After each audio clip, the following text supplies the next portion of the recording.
Artificial love, we just make it up. Cause reality will never be good enough. And even if it was, we just mess it up. Cause we already lost, addicted to the rush. I never meant to fall.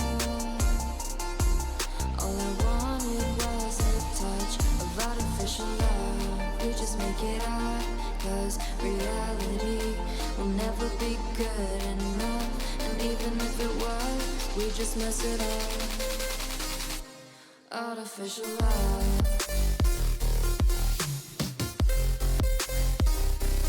Artificial love. Artificial love. We just make it up. Cause reality will never be good enough. And even if it was, we just mess it up. Cause we already lost, addicted to the rush. I never meant to fall.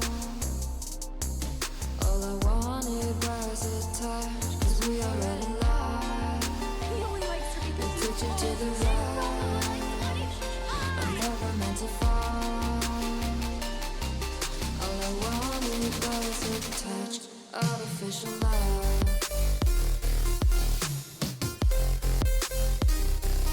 Artificial love.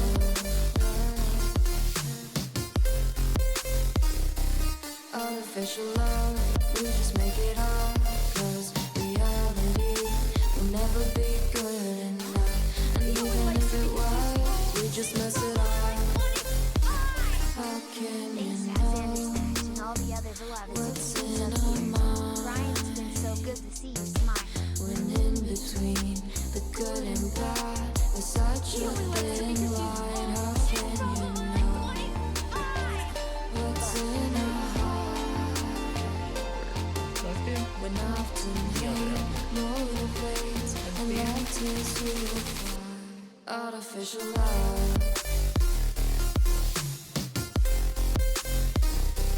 Artificial love.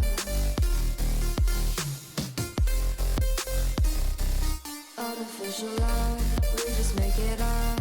Cause reality will never be good enough. And even if it was, we just mess it up. Artificial love. Artificial love. Artificial love. Artificial love.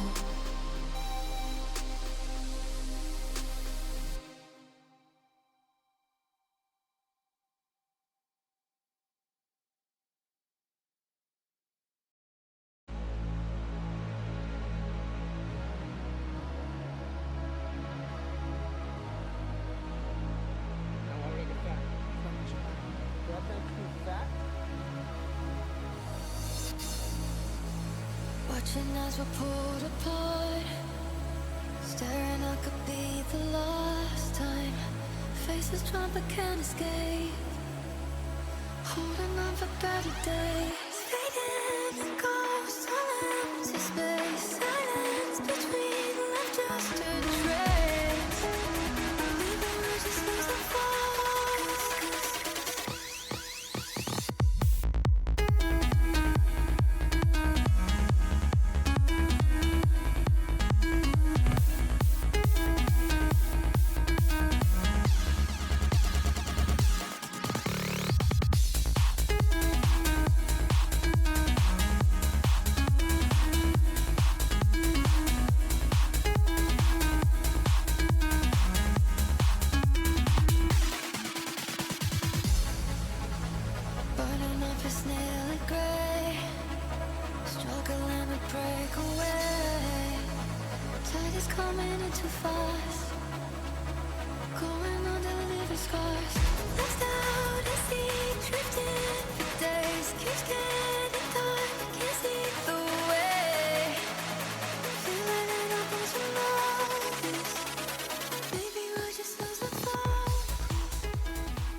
Yo, hi everybody. Hi Late Night Gang. Again, we're earning our wings with that name tonight. I was gonna start a lot earlier tonight, but today was tough. It was a really hard day. I was catching up on some work. I was trying to get back into some kind of regular routine, but for those of you who don't know, today marked 4 weeks, full calendar month, since I lost my sister. So I am doing the best I can. I don't know how long I'll be around here tonight, just because that's kind of hitting me. But it's going to be good to laugh, as I've been saying recently. It's going to be really, really good to laugh. It's going to be great to vibe with everybody. I don't have too much planned. I'm just going to be chilling as long as I can with whatever energy's in the tank. And, yeah, probably doing some power wash sim. Just hanging out. Hopefully having good energy in the chat tonight. I'm really looking forward to it. Again, my schedule's not going to be normal or regular in any kind of way, as I just kind of settle into the new normal of everything. So thank you for being patient with everything that I do. You know, I've been getting a little bit more active on social media, but streams and YouTube videos and short form content and stuff is going to be kind of all over the place. It's just kind of how grief works. So thank you to everybody for being here. I hope that it's a good time. I hope that I have, I don't know, I'm going to keep it positive. I'm going to keep it good. I'm going to keep it fun. And I'm really looking forward to spending more time with this awesome community, because I wouldn't have made it through this past year without every single one of you. All of you are so great. You're amazing. Please don't forget that. It's been kind of my thing I've been pushing recently. Thank you for the hype train. What in the world? I haven't even said my hellos yet. Let me do that first, and then we'll get cracking here. We'll do some chill, good energy tonight, because I'm in desperate need of it. And I know I'm not the only one. The world is weird right now. We all have to stick together. And I plan on being a community of good energy. You know, I'm really looking forward to, again, I just, you know, I can't, God, it's weird. Time moves so weird. Can't believe that it's been 4 weeks since I lost my sister. It's just very weird to like be back here, streaming, talking to y'all, making jokes, doing the stuff that we normally do. I hope it helps heal me a bit. I hope it helps get me back into a pattern where I'm attending to myself again. Genuinely, thank you for being a part of that. All of you are amazing. Thank you for not being uncomfortable around someone else's grief. Thank you for being just positive lights in my life. It really does mean the world. I hope that you know that if you don't ever feel like you make a big enough impact in the world, you're making an impact on me. And I hope that means something. Human to human. I really do hope that means something. Anyway, let's get started. Like I said, I'm going to try to kick it into positive energy here tonight. Really appreciate everyone being here. Thank you for that big hype train. I hope you got a fun emote that you wanted. And if not, maybe you'll get one in the next one. By the way, if I say hi to you 2 times here, you're extra super special. And if I miss you the first go around, you know, I'll get you the second go around. I promise you. I promise. But let me get chatting here. Let me get some hellos in. Merm, it's so lovely to have you here. Chaos, welcome on in. Xander, thank you so much for joining. Starfish, you are awesome. Thank you. Nye, always good to see you here. Sean, welcome on into the stream. Mom, thank you for the 43-month resub. I hope you and Dad are traveling safe right now. I hope you feel better soon. Gray Lady, so nice to have you here. Thank you so much for joining. Elric, welcome back to the stream. Hope you have a good one here tonight. Also, those of you in 10-Minute Believer Gang, I'm sorry I'm going to be saying my hellos on camera because I can't have you continue to believe that I'm going to be off camera at the 10-minute mark. It just isn't how things work anymore here. Thank you so much, by the way, to Xander for that extended gifted sub to Gray Lady so that Gray Lady can continue to be a sub here. 29 freaking months. Appreciate that. Thank you for all of your time, Gray Lady. Back up with the 62 freaking months. That's unreal. I appreciate you so very much. Mom, thanks for gifting a sub to Sean. Sean, enjoy the emote sub badge ad-free viewing. Also, Kim, so lovely to see you here. I hope that your niece's first dance recital went well. And Please travel safe. Thank you, thank you, thank you for joining us here tonight. Xander with 180 stream streak. It has been 180 years. That is unreal. Yeah, long time. So many years. So many years. Xander with the 3 gifted months to Elric as well. Elric, enjoy the emote sub badge ad-free viewing for the next 90 days, I guess. Oh, God, it's still not fixed. Who did this? Anonymous, whoever. It's still not fixed. Anonymous, whoever you are, thank you very much for 20 freaking gifted to the community. That is not expected. Ever expected. Thank you so much for supporting the stream. I'm sorry that everyone's going to have to hear this alert 20 times in a row. I've tried to fix this. I fixed it for like a little bit. I don't know why it's not fixed still, but thank you. CJ, enjoy your lurk. Rat, good to have you here. Welcome on in. Gray Lady with 180 stream streak. Thank you for looking. Oh, God. I'm never gonna live that down, am I? CJ, thank you for the 3 stream streak as well. Appreciate that a lot. Remy, so good to have you here. Always nice to see you. Grooch, same to you. Thank you so much for joining. Thank you very, very much. Liz, so good to have you here. Rackalove, lovely seeing you here. Slade, really appreciate you a ton. Thank you so much. Ace of Snakes, hello, hi. Welcome on in, Mouse. Welcome, Ace. Thank you so much, everybody. All of you are wonderful. Get this nice backdrop of the same alert 20 times, apparently. Good Lord. Time is weird. Grief is weird. It's okay to feel lost. We're here with whatever energy you need. I appreciate that. I'm going to be a mixed bag of you know, really energetic and sort of like glimpses of who I used to be, I guess. Mixed in with like the heavier moments where I kind of dissociate or lose energy or lose momentum, and that's just the way grief is. I'm not afraid of that. It's just, I want everyone to be on the same page as much as possible, you know? Nico, welcome. I hope that this is a good chill distraction for you. I'm sorry to hear about the flare-up. You and this community have been a light in so many of our dark nights. It's the least we can do to be lights of joy when you need it. Truly, I've had some of the darkest nights this past year in my whole life, and this community is constantly a source of light and energy and kindness, and I really appreciate everybody. And all the freaking generosity is never, ever expected. Good Lord, everybody. Thank you to whoever did that. Whoever got a gifted sub, I hope you enjoy the benefits of that. Busby, hello, hi. Mayor, welcome on in. Thank you so much to both of you for joining. Thank you. The obligatory disclaimer that nothing I say is medical or psychological advice. Do what I say at your own peril. That's kind of my thing, too. It's like I'll have people who ask me very serious questions here, and I have to remind them I am not a practicing psych counselor anymore. So take anything I say with a grain of salt. Also, don't get your advice through a content creator, you know? Don't do that. Don't ever do that, please. That's the only advice you should follow from a content creator is don't trust advice from content creators. There we go. Christian, hello, hi, welcome.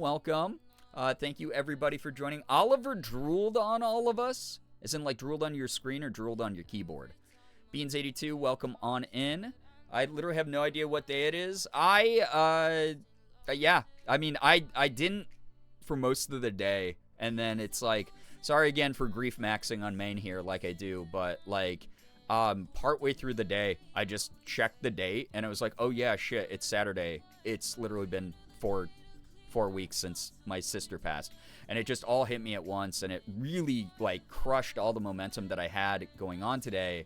I'm giving myself the space to sit in that grief and not be afraid of it, and to really understand it and allow it to coexist in the same spaces that I'm in.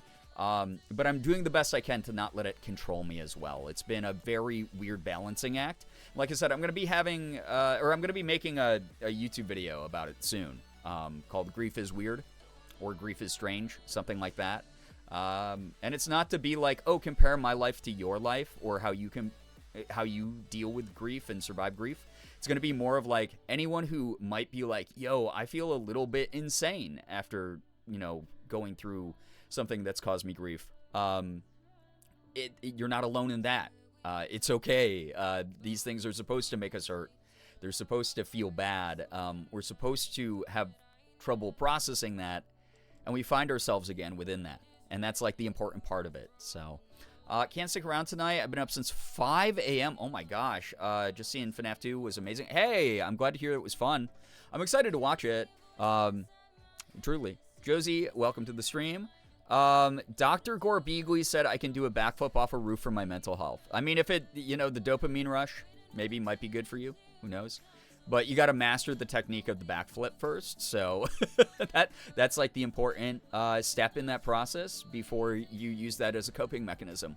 The physical foundation is always that's the important part of any coping mechanisms that we have. Yeah. I can watch stream while I finish my current knitting project. Good luck with the knitting project, McManiac. Welcome on in. Thank you very, very much for joining tonight. Beans, I'm glad to hear that I am counted amongst comfort streamers for people because, again, I'm not going to be the most comfortable energy sometimes as I encounter my grief and coexist with it. I'm not going to ever be the same version of myself that I was ever again. And that's okay. But within that, I hope that I find some new strengths. I hope that I find things that I found challenging to actually be things I can overcome. I hope that the new version of me ends up being something very, very positive in what ways it can be, right? That's kind of the way that I look at life, and I hope that the content that I make continues to be a comfort for people, regardless of what chapter of your own life you're in. I hope that my hashtag relatable approach to content of just being like, I'm just a person on the screen, and I'm going to show you the full spectrum of emotions. Sometimes I'm going to be angry. Sometimes I'm going to be sad. Sometimes I'm going to be goofier than ever. That's just human. That's just like what you got to do. I don't know. That's just life, So, yeah, it's who I'm going to be. Also, I'm so sorry I do have to time out this one message here. I apologize, Beans. This is something that a lot of people in America don't understand is actually a slur. That's a really rough one. In Europe is the word S-P-A-Z-Z is a really, really ableist term in Europe. Oh, I didn't mean to time you out. Shit. Give me 1 second, Beans. Let me get you untime out. How do I untime out someone? There we go.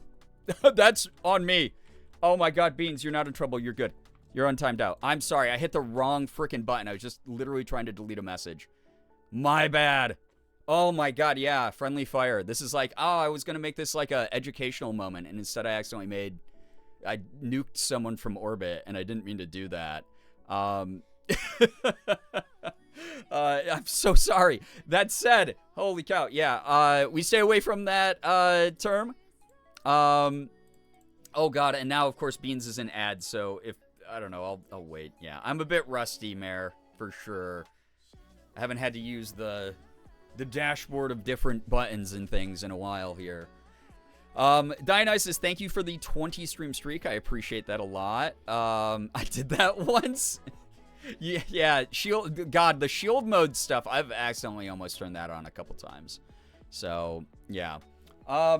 But yeah, again, if I'm like a bit distracted sometimes, if I'm a bit out of it, especially around like the anniversary of rough things that I've been going through lately, it is what it is. I'm really grateful to everyone being here. I'm really grateful that you still have faith that I'm going to do something entertaining or fun or give you a little bit of positive distraction in your own life, whatever it is that you need, or that sense of community that I've really tried to very, like I tried to build up with a lot of intention lately. I hope that that's something I can continue to do for everybody. So, yeah. First SiriBot gets us, then... Wait, did SiriBot get some of you? SiriBot's not supposed to get you. You're like real people. Phoebe, welcome on into the stream. If I didn't say that a second ago, I might have just said that in my brain. For those curious, Autistic Hoya has a good resource for learning about ableist language and alternatives you can use instead. Yeah, and it's going to be one of those things where it's like culturally things are going to be different. People are going to learn at different paces, generationally, etc. I always try to do the best I can. There's certain things that I don't budge on too much, but that said, yeah, the only thing, yeah, I only meant to, yes, thank you, Liz, you explained. Yeah, accidental slur. So the phrase spelled S-P-A-Z-Z or S-P-A-Z is actually like a really super ableist slur in Europe. So that is something that unfortunately we try to stay away from here when we can. Outside of that, though, I did not mean to time you out, Beans. I don't know if you're actually back. So wait, was it one of my messages? You can answer when I'm back. Oh, you're literally not back. So I can't. Chat, I hope you love redundant content, because I'm literally going to just say the same thing like for a third fucking time here, because fucking ad breaks, dude. Yo, what's up, Wheelo? Welcome on it. Milo, what's up? Hello, hi. It was, again, so lovely meeting you at the Iron Lung premiere. So good seeing you. Okay, I'm back. Yeah, so Beans, again, quick summary, real quick. Sorry that I'm continuing to just repeat the same shit here in chat, but I think it's an important thing to bring up. The phrase S-P-A-Z-Z or S-P-A-Z is an incredibly ableist term. It's essentially the same as the R slur over in Europe. So I tend to time it out when I see it. Just as a heads up, that is not me being mean to you or mad at you or anything like that. That is simply me being like, that's where my personal line is with that phrase. That was something I had to be educated on, like a year or two ago, actually, because I was saying that. And one of my friends from Europe was like, yo, it's a really rough term. Don't use that, please. That's been weaponized really heavily in Europe. So, I've been trying to stay away from it because they were like, the way I can like equate it is it's the way that you guys feel about the R slur in America. And I was like, whoa, shit, I had no freaking clue. Because I grew up where that was just said as like oh, you're like hyperactive and whatever. And people are like, yeah, that's been claimed in a bad way. So, educational moment, no intent of anger towards you. I am not criticizing your personal ethics or anything like that. Just, I accidentally hit the timeout button instead of the delete message. So, that was on me for a little bit of the confusion there, but you're good. You are good. Anime Fangirl, welcome on in. Phoebe, all good if you gotta leave early. Thank you so much for dropping by. Also, Elric, thank you for the gifted sub to Beans. Beans, there you go. Enjoy the emotes, sub badge, ad-free viewing. Thank you for that generosity. I made that mistake before. All we can do is learn and change. Absolutely. Like, gosh, I've had to educate people on a number of different things, and I'd rather use my platform to do that in a comfortable, safe environment where people know they're allowed to make a mistake and not be, like, chased out of town, right? That's kind of the whole point of community is we learn and we grow, and we're not always going to see eye to eye on everything, and some people are going to refuse to budge on certain things. That's just the world. But at the same time, I don't know, I try to be pragmatic and reasonable as much as I can, because why else am I here, you know? Yeah, exactly, Mayor, exactly. Used it for when dogs have zoomies, but then you're like, oh shit, someone else taught me, not great, right? The Searbot joke happened a while ago when Twitch was glitched and making you seem you were online in late night game. Oh, when... Yeah, that was wild. We got, like, a level 10 hype train while I was offline? That was crazy. Sometimes you full hog blast on main and it's... yeah, Merm, exactly. Like, here's the other thing, is people who, like, immediately are like, whoa, so sorry, I didn't know that. Like, of course I'm going to continue to trust you as a person who's, like, willing to change and grow and, like, improve the vocabulary you use or the vernacular that you speak in. That's, again, human nature. Language changes so fast as well, and also contextually, sometimes you just don't know. There's no way to know every word or every rule or anything like that. And it tends to be like, hey, if I see a moment of someone being like, holy crap, here's obvious remorse for this accident, I'm like always willing to forgive. I'm always willing to be like, yo, hey, it's okay. I've been there before. I've been there. I get it. So really, really grateful to everyone always being gentle with each other, and allowing people to sort of learn at their own pace and everything. That's life. That's being, again, human. None of us are flawless. A lot of us have made mistakes in bizarre ways within our lives. 32-hour stream. That was wild. I was really happy that they didn't count that against, like, my stats of, like, a 2-viewer stream for 32 hours. Because that was wild. What's this about hog blasting? Yeah. Mins, you're going to have to get the... Yeah, I was going to say, if Merm is comfortable sharing the lore, that's on her.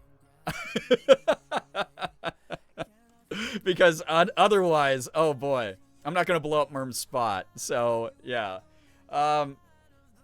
If I knew everything ever, I wouldn't feel as silly goofy as I do. Exactly. Yeah, that's the other thing. Like, none of us have omniscience about, like, language and how things work in the world, right?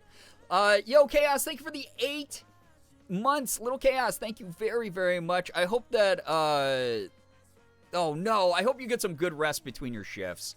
I hate when it's, like, back-to-back stuff like that, where you just have enough time to sleep, and that's it.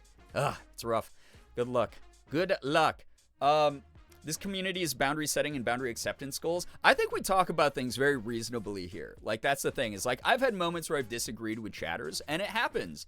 But it doesn't mean, like, I hate that person forever, or I feel like I'm superior to that person. It's just, like, we have differing opinions. And again, I try to be as pragmatic as possible because I'm a full-grown adult with a reasonable sense of communication.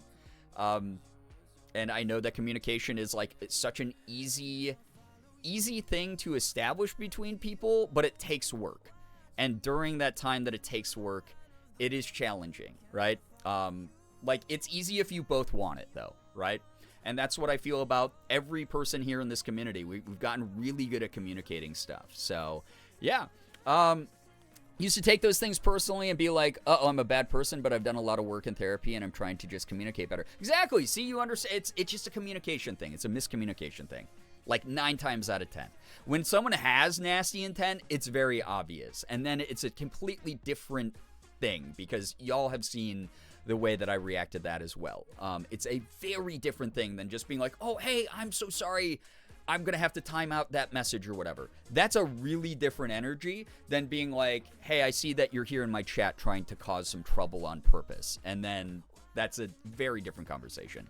My mom's like that with terms that are and aren't okay for her to use as an ally, especially things that have changed a lot since she made her first LGBTQ plus friends in the 70s and 80s. Yeah, it's a just language shifts, meaning shift. There's like a whole bunch of stuff that happens in the language of humanity that things are going to be just contextually different over time. And as long as you have an open mind and you're willing to learn, I don't have beef with you, you know?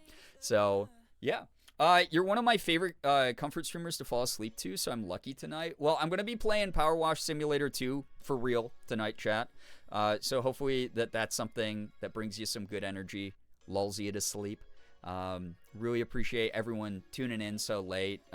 It's the weekend, so I hope we have some extra time together here tonight. But if not, again, I'm dealing with brain demons. Again, those of you just tuning in, anniversary 1 month ago of losing my sister. So if I'm a little bit out of it, if I suddenly go somewhere or run out of energy and just deflate on camera, it's just kind of been something that's been on my mind for a lot of the day that I've been struggling through. And I'd rather just be transparent about that. And again, communicate so that people aren't like, oh shit, Brian's like mad at us or like hates the community or something. That's not how I ever want to be. I'd rather be as transparent as possible so you know what's going on with me and why I might be a certain way on camera, because this is a very public facing kind of thing that I do here with making content and streaming, stuff like that. So Merm fessing up to the deep lore is really funny. Greatly enjoy the welcoming and educational environment here. We are the #1 edutainment stream on twitch.television. It takes off so much anxiety knowing that if I do mess up somehow, I won't be totally banished. Yeah, listen, I hand out bans pretty quickly here, but again, it's really about intent. It really is like a big part of it. Like, I've had people who are just like, holy shit, I had no way of knowing, and 99.9% of the time they're in chat, they're just the loveliest, kindest, warmest people, and they just might not have. I mean, God, there was a thing that was happening on like TikTok a couple months ago where a girl very innocently was like, I did not know that. She was talking about the climbing equipment, carabiners, and she was trying to shorten it, and you can probably see where this is going, to a different phrase that was a little bit shorter, and she thought was a cute phrase for a carabiner, and she did not realize it was a slur against the Latino community. So people make mistakes, and the thing is that community swooped in and they were like, hey, you should not be saying that. But we understand not everyone is educated the same way. So as long as you're willing to like understand you screwed up and that not to keep repeating that, here is our input on that. And she was like, oh my God, I had no idea. And she was like really, really very clearly remorseful about it, didn't like double down or anything or be like, well, I wasn't taught that, so it's not my fault. She didn't do anything like that. She was just like, oh my God, I'm so embarrassed. And everybody on from like the Latino community, like overwhelmingly, there was obviously it's the internet, so there's always going to be dissenting voices, but a majority of people were just like, you're good, girl, you're good. Go mountain climb or whatever the hell you do. And it's like when you see those interactions, you understand just how much like wiggle room there is to still be a respectable person and to be respectable to each other. I always try to remind people of that. I'm not saying, hey, go out there and intentionally make mistakes. But again, it is like intent does matter a lot. Like, I don't like when people paint in these broad strokes where they're like, oh, impact over intent always. And I'm like, no, not always, because context does have some application. Intention has application. These things, especially as a minority in this country, where I've had people say things around me and then go, holy shit, I didn't realize that was like something that was as bad as you just described to me, right? That is something that I've tried to navigate my whole life, and I think I bring a lot of personal experience from. So I hate that as a Texan, I knew exactly where that was headed when you said carrot. Yeah, yep. Yeah, that's yeah. No one tried to cancel exactly Beans Eater 2. It was like people came together to be like, this is a learning moment. And because this is getting so much attention, what a good learning moment we can use this as. So that people walk away from this as unscathed as possible. And we can remind each other that these things, these are, yeah, you know, these are things that just happen to people. And the world and reality is so much larger than the internet, right? So, yeah, that is a good example of, again, impact and intent. Not one being more important than the other, those coexisting within a scenario which you can discuss and talk through like a reasonable human being, right? I love when the innocent fuck-ups are allowed to be grown for. Yeah, exactly, because I wouldn't be as knowledgeable as the shit I'm knowledgeable about or as sensitive about some of this stuff and trying to help other people and be outspoken about it when I can, using a very public online platform, if I hadn't been taught by other people. I might not necessarily have learned it because I fucked up. I might have been observing someone else fucking up, but I still internalized that and tried to learn from it and tried to see where my ethics and my values aligned with that thing that I was just taught. So yeah, that's the way that I try to navigate not just the real life discussions I have, but the internet as well, because some people have allowed the internet to become their reality. And if anything, the internet should reflect a portion of reality. So you should be doing the work in your real life. You should be remembering, like, the discussions we have online are not the only discussions happening on the planet. There's so many more. There's so much more context. There's so many more important interactions we can also have. And then you bring that to the internet. Then you make it, you know, be a reflection of who you are in reality as well. We're losing the art of nuance. Yeah, we've talked about that for a while. Critical thinking and media literacy and stuff like that is really leading to the death of reasonable human beings, and it really sucks to see that. So, yeah. Yeah, Beans, touching grass. I mean, it's not just a meme online. It's an important thing to go out and breathe some air that's not just like your computer office or your bedroom or your living room air where you're sitting scrolling on a phone or something. Like, it's really good to get out there and even if you're not necessarily interfacing with other people, you're like walking around your house, getting the blood flowing, remembering like, oh shit, I'm like here, I'm like present, right? So that is how I try to look at life. And again, no one has to live that way. I'm not here to convince anyone that I'm living in a superior or like morally superior way. That's not what I'm saying. It's just a good way to try to think about things and then, I don't know, figure yourself out I learned last night that Professor X and Magneto were meant to be foils of Martin Luther King Jr. and Malcolm X. I mean, here's the thing about Stan Lee. Even though he wasn't a completely infallible public figure, a lot of the work he did and a lot of the people who worked with him and under him, who unfortunately often don't get credited as much as him, but a lot of the people, once he took over Marvel, he wanted it to be more progressive with a lot of the messaging. You know, the X-Men were allegories for civil rights. And being like a minority in this country. There was so much of that, you know. These are superheroes who exist as these wonderful, fantastical representations of the people's will and the resistance to authoritarianism, basically. And that's something I don't know. Like, I loved comic books growing up. I think that they infused a lot of good morality within me, I'd like to think. So, yeah. Yeah, face-to-face conversation can be good if you're someone who's not comfortable with that or you don't have a lot of opportunity for that. You know, engaging in communities like this is like a good way to remember that those of us on the internet are very social and not always just going to jump down your throat. So that's kind of the way that I try to use this platform. And I know that that's very different than a lot of places where it's just you're in the moment. You're all whatever's happening on the screen, whatever big video game moment or whatever silly meme or your streamers like doing some wacky bit or whatever. Like those are like super fun to be a part of. You can have those I was there moments. But at the same time, I do try to remind y'all that like you're not just usernames behind a screen. You're like real people. I know you are. We interface with each other as people. That's like very important to remember. And a lot of people are like going into internet psychosis these days and not remembering a lot of the interactions they have are with like another real person who is just trying to get through the fucking day, right? Brookie, thank you for the 140 stream streak. Appreciate that. Welcome on into the stream. Welcome. Appreciate y'all being here. Also, Yo Pine, thank you for the raid. How was your stream? What were you up to? If you are brand new here, please read the rules so you don't get timed out by Mia Mod or Nightbot. Tabbycat, thank you for that follow as well.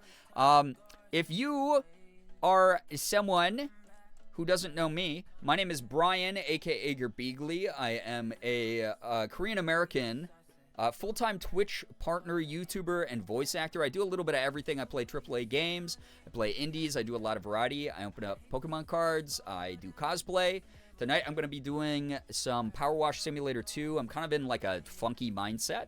I recently lost a loved one. Today was the 1-month anniversary of that. So if you see me suddenly energetically deflate and be like, hey, guys, I got to log off, it just is where my brain's at tonight, but I feel good enough to be on camera. I feel good enough to try to get a little bit of momentum back into my career after taking so many long breaks, and I'm looking forward to some good laughter. Laughter is a very healing medicine in my life right now, so I'm really looking forward to vibing. We're chatting about civil rights and intention versus impact and how they coexist, and anyone who tells you otherwise and says it's only impact over intention or only intention over impact is wrong. And how you can be a pragmatic human being on the internet. So yeah, I'm not a person, I just resemble one anatomically. Well, whoever your creator was, Brawly, did a really good job. Welcome, by the way. Thank you. Mods, can we get shout-outs for Brawly and for Pine? Thank you so much. Both of these people are wonderful human beings you should be checking out here on the internet, who bring a lot of warmth and a lot of like really interesting thinking to their spaces. They do a lot of, if you like the deeper talks we do here, that is something that both of them they don't shy away from on their platforms, and I really do appreciate that a lot, because right now we need to find pockets of community. We need to find people who are like-minded and kind-hearted and open-minded, and do the best we freaking can to just be people to each other. Yeah, bunch of usernames on the screen, but there's a human being behind each of them, and that's something that's really important to me. So yeah, I haven't seen Power Wash 2 yet. It's fun. I like it a lot. All I want for Christmas is a new festive mommy cosplay. I'll probably try to redo this look. I will try to do my best with it. But I mean, God, I do like it, having it up as a little bit of festive energy. So, back from the ads, Pine. What did you do tonight? How was your stream? Tell us a little bit about it. I was just shouting out you as somebody who I appreciate the way you use your platform publicly. You don't shy away from those deeper conversations and those moments of humanity and connecting with each other.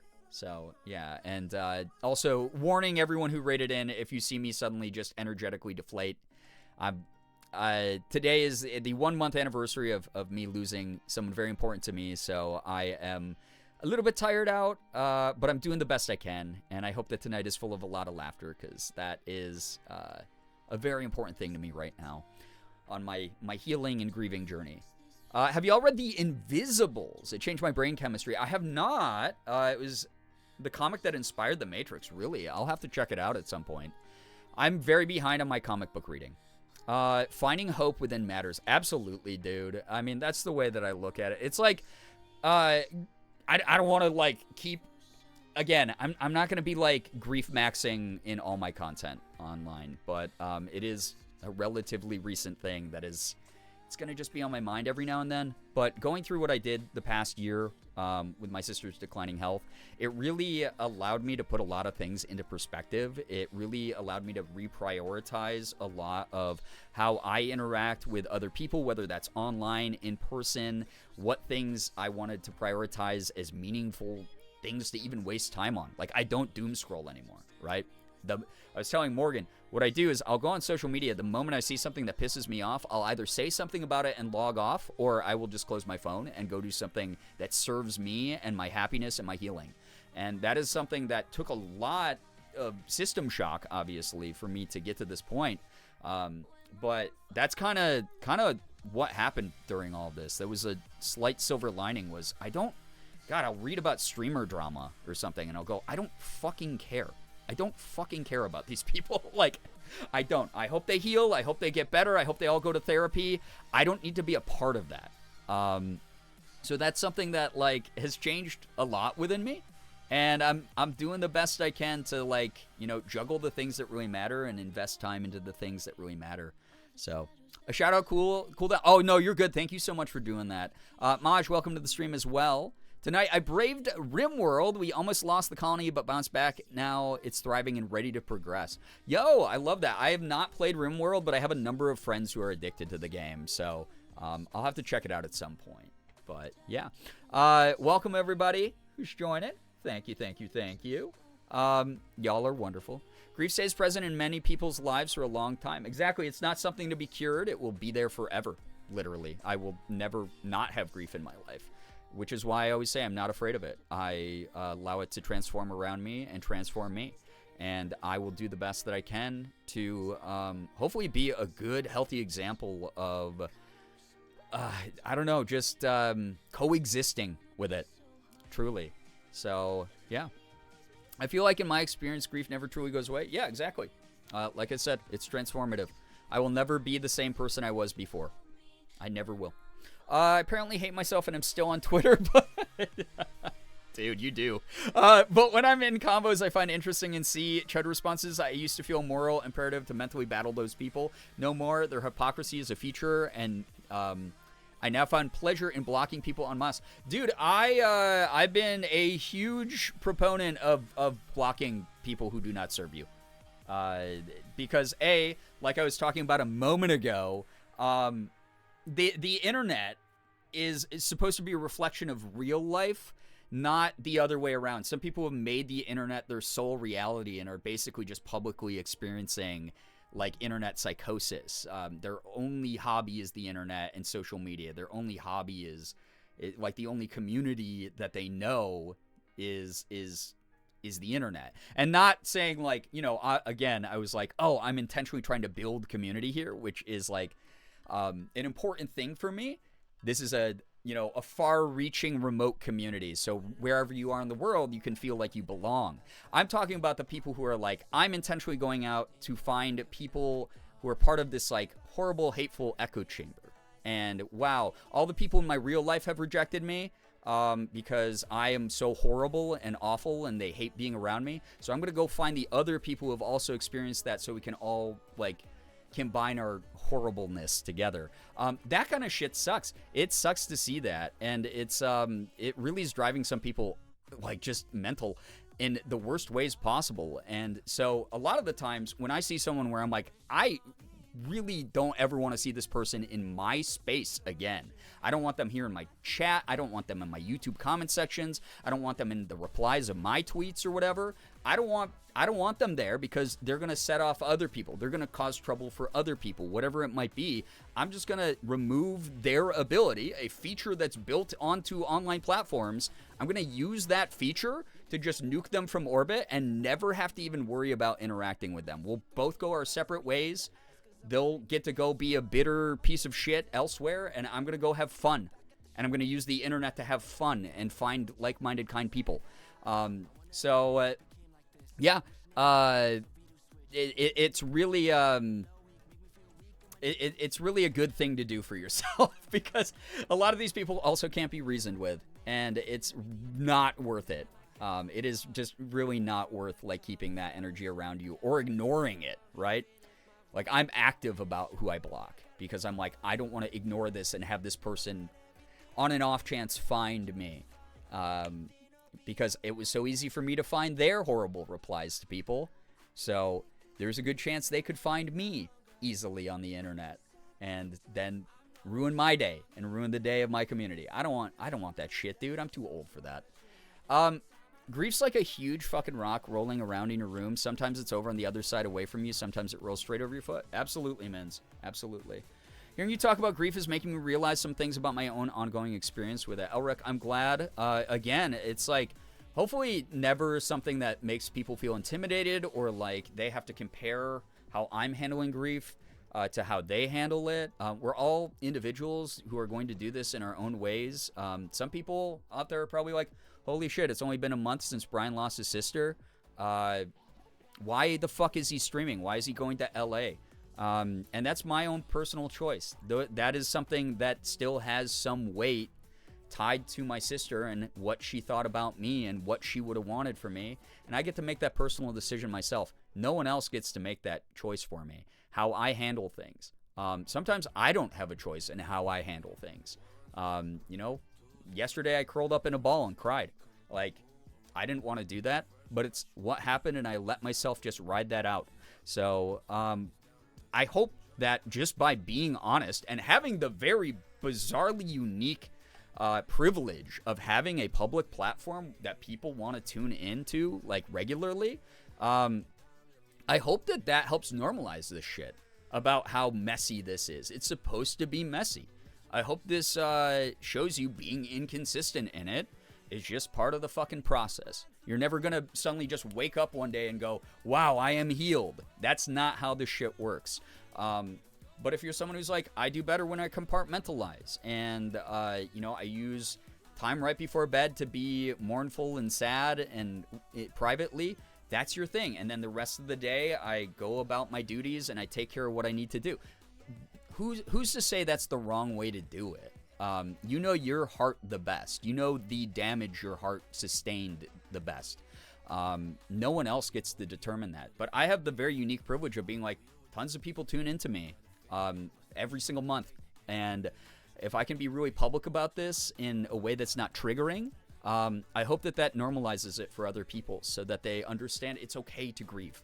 It's okay to understand you're going to coexist with this thing for the rest of your life. And it doesn't have to be scary. It doesn't have to be a scary thing. It's going to be sad. It's going to be rough. It's going to be demoralizing at times. But it doesn't have to be scary. And I hope that I'm at least relatable enough for that stuff. Ephraim, thank you for your lurk. Enjoy being zooted. It's a fun thing. I found a lot of peace in that at night after streams and whatnot before I'm going to bed lately. So zero judgment here. So yeah. Hope Siggy Man's doing okay. Oh yeah. So yesterday I was gonna stream, and then Sig was having some rough side effects from his vet appointment on Wednesday. Apparently he's most likely dealing with like a stress reaction to the stuff, the testing that they did on him, and the procedures they did on him on Wednesday. Possibly like a vagal nerve reaction to everything that he was going through, but like he suffered some level of trauma is what they think. just because that's, you know, cats are anxious and pets are anxious and a lot of that stuff. It's not fun. They had to poke him with a huge needle, that kind of thing. So he's doing a bit better today. So thank you so much for being patient with me and understanding that I just like last second canceled stream. But those of you who showed up for the CasaCon panel that I did, thank you so much. I had a blast talking for an hour, just yammering the way that I do during these streams about voice acting. It was really cool to be able to talk about how my content creation career and my voice acting career intersect and how I've been able to leverage both of them to benefit the others. So it's been really cool to have been able to do that. I hope that that held some people over to tonight, and I hope that tonight is a lot of fun for people. I hope I also sounded like I knew what the hell I was talking about during that panel. Ugly cries can be so deeply cathartic, like a temporary emotional immunization to sadness for a little while after you're done. Absolutely. Releasing emotion is important, in my opinion. Like, truly.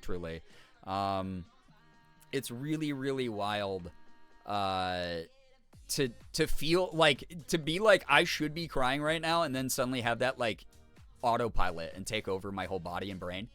And I'll do it, and I'll be like, oh, here it is. And, like, the other day, I looked at a bottle of soda in my fridge that I had taken from my parents' house a month ago, the night before my sister passed. And I forgot it was in the fridge, and I picked it up, and I looked at it, and I just fucking blew up, dude. I just sobbed in the middle of my kitchen. And it's, it'll just hit you.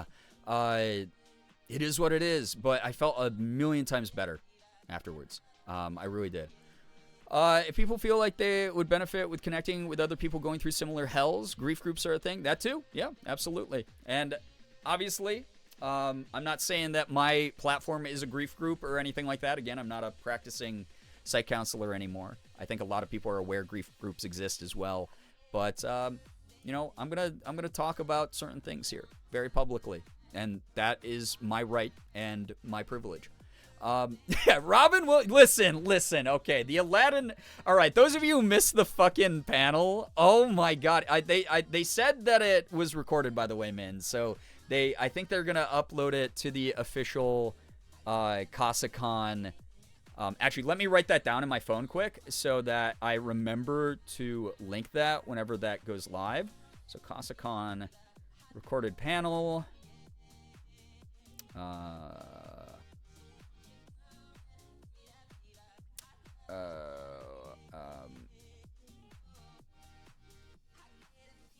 There we go. So that way, I have a reminder in my phone to do that.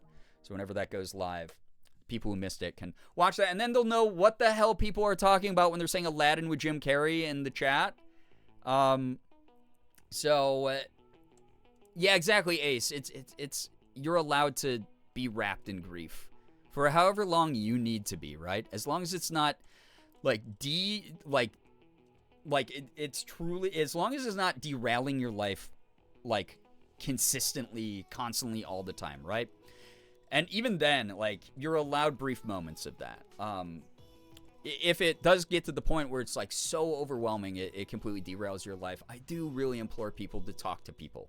Talk to people who you love, talk to a therapist, find professional resources. There's a lot of free ones online, that kind of thing.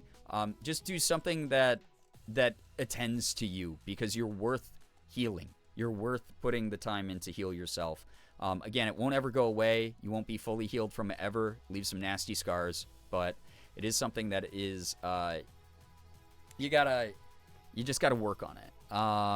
So it's just, but you are allowed to feel those feelings for however long your heart and your mind need. I want to bring the humanity back into online spaces as much as I can. So, it's been really, really, an interesting thing to share with everyone. It's weird because, like, yo, what's up, Sky? Welcome on in. Someone clipped the Jim Carrey part. I'll explain the Jim Carrey joke to the people who weren't there in a moment. But it's really weird because, like, I was making jokes for years, especially when I was, like, super popular online, about how I paid thousands and thousands of dollars for my psych degree, and I didn't really use it anymore because I'd become a content creator and dropped out of the corporate world and all this other stuff, right? And I was like, yeah. And now, like, my platform converges with that a little bit. It's been so interesting to be like, wow, my platform is converged with me talking about mental health stuff. And yet I'm still the silly, goofy, weird content creator making gaming content as well. And it's been really odd to be able to like shift and incorporate multiple sort of experiences of my life into what I do now. It feels a lot more natural. It's me. Morgan keeps reminding me it's me showing more of my true self to the world. Not that I wasn't showing a true part of me before, but it was like maybe a smaller fraction of what I do now. Now I'm more of an open book for people, and I hope that that's something that people enjoy about the content that I do. Phoebe, take care. Thank you so much for dropping by. Get some good rest, and I'm glad that you and your family had a great day sharing dinner and hopefully some good conversation together. Yeah, Mins, the panel filled up super fast. I did not realize there was a limit on how many people could join a panel. I think they took that off today, possibly because of me. Because I had a maxed out panel, and I noticed only, like, a few of the rooms today had, like, an actual, like, limit on the number of people who could join. So I don't know if that was something I accidentally did. But y'all showed up in force, and then, like, a bunch of people who were just from the convention were tuning into that. So that was really cool that people were interested in what I had to say. But yeah. For those of you wondering about freaking the Aladdin with Jim Carrey reference, during my panel, I was just kind of, my brain was like, because here's the thing. I was just in LA. CasaCon, fully remote panel experience, convention experience, which is really cool. The CasaCon convention was itself a very cool idea, right? It started in 2020 when COVID was like, causing lockdown, and they wanted like a way to allow people to interact and watch panels by voice actors and content creators and gamers and whatever. So they created CasaCon fully on Discord, which it's going all weekend. There's a number of my friends who are doing cool panels this weekend as well. But I thought it was a cool idea to sign on for, and it's completely free for attendees, which is awesome.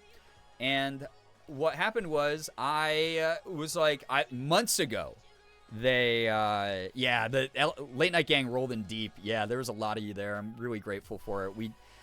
The organizers of it were like, we'd love to have you back. We loved your panel a lot, which was really, really cool. Gray Lady, I can see you. But CasaCon approached me months ago, before shit was obviously nearly as bad as it is right now for me. And I went, yeah, of course I'd love to join. And then everything went down with my family, and I almost dropped out. And I was talking to Morgan about it, and I was like, fuck, I don't know if I have the heart for this right now. I don't know if like I can keep my mind focused on doing this thing. And she was like, your sister would love if you had done it. And I was like, you're very right. Like, she would have hated if I gave up on any of the opportunities that I was excited for. So it's why I went to LA for Iron Lung. It's why I am back to streaming and not letting my career completely die off. It's going to be us building this thing back up again. So those of you who are here tonight, thank you for being a part of this, because I can't do this. We're not getting back to 700 subs by just my willpower alone. I got a good community of some freaking awesome people around me. But I decided to do CasaCon. But the problem was because I was dealing with everything and then immediately had to go out to LA. I didn't have anything prepared. I didn't have anything prepared. I had nothing. I was like, and I told them that. I was like, hey, if you guys are okay with my panel having zero structure, I hope that's all right. And they were like, yeah, sure, do whatever you want. And I was like, this might be a little bit Q&A heavy as a result. Fortunately, I'm used to rambling for like way more than 1 hour about random shit on stream, so it wasn't that different than a stream, and I occasionally addressed the chat, so it kind of worked out well. But I was kind of like, flustered in the beginning. Y'all can definitely tell when I am. And so I was like pretty flustered in the beginning. And I was trying to like bring up that story I bring up here a lot when people ask me how I got into voice acting. And I'm like, oh, when I was 7 years old, I saw the Disney animated classic Aladdin. And I heard the voice of the genie, and he did all these crazy impressions, and it was really fun. And I made me go, oh, you can do that as a job? I want to do that when I grow up. And I'm always like, Robin Williams, personal hero of mine. Love Robin Williams. But for whatever reason, my brain, maybe it's just because it's you know, Jim Carrey did what he did the Christmas Carol animated, right, where he was like every character, and then he also did the Grinch, the 2 holiday movies. We're in the holiday season. I've been seeing all the like Grinch thirst traps on social media and whatever that people do every year, and my brain was like, yeah, Aladdin with Jim Carrey. So that was off the dome. That's actually impressive. Everything I talked about was completely off the dome. I missed a bunch of points that the day before I wanted to talk about, but I'm glad that I brought it together for, like, authenticity is the number one thing that you want to do, and just being on camera and on mic doing content creation will serve as a leg up when you start doing voice acting, because you're going to be more used to just speaking into a microphone in a more authentic way, and that's, like, the basis for acting. So, that was all built up just from that idea. So, I'm glad I brought it home. But that was all improv. That entire panel, I had zero structure for it. So, yeah, there's nothing written down on my end. But, yeah, I was like, yeah, Jim Carrey. And then it was like, I tried to save it because I was like, it would be kind of neat if they did, like, you know, another remake of Aladdin, but they had Jim Carrey. Him as the genie would actually be insane. Can you imagine him being like, well, Aladdin, you see here. I was the one. Actually, I'd laugh my ass off. There was a dude dressed as the Grinch at hockey tonight. I mean, that's fun. 'Tis the season for it. We need a Grussy BTTV emote. Oh, God. Amy, welcome on in. Is there one? There probably is, with the way that the internet thirsts over the Grinch. Not necessarily Jim Carrey, but they thirst over the Grinch that Jim Carrey played. So, the genie pops out. Somebody stop me! God, it would be so funny. I would watch it. I think it would do really well with the elder millennial crowd. I think that millennials would be very, very into it, you know? So, there is a Grussy emote. Well, one of the things, I might do this tomorrow even, if people are down. We might finally get around to the Better TTV emote selection stream. So if you have some really good ones, I might not pick them to add to the channel, but I will peruse some BTTV emotes with chat this probably tomorrow or possibly Monday. We'll see. But I'm trying to get more regular streams back again. My schedule's no guarantees at the moment, but I'm really grateful to everybody who's just being patient, being understanding, being supportive, being just kind. So, I'd rather ACAB Froggy over Grussy. Well, here's the greatest thing. So I'm going to be getting BTTV Premium, and we're going to have like almost unlimited emote slots. So we can probably add both if there's going to be a lot of voting in chat. There's going to be there's going to be a lot of me being allowed to veto shit. If I'm like, I don't know if I want the emote that every time someone writes the word fish in chat, it turns into a giant neon glowing emote of the word cock or something. Like, those do exist on BTTV. So I want us to still be able to type in chat like normal people without emotes interrupting every word that we write. So that's going to be part of the the caveat of what's going on. But we'll see what happens. Listen, Merm, listen. Statistically, you know you're going to get your way on at least one emote. You know that. You know you don't have to beg for it right now. The stream's not happening the second. You know it's statistically likely to happen that one that you are feral for is going to get added during that stream. It's just, that's the way that this has always worked. Sounds like a recipe for disaster. Oh, I don't think you've seen the current BTTV emotes we have. So, banned no Grussy. Actually, that's sick AF, and we should do hieroglyphs. Everyone only speaking in cursive raw in the chat from now on. God. You heard, Mom, I'm the favorite. Me talking about probability and statistics does not make anyone here the favorite. Statistically, my favorite is myself. There we go. That's also a lie. I'm literally lying to you. Okay? Yeah, like Fariha has :3 in her chat. If you type :3, it turns into the word bottom in big bold text, which is really annoying for me because how rude. Okay? I'm trying to like write a different thing and then you're going to try to clock me. Uber, hello, hi, welcome on in. Check and only type in wingdings. God, wingdings. You better be the favorite. Yeah, we'll see what happens here. Self-report. It's not a self-report. It's not. What? All right. Clocked in 4K. No, not even close, chat. Okay, I am so. What? No one should be speculating about this stuff. Okay. I was. It's like riding a bike. Streaming again. Just, God, it's like I never left. All right, chat. I've been yapping for over an hour, and I want to get to some Power Wash Sim, too. So hit me with a little bit of that silly little thing called good news. You know what you are? I know what I am. You don't know what I am. A good... Oh, my God. It was a setup so you could say good girl to me. All right, Amy, thank you for the 30 stream streak. If y'all have any good news, it doesn't have to be anything humongous, as long as it's something that makes you happy to share. It could be silver linings, could be baby steps in progress. As long as we can all comfortably enjoy it, please feel free to share your good news with the rest of the community. I hope the rest of the community that's witnessing good news congratulates and celebrates each other's good news, because it is a good thing that good things are happening to good people in a good community while the world isn't so good sometimes. It is a really nice thing to be able to band together against all the horrible shit out there and be like, damn, this person who I see in chat, who I respect and feel like, you know, some kinship to, is experiencing these good things. I might not have a good thing going on right now, but I'm so proud of them. Because whenever you do have a good thing to share, we're going to root you on. It could be something like, hey, I had a rough day, but I managed to make my bed today.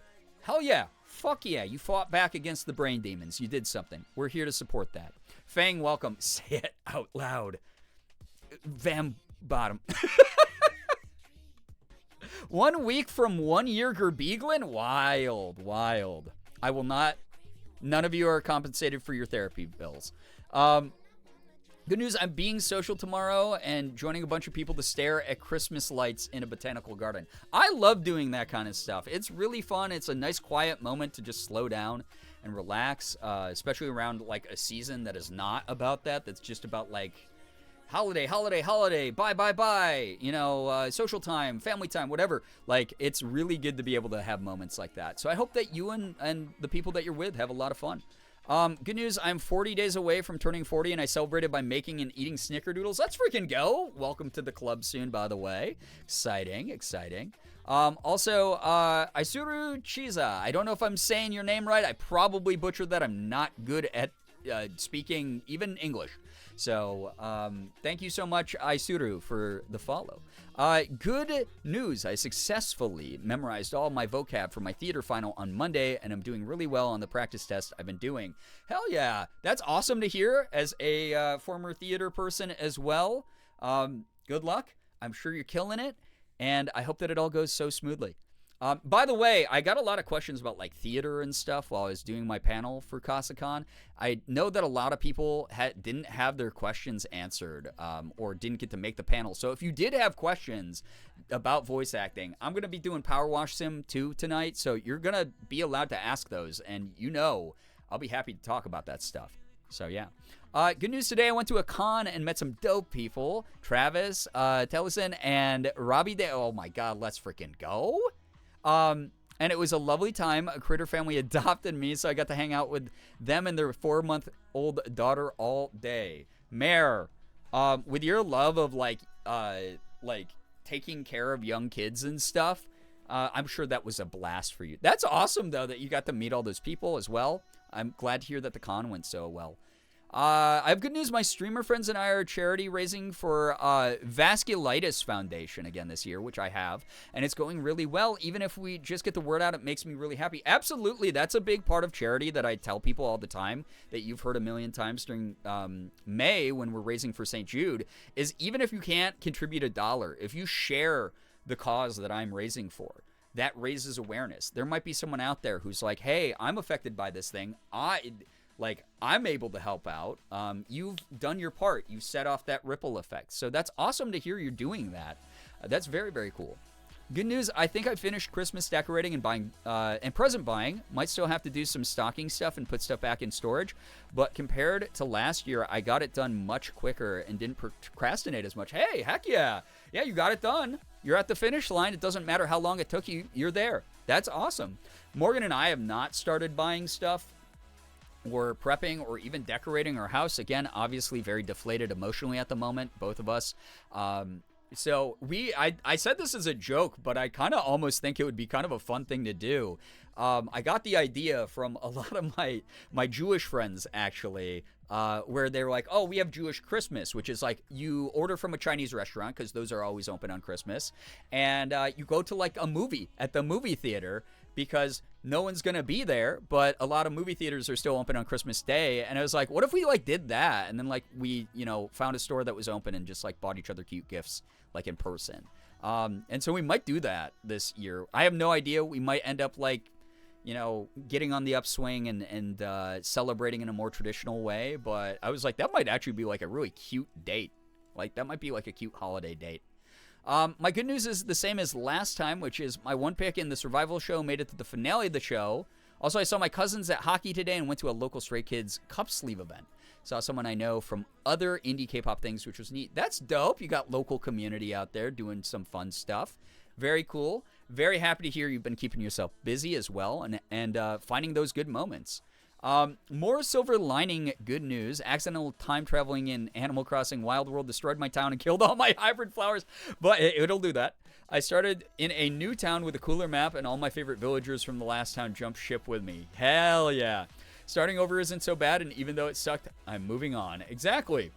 Also, you're having fun with a game, and that's the cool thing about like restarting. It's that like wake up moment where you're like, oh yeah, this is a game. I'm supposed to be having fun because it's a game, and that's a really good thing. Good news is I'm seeing some very slow improvement in learning Korean. I'm a slow learner, especially with languages, but I can now recognize and hopefully correctly pronounce some words and Hangul letters. Heck yeah! Once you learn the alphabet, pronunciation becomes a billion times easier.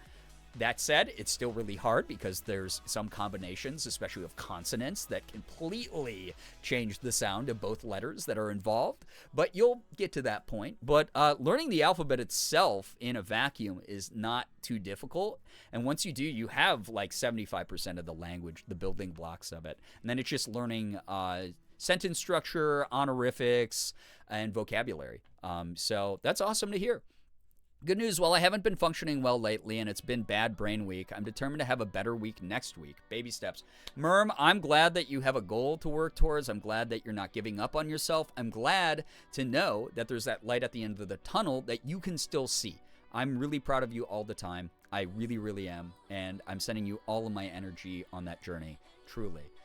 Good news, I got myself a new Rainbow Daily Pill Organizer that I'll hopefully be able to keep up with using. Also, one of the 3 books I got in the mail today was a surprise hardcover. That's so fun for collections. Very good stuff. Also, Rainbow Daily Pill Organizer sounds so cute. Love that. I hope that helps you out a ton.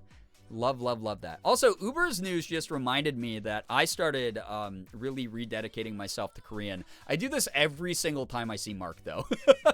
Every time I hang out with Mark, he's like, hey, how's your Korean going? And I'm like, So I got inspired to start putting some more time into Korean, which will be good. And then also, I've been putting a lot of time into Spanish because for those of you who don't know, my sister was a Spanish teacher. And I just find it to be a very useful language. I find it to be a really cool language. I have a lot of friends who prefer to speak in Spanish over English, and I'd rather try to make them more comfortable. And it's a great way to develop a skill that I'll get to live with that still honors her as well. So I've been learning Spanish and Korean again, on and off, or interchangeably, I guess I should say, like simultaneously, I should say. But that's been a really cool thing. That's been like my good news, is I've been dedicating myself in a more serious way instead of just being like, oh yeah, I'll look at like a lesson for like 10 minutes today and then go do something I find more fun. I'm actually having fun learning language again and really incorporating it into like myself, my identity. So I like that.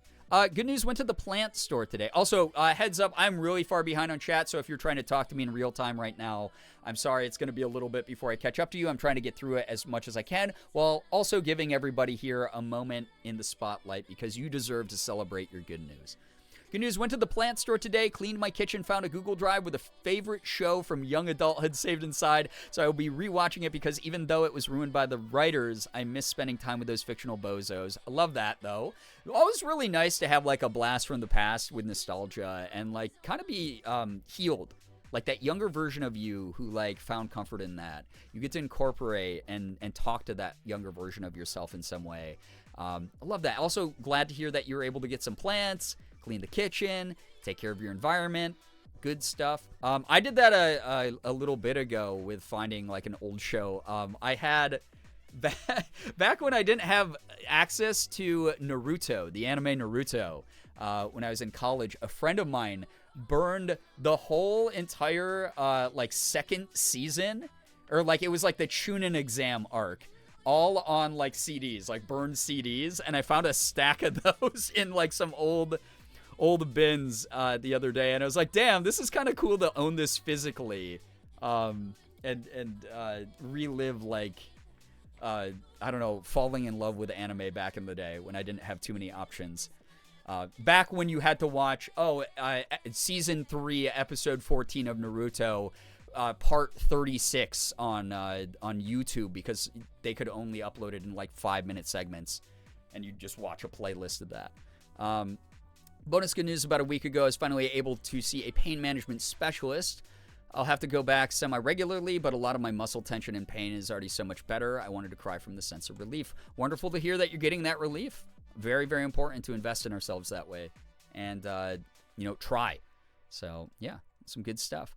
I had a blast with that baby mare. What can I say? You're the baby whisperer. That's a good way to put it. You really are. But yeah, so bad at lurking. If I say I lurk, it never actually happens. You're good. I'm glad that I can inspire some level of conversation with this amazing community. Y'all are great. So I'll cry right now. Good. You deserve to after all that you do to me, Merm. Every stream, I wake up. It was close. I don't know if you've seen the anime Wolf's. Oh my God, it's Wolf's Rain. Cheza. I haven't watched it in such a long time. Is it Cheza? Please let me know if I'm saying that right, because if I am not, then I am, what do you prefer to be called? Is it Isuru? Is that good? So, you have good energy? I appreciate that. Thank you. I also had bad brain week this week, but I also had a friend offer to help me with Korean a bit, so hopefully I can properly start to learn a bit beyond the alphabet, random words and phrases. It's good to know, how to speak even, like, basic things, right? Psych. Kopirang cha. Coffee or tea. That's a good phrase to know, you know? You'll probably say it every morning if you ever visit Korea or Koreatown. So, yeah. What app are you using to learn Korean? I am overwhelmed. Funny that this all is related to Mark. Because, so, about 2 years ago, we were in LA. Mark invited us over, and we got to see a very, very rough cut of Iron Lung. We got to see one of the earliest versions of the movie, at Mark's house. While we were there, he also, for some reason, was like, "Hey, do you want a copy of DaVinci Resolve?" And I was like, "Yeah, I guess I want. I probably would want to unshackle myself from using Adobe products because Adobe's a piece of shit and the people who own it are pieces of shit. So yeah, I'd love to. Still have not opened that, by the way. He did give me a free copy of DaVinci Resolve, which was really nice. I'll learn it eventually. And he also was like, "Hey, these are used and all marked up with my notes, but do you want these books?" And he gave me just a stack of Korean language learning books. So I have Mark's Korean signature in some Korean learning books. I should pawn those on eBay for money and then move to LA and then just learn Korean with him directly. But yeah, so I have some cool resources from that. Good news, I did physical therapy homework today, even though I really didn't want to, which I'm proud of myself for. I'm proud of you. I busted out my exercise bike today for the first time in months. My depression has kept me from exercising. I've kind of let myself go. Very out of shape. My stamina is not up there. My endurance is bad for like voice acting stuff. It's affecting the work that I do a little bit. So I was like, shit, I have to, I got to take care of this. I got to get back on the bike. And I'm back on the bike. I'm working out again. So that is something that like I'm proud of anybody like putting some work into like physical activity of some sort. It's hard to motivate yourself to do it. So I'm very proud of you for that. That's great. I know you're behind, but you hit the special interest when mentioning Naruto. Oh, don't get me started. Don't get me started on the goat, Gara. I just thought I lost my wallet, but thankfully found it and was able to buy the last of my Christmas presents. Let's go. Heck yeah. Glad that worked out. I have con day 2 tomorrow. I need my beauty sleep. No, Mare, take care of yourself. Thank you so much for vibing. Appreciate you. Thank you so much. Also, thank you so much, chat, for defending me against Merm trying to besmirch my name in chat.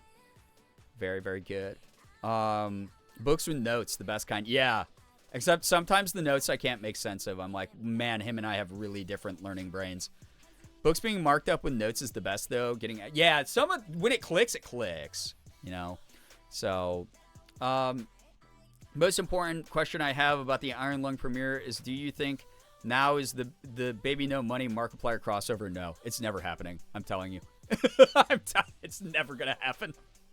At this point, even if Mark wanted to do it, he would rather continue the joke, the bit, of him never doing it. So that there's just going to be the constant content from Baby No Money of, oh my god, win Markiplier. It's just not going to happen. I think that Mark is such a big troll that he'll intentionally not do it ever. Until it gets to like a boiling point, and then he finally does it and the internet blows up and it's a big viral moment. So, yeah. That's my professional insight, my insider look at the Baby No Money Markiplier stuff. You can clip this, put it up on TikTok, get it trending, have people be like, what does this guy know? Well, I know quite a bit, actually. So, believe it!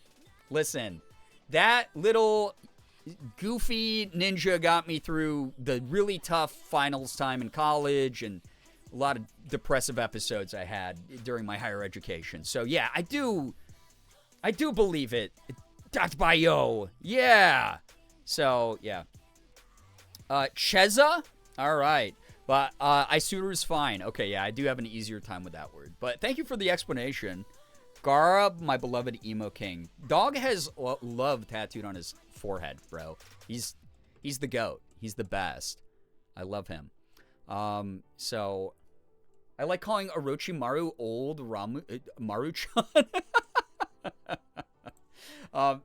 Anyway, I think I'm finally caught up on chat. Look at me. Gara, my favorite. I know. I just hashtag related to the like, oh. My dad was also the head of a ninja nation and then tried to assassinate me. Yeah, that happened to me too. True story, guys. No, Gara's sick because he's like the Vegeta of that show. He has this like, hey, I'm this like genocidal maniac who also then has a redemption arc, which is crazy. Truly. Gara and Rock Lee were my dude. The Gara Rock Lee fight during the Chunin exam is insane to this day.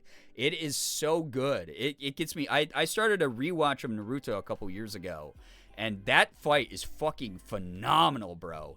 That fight is so good. The animation upscale, it really sucks because like now we're really spoiled by a lot of anime that just has a good animation budget, and you don't get the bad in-betweens the way that like, you know, Pain from like Naruto is constantly memed at and everything. But like there were the episodes where you're like, oh, this was filler, so they like put the B team on this. They just had like a bunch of like in-between artists from Korea like do the animation, and it looks like dog shit, and all the stills look bad, and everyone's eyeballs are like halfway up their forehead. So like the animation hasn't aged well, but then you have episodes like Rock Lee versus Gara, or you have like the first couple episodes of like Shippuden and shit. And holy fuck, bro, it's like when the animation budget was on during that show, it was on, bro. That was like competitively like beautiful animation for a shonen anime at the time. Like truly like good animation. Very fun. Because we didn't have much, because if you go back and you watch like fucking like the OG Dragon Ball, it's like that's what we had to compare it to. So it's, yeah, Rock Lee taking the weights off is insane, right? So good. So good. Also, Groovy Deadeye, thank you for the follow. Appreciate that. So good. To see, like, I don't know, man. The thing also that they did really well with that show is kind of like the reason Dragon Ball was so popular is every new character has like their signature moves, and they use them like episodically. It's like, oh, they're busting out the bit. Oh, here, you know, Kage Bunshin no Jutsu is happening. He's gonna win the fight here. But then they did that, so everyone like, oh, there's a character for everyone. I like this ninja. Their ninja clan is known for these cool techniques. That's my favorite guy. That's my favorite move in the show. But then the characters, much like Dragon Ball, develop new techniques. They get stronger. They show, they debut new moves. Oh, we have a time skip. Suddenly, Rasengan is like almost perfected. Whatever. Like that shit's cool, dude. Like I meme on Naruto all you want because it's rightfully criticized for a lot of different things, and it is truly like little baby goo goo gaga level shonen anime. But there's some moments that like are undeniably badass in it. Rock Lee taking weights off to fight Gara is sick. It's dope. Finding out about sand armor that Gara uses during that fight, that's sick as hell, dude. That's so cool. So, it's an okay show. Boruto, have you seen that? It has a fight in it that is Jesus, Naruto, Sasuke versus a bad guy. If you know, you know. I have not watched Boruto yet. I unfortunately let the haters get into my brain and tell me not to watch Boruto. So I put it way on the back burner.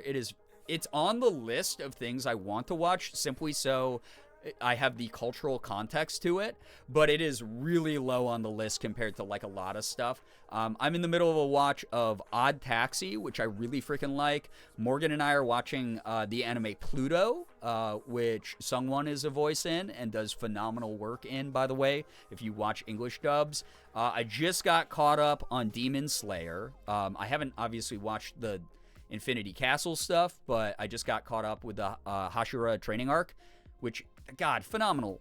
Just again, another shonen anime that's like not that deep, but it's like a little bit more emotional. It's a little bit softer and more gentle at times. It is not afraid to wear its heart on its sleeve, which I find really cute. I like that one a lot.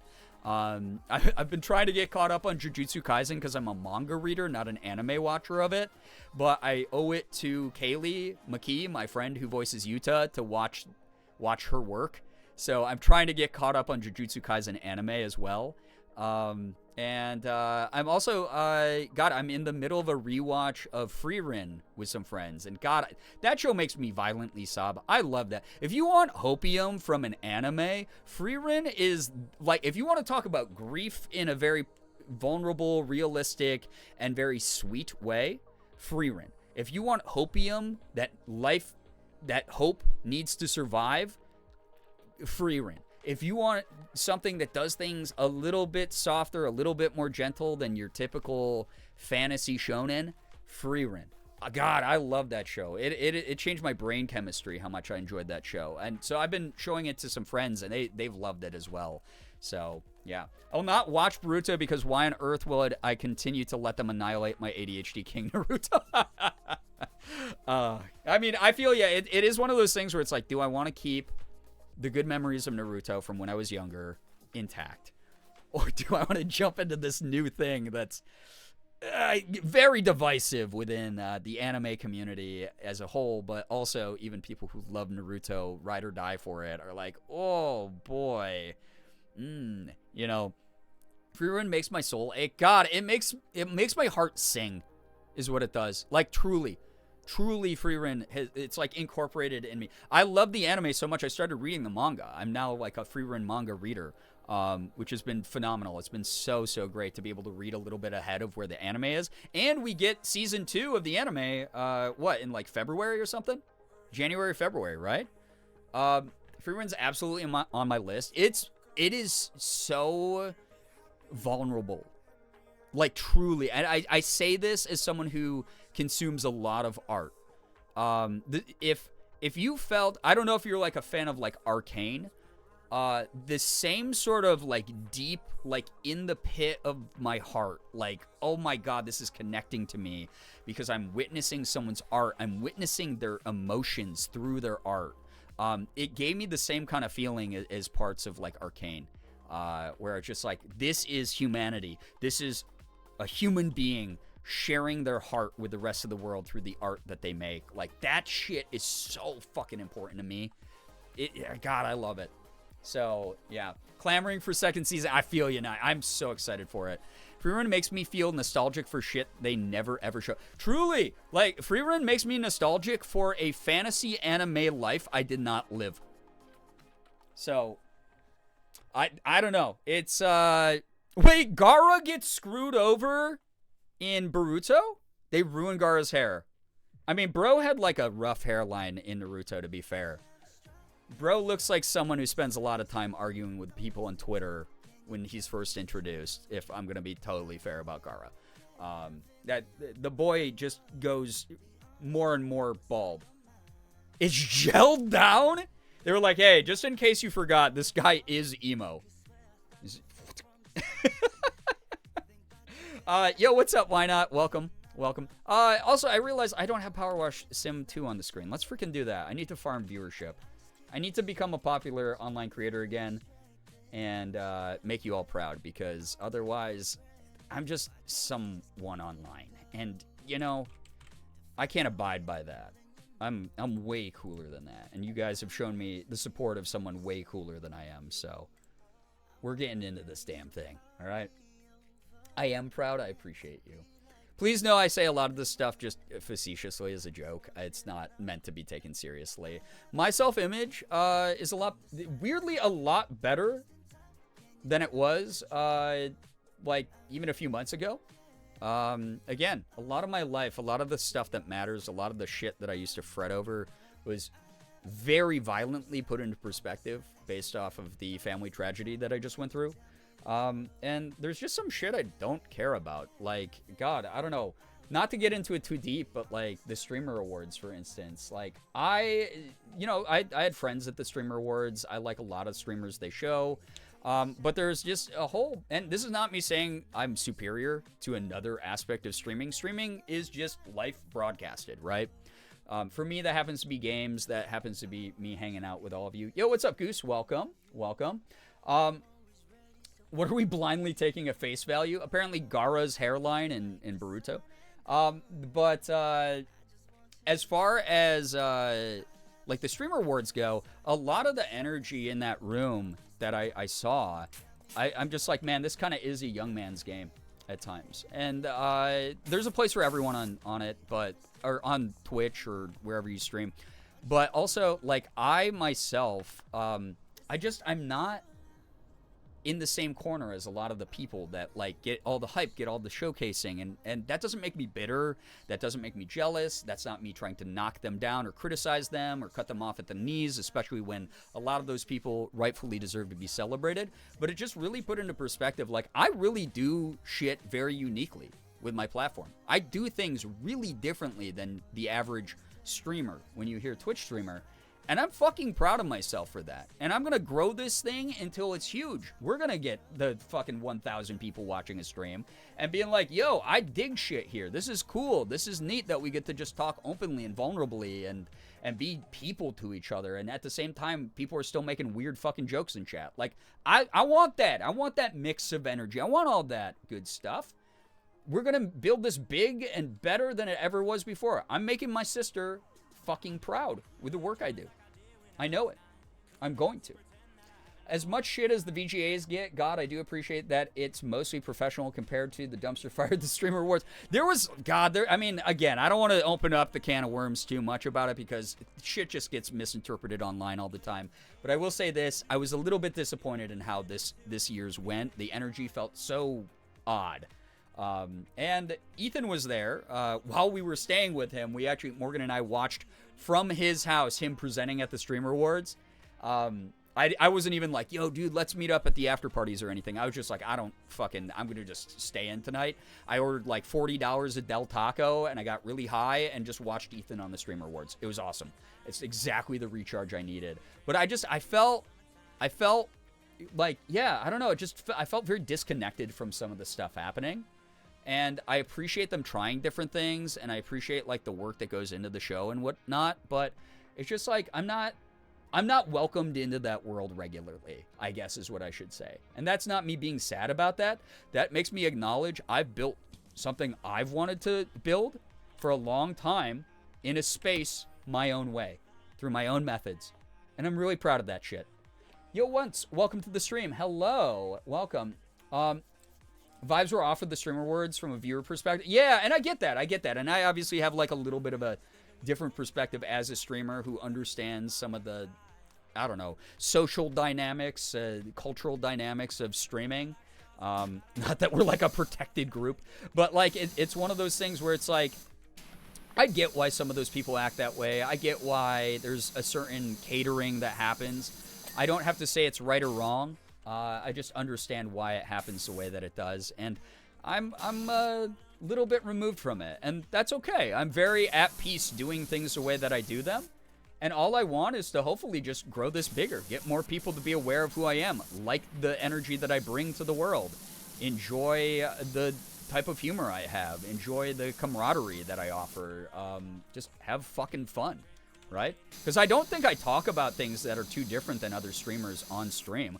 I don't think that like my sense of humor or like the energy that I bring to on camera is that different than any of the people who are up on stream. I mean, obviously with some exceptions, but like different approaches for different genres of content, right? But I do have that thing where I go, God, I'm in all the circles with good people. Not that I want to like use the clout of my friends or anything. But why has my shit never hit the runway at top speed? Not that I'm, not very grateful for what I have, because I have so much more than so many other people out there. But I'm always like, this feels like it reflects back on me. I must be doing something wrong. It's kind of a neat challenge to figure out what that is, that this kind of energy, this kind of conversation, this kind of community, maybe this has the potential for broader appeal. Maybe I got to figure out what that is without changing myself. Doing it my way again. Making sure that it comes from the heart, comes from the soul, is important to me. So, I don't know. It just, it's helped me watching the Streamer Awards, weirdly enough, the silver lining was I reevaluated how I make my content. Because I'm never going to be like Queso, who I adore the content of, by the way. I really enjoy Queso's unfiltered energy. Can I personally do that? Probably not, and definitely not in the same way, but that's no two streamers are 100% alike. Because we're human beings, and no two human beings are 100% alike. But damn, like, if I can bring some aspect of Queso's appeal into what I do, where do we cross over? Where do Queso and I cross over? How can I incorporate that into like the stuff that I like to fucking do on stream, right? Like, I don't know. It's a cool thing to try to figure out as a creator. It kind of spiritually reinvigorated me about like the content and the energy I'm putting out, the intention I have. It's why I highlight it so loudly. My intention with my platform is hopefully something that comes across really clearly. So yeah. Del Taco and watching friends doing a thing from the comfort of a couch sounds amazing. And my beautiful, incredible partner Morgan was there. And Spencer was there. He was cuddling with us. We were hanging out with him. We got to feed him and let him out when he needed to go out. And took care of my friend's beautiful, amazing dog. And that was, like, great. That was actually, like, a really great thing. So, yeah. Yeah, and that's the thing is, like, obviously I can't comment on that too much, Goose, is, like, a lot of those circles travel very strongly together. A lot of them, I'm not going to say there's, like, favoritism going in there, but it is the people who are, you know, on the up and up, trending. They all recognize each other because they're kind of in the same wheelhouse of what they do and how they do it. And that's, like, not... Again, a knock on any of those people. That's not a criticism towards any of them. That's just, this was a homegrown award show, and there's going to be some people who are more familiar or more aware of each other due to a number of different factors, and it just is, it is what it is. It's like, yeah, there's going to be a lot of personality-based recognition during that because those people enjoy each other's personality-driven content that they have sort of align themselves with. It's just a different thing, right? Again, different strokes for different folks. I try not to start drama or wars or anything like that. I don't have a superiority complex. Also, Xander, thank you for the gifted sub to Goose. Goose, enjoy the emote sub badge ad-free viewing. Thank you so much for that generosity, Xander. Truly. Can you draw a cool S? No, because watch this. This is going to be really embarrassing for me. I fuck this up every time, and I grew up in the era where we made these. So... I do the same thing with St. Jude, folks. Yeah, there's too much favoritism at St. Jude, honestly. The favoritism is should be skewed away from me, and Jason should stop inviting me on stage because it makes me go, oh God, I have to say things.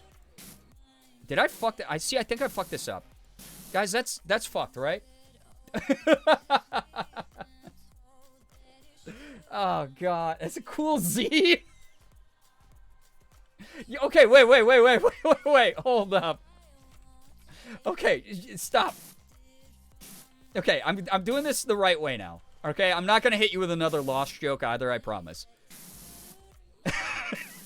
I won't lie, my brain was very tempted to do the fucking lost joke again, but I'm like, I'm trying to make my content more approachable, not more derivative, right? I say as I do a freaking symbol from the 90s.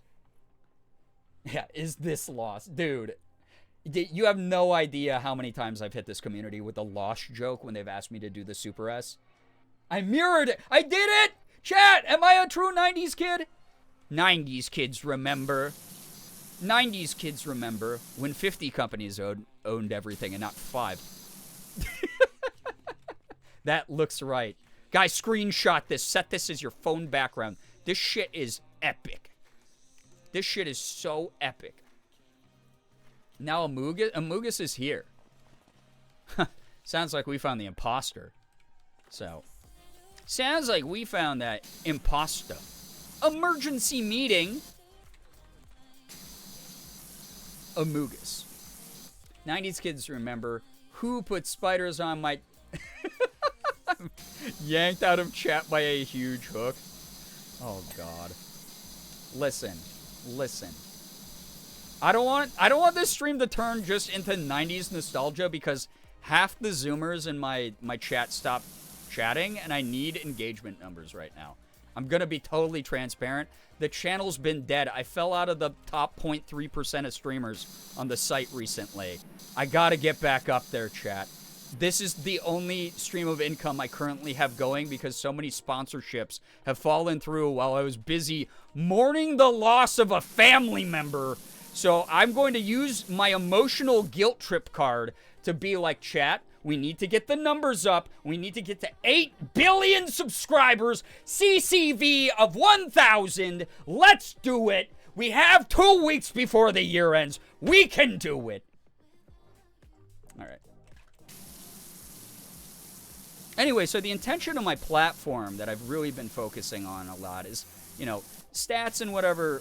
I've been doing this for almost 13 years. Who cares about, like, what my numbers look like month over month? This community is so generous and supportive, and I just like the vibe. I just like that, you know, I'm a human being who's like, damn, life's too important to not share in a authentic way. And authenticity, like I said during my my stream or my panel yesterday during CasaCon, I just want authenticity to be at the core of everything.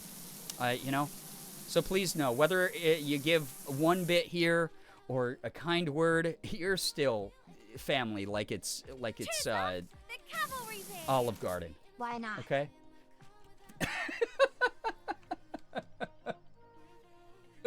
Oh God. Anyway, where were we? Wait, Twitch started a scam train? It did. You heard her.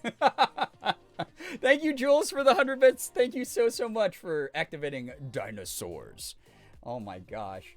The S is relatable to us Zoomers. It's because you want to be us so bad. Sorry, I can't hear what Bree's saying over the creaking of my millennial joints. Oh my goodness. Oh my goodness. Also, though, I do hope that, like, again, it's like y'all have convinced me over the years. It's not weird for me to be like, yeah, I have this goal. Like, I'd love if my YouTube channel, we start, like, hitting over 1,000 views on every video again, right? That's a goal of mine. That's not, like, an expectation of the community to do more for me. It's just a goal that I have, right? It's good to set goals. It's good to have a light at the end of the tunnel to work towards. That's what I'm trying to do in 2026, you know, get back there. I want to get back to triple-digit CCV. It didn't happen this year, but there was a lot of unforeseen things, like me farting really loud on stream. Thank you so much, by the way. 42 bits from Merm. Thank you so much, Ephraim, for 100 more bits. Good gosh, y'all are doing a lot tonight. Thank you as well. Yeah, Goose, having an older sibling really will do that for you. Xander with the 5 gifted. What the heck? You have given so much recently. Please know that as much as I appreciate you, you do not. You do a lot already, is what I'm allowed to say. Excuse me? But thank you. If you got a gift sub from Xander, Mommy? make sure you're saying Sorry. thank you Mommy? for that. Sorry. But yeah. Mommy? Sorry. Numbers-based Mommy? goals that are Sorry. realistic, that do not detract from the amount of support that's already being given to me. This is not the onus is not on the community. This is me trying to work more consistently, me trying to work hard, and really put love and passion into my craft so that it is appealing to other people. And I maybe attract more people to the channel. I want to get back. Yeah, thank you. I'm trying to get back to 100 average viewers every single stream, which means we'll need a viewership of over 100 per stream, and then also get back to over 1,000 views of video like I used to have on YouTube back in the day. So really working towards those things. I'd love to hit 100,000 subscribers on YouTube, but that's going to be something that's going to be really reliant on, did I become more consistent on YouTube in 2026 or not? So I got a lot of great video ideas locked and loaded, some funny, some more serious, and I just want to share a more comprehensive version of who I am with the world. That's like a big part of what I'm really focusing on. So, yeah, I don't know. I really appreciate y'all. Y'all are amazing for being here and setting that groundwork, that really important groundwork to get there. So, Bree's being serious, and chat is just Del Taco consequences in here. What do you mean Del Taco consequences? I had the best bowel movements of my life after Del Taco when I was in LA. What are you talking about? Anyone who badmouths Del Taco just didn't eat at the best location. Okay? Why am I getting attacked by evil horses? All right? Why? What's that about? Come on now. Come on now. The horse? Of course. Thank you for the hype train leveling up. Also. Fuck around crazy style? Yeah, as you do. Let's go. Let's get body. Oh, gosh. Good Lord. Thank you very much, Ephraim, for these horrible horses. They're just awful. I really hate the teeth on those. Not doing the tiny section of the corner there was fine. I was totally okay with that. You sound so totally okay with that. Does this look good here too? There we go. That's like about done, right, Fang? Oh, it's good there. Let's move in this direction and finish our work this way. Goose, thank you for those 12 bits. Thank you. Is this enough to cause horses? No, hearts, apparently. It's beautiful, though. Thank you for your love. Thanks for your horse girl hour. Oh, God. Some of you have missed some of the fun ideas that have happened during the 4 streams I've gotten to do over the past month. But within those 4 streams, our brains did kind of connect, and we were cooking. Yes, it looks fine. Here, let's get a closer look at that. It does look really good right there. Yeah, I did a good job there. You're right. We'll keep the camera face this way so you can see the handiwork.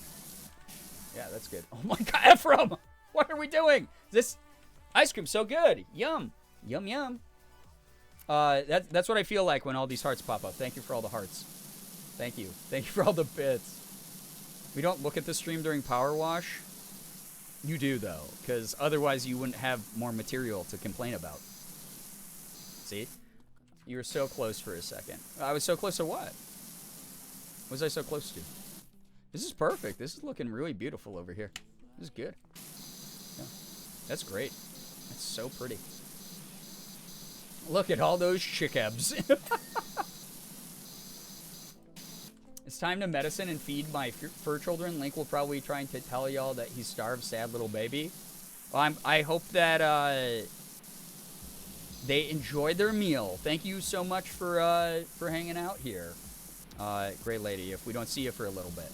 Thank you, thank you. Yeah, I don't know. I don't know what I was talking about until a moment ago, but it's probably about how epic. Oh yeah, cool stream ideas. I was running it by Morgan, but the one where I do a Wine Mom stream, I do Wine Mom. Oh, why didn't it ding? It says that I didn't finish this portion of the roof here. That's really weird. It's really odd. Wonder why that is. Well, Fang, you were noticing things I missed before you said, so, like, feel free to point it out. Feel free to point out what I need to do to finish off that part of the roof there. Really odd. Wine Mom stream is going to be happening probably sooner than later, where I drink wine on stream, I dress up like a suburban wine mom, and we read Reddit Am I the Assholes together. And then I get to be like a judgmental neighborhood watch ass suburban mom and be like, who's like way too involved in the drama of other people who she doesn't actually know. And be like, yeah, actually, I think Brad 52, you are the problem. You know, like that would be fun. So, a little spot on the left there. I got to get back up there, but I'll try. Yeah, it will be so fun. I think I need this so bad. It will be fun. Silver Mirror, welcome to the stream. Love that. That's my favorite pastime, but I scroll the next door app while drinking wine. Oh, God. I can't do that one because people get a little bit too bigoted on next door a lot. Where it's like, I saw a guy who wasn't white delivering food out of an Uber Eats car. He's probably here for nefarious purposes. That's the shit that drives me crazy. Whereas, Am I the Asshole? It's like, me, 28, and my boyfriend, M27, we're arguing about what the best Beyblade series was. He thinks it's this. You know, yeah, HOA Karen. Yeah, it's going to be like HOA Karen stream is a good way to describe it. It should be fun. So, my mom's a Nextdoor user, and her go-to line is Jesus could show up on 24th Street and he'd be reported as a suspicious person. But honestly, the hypocrisy that, of some of these people who also would invoke, religion or whatever is unreal. But we won't get into that. It's not Theology Thursday, chat.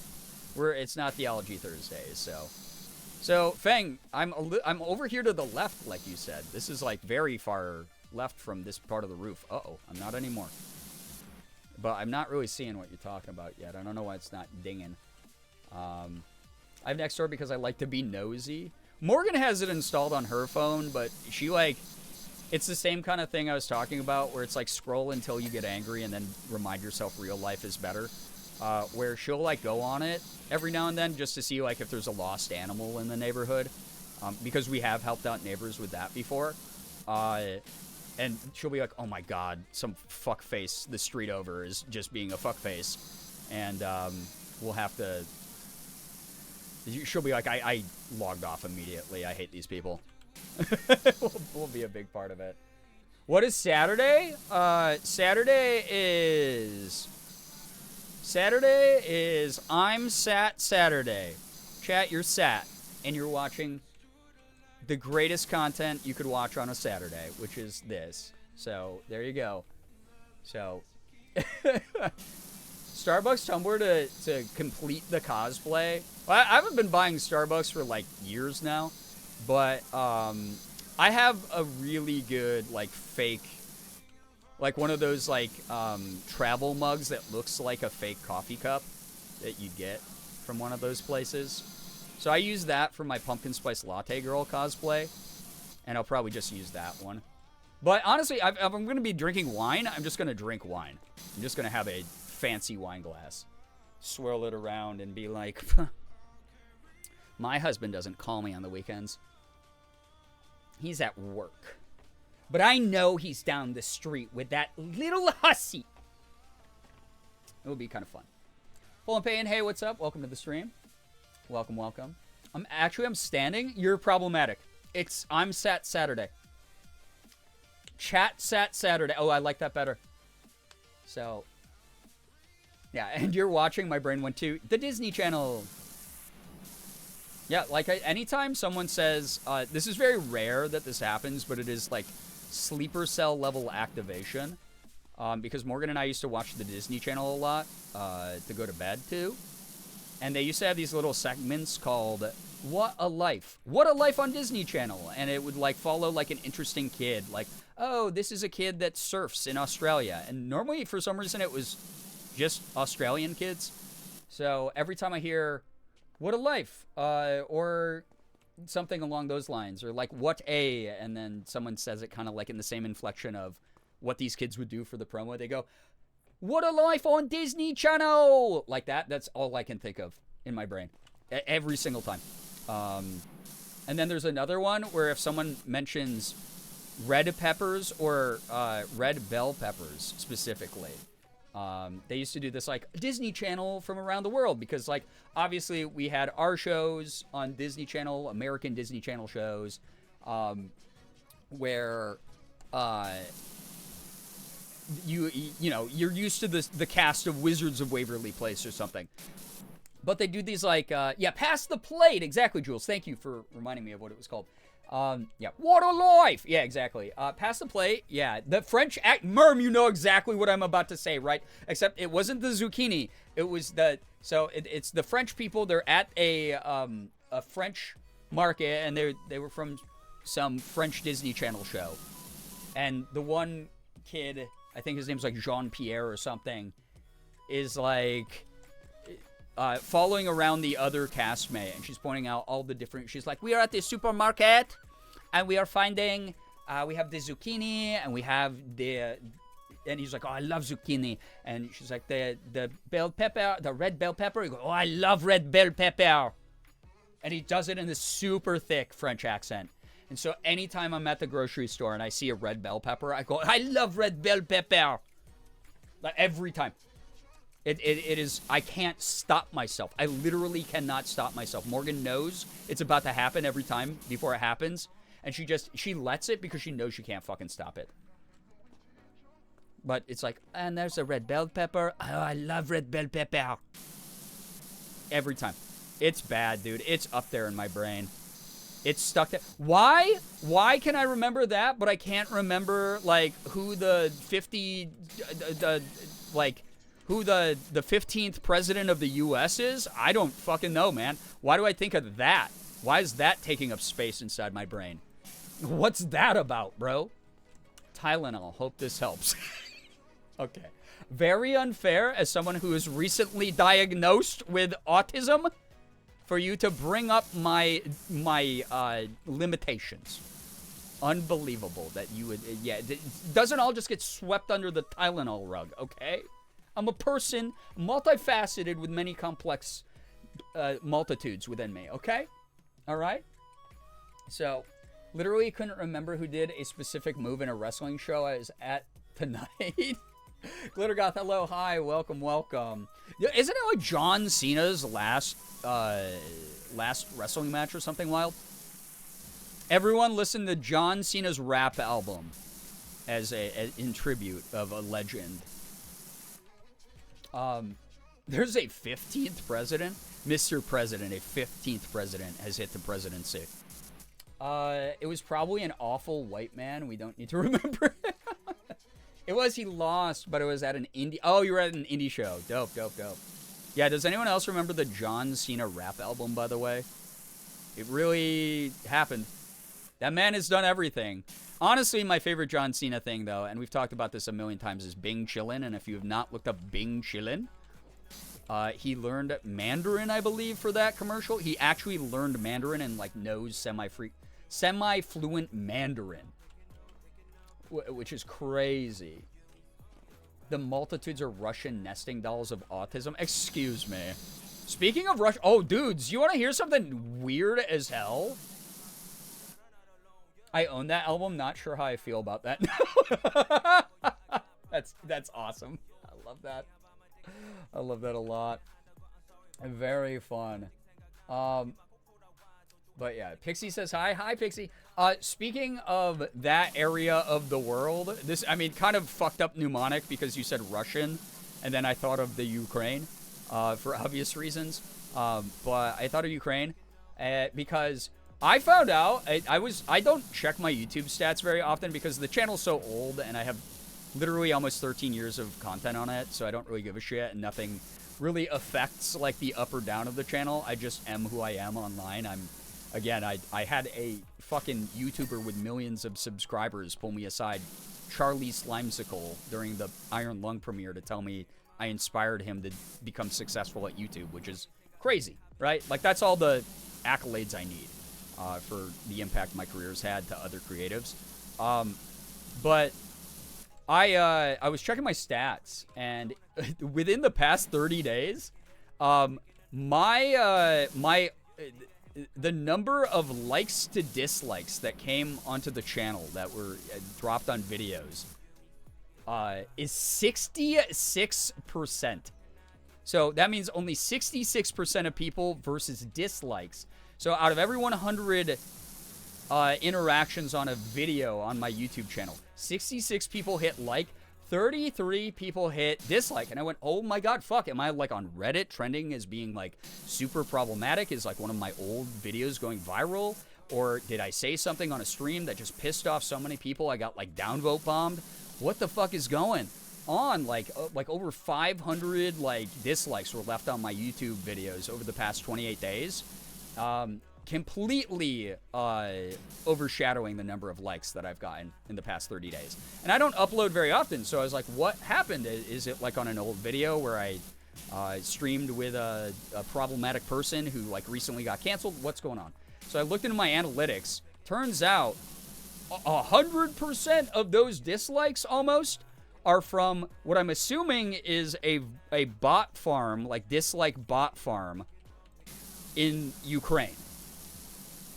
And because you can look at like different, like cross-reference different analytics on YouTube, and I was able to like get into some of my deeper advanced stats, and it was like 100% of viewers from this video, this series of videos that got disliked, are men from the Ukraine, and I was like, who has the energy? I don't know. It might be like a 15-year-old with like $15.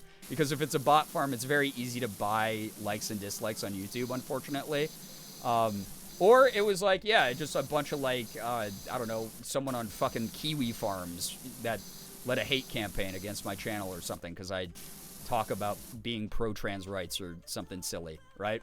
Like, who knows? I don't really care. It doesn't affect my channel. I've already contacted a YouTube rep about it. Honestly, it makes it look like I got a sudden flurry of activity on my YouTube channel. It does not affect the algorithm and how my videos are recommended, especially new stuff. it doesn't hurt my feelings because I know it's not sincere. And it doesn't like harm the quality of like what I'm putting up moving forward. I really do not give a shit. So this is not what I meant when I said let's get botting. So I don't know, dude. Like it's one of those things that doesn't affect me, and it is like kind of what you said, Goose. Where I'm like, who's the energy or the time or like who cares about me specifically enough to want to try to do that? Because I don't give a shit.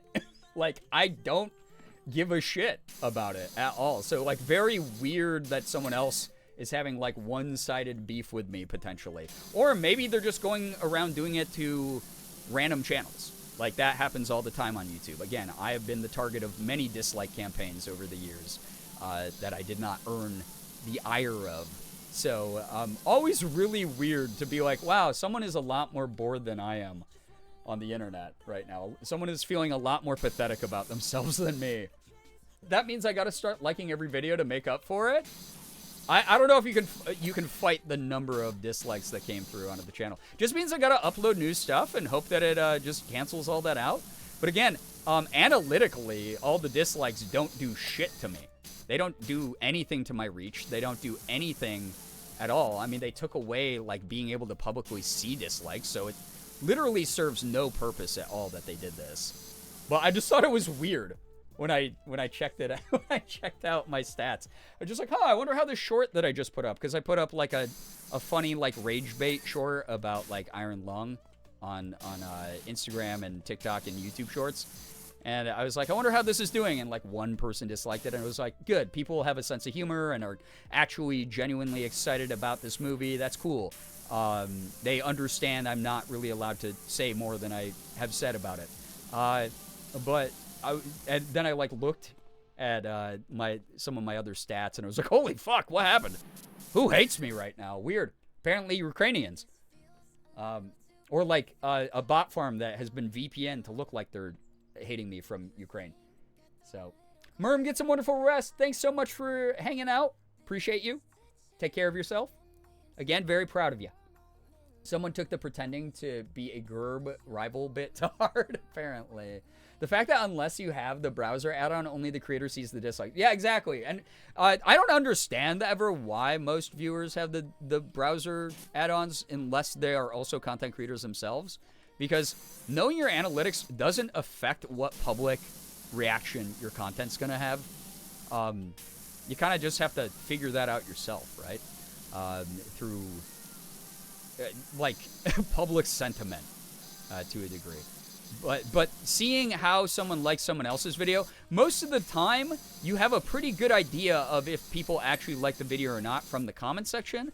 And also from, like, if you do see, like, a ton of views and very little likes, right? Like, and to be fair, now we have lazy people online who just don't hit like, even on videos they do like. So it's a bit skewed, and it's a bit different than it used to be as far as those being metrics worth even paying attention to. I rarely give a shit. I rarely give a shit about like to dislike ratio. I rarely give a shit. I want people to do it because they don't realize that hitting like or even dislike does boost the video in the algorithm and allows the visibility of it to spread in the algorithm, which is, again, why I'm not sweating a bunch of dislikes on my channel from random Ukrainian bots. But it is one of those things where it's like, yeah, no, anyone who cares that much about that shit already is caring too much about shit that does not affect them. They have zero control over as well. So that's kind of the way I've looked at it. I've been online long enough to, A, develop thick skin and be like, it's part of the territory, it's part of the job, whatever. And also be like, wow, if 500 people from Ukraine dislike my videos, it does not affect the positive fan interactions I regularly have every day. The people who like my shit tend to be more vocal, which is, I know, not the norm everywhere on the internet, but it's the norm that my community has established, which has been really fucking good and cool. So that's about it. That's about it. I have it on because my lover's heart is surrounded in a layer of hater, but that's it. I have the browser add-on for the dislikes because I'm nosy. Well, as long as you recognize that it's a kind of pointless, useless reason, and you're just doing it because it's something you can do. Whatever. I can't control you. I can't convince you to do it or not. But, like, it really is a completely useless stat for the most part. Used to be like a sentiment gauge for a lot of YouTubers back in the day. But then you see rage bait assholes who the dislike ratio is way higher than the like ratio on a fucking, like, Alex Jones video or some stupid shit. And it doesn't affect them because they know they're getting clicks. They know they're getting watch time. YouTube's going to pay them for those things. And that's all that matters during their bottom line. That's all that matters at the end of the day for them. And you hitting dislike on that video is not going to affect their livelihood. And that's the part that I'm like, I just don't even care to know. I don't care to know because, like, I know what's going on here. I know what sentiment is versus the success that they're farming from the rage that they're generating.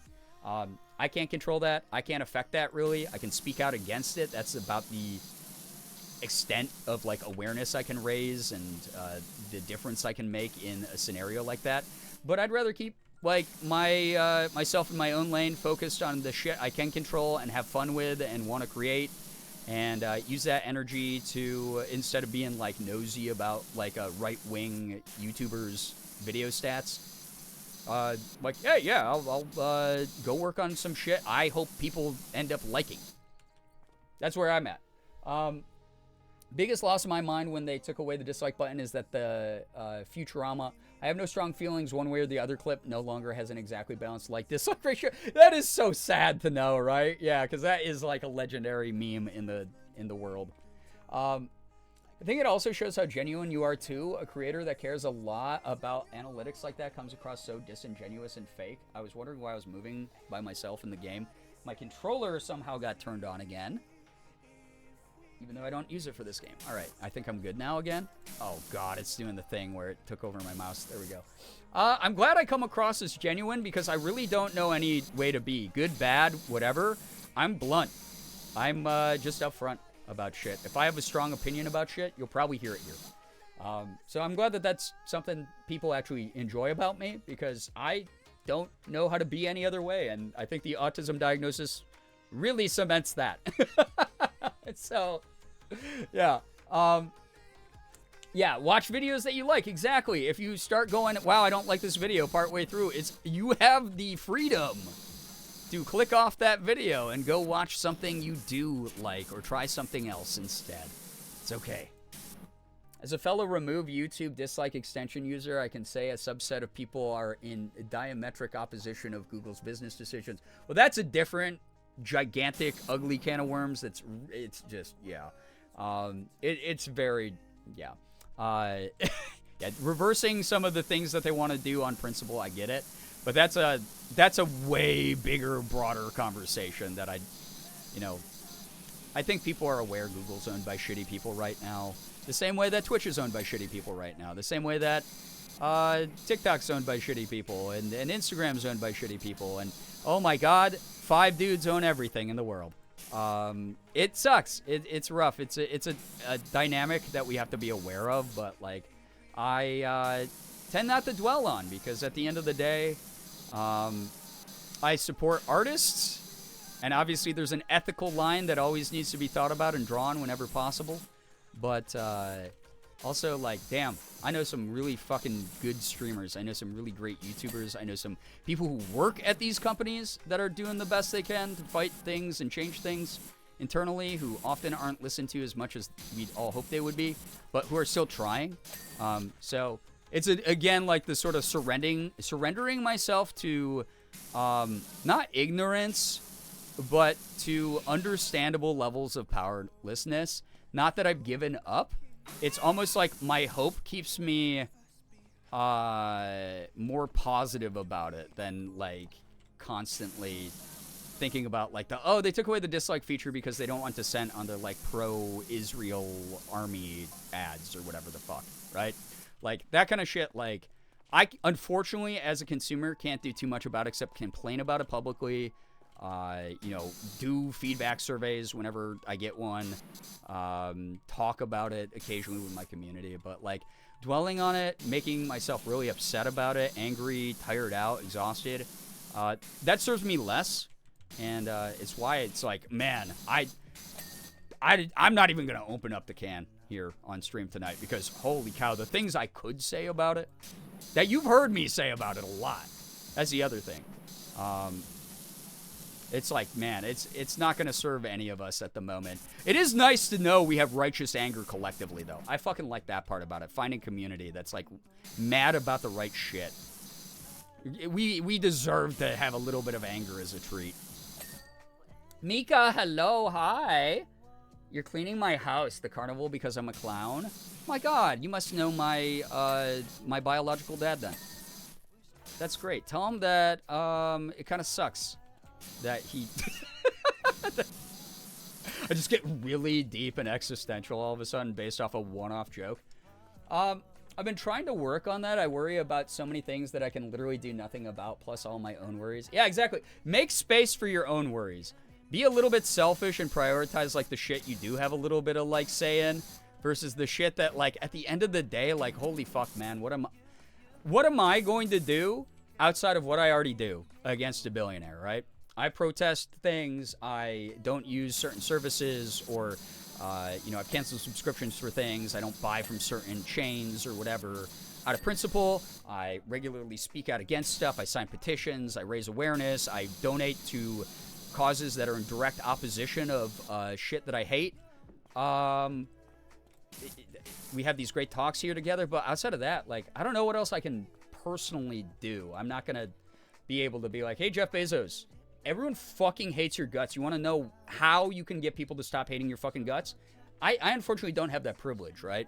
And I don't have the power of persuasion on my side in those scenarios, those types of power dynamics. So I just try to live life as best as I can, be as good of a person as I can, and welcome the people who collectively have that same kind of energy into all my spaces. I trip your biological dad every time I see him at the clown convention. That's good. And I hope good. I hope that sends a message. Thank you for your service. Nico, take care of yourself. Thanks so much for dropping by. Thank you. Good luck with all the studying and whatnot. Thank you for being here. What are these? Oh, these are the plushies you can win, I think.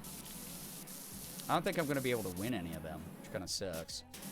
So, must retire my comedy license. It's a tough thing to give up, you know? This community's tried to make me give up mine a couple of times, and I don't think that that's a tree that they should be barking up, honestly. You know? Maybe they should look in a mirror every now and then, if I'm going to be totally honest here. Yeah, Mika, we're just doing chats and washing, as you know, tends to be oh, we did name Saturday, new theme for Saturdays, Chat Sat Saturday. You join, you go, I'm Sat, here for some awesome stream content. Oh, this is epic stream content. No one's done it like this before. So welcome on in to Chat Sat Saturday. It's going pretty well, I'd say.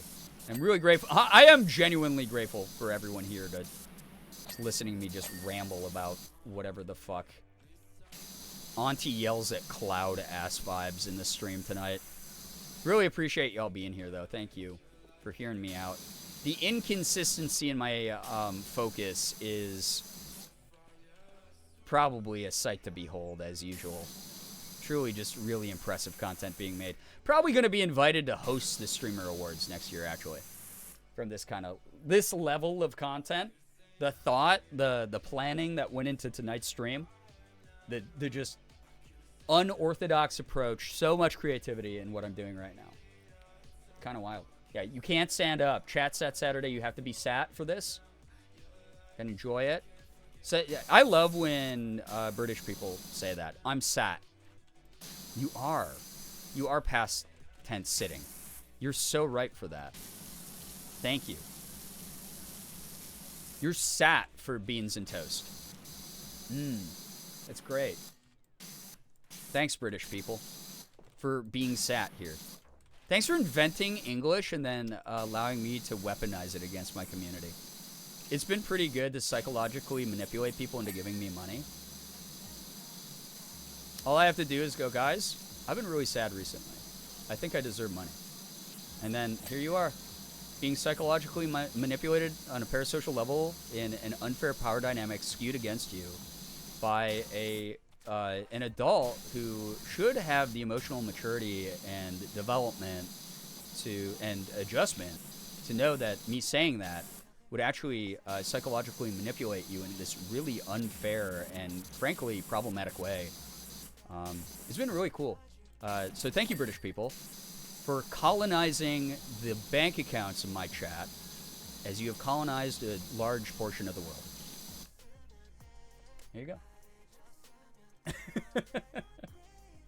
CJ, welcome back to the stream. Welcome.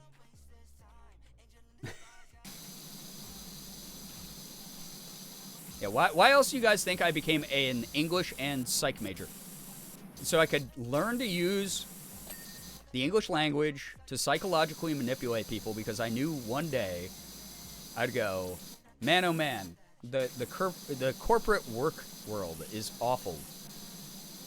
It's time to manipulate people out of their hard-earned money so I can sit on my ass and play video games. Yeah! It was a master plan from the start. I think it was a really good gambit to take, honestly. Thank you, British people, for colonizing. You can't cut off the quote there. That's disingenuous. Meanwhile, here I am being completely transparent about my intentions. Chad, if I'm not a millionaire by the end of December, I'm going to be really upset, honestly. You'll have personally failed me as my parasocial chat. I can and I will, and it is. I don't think that you understand how online debate etiquette works, okay?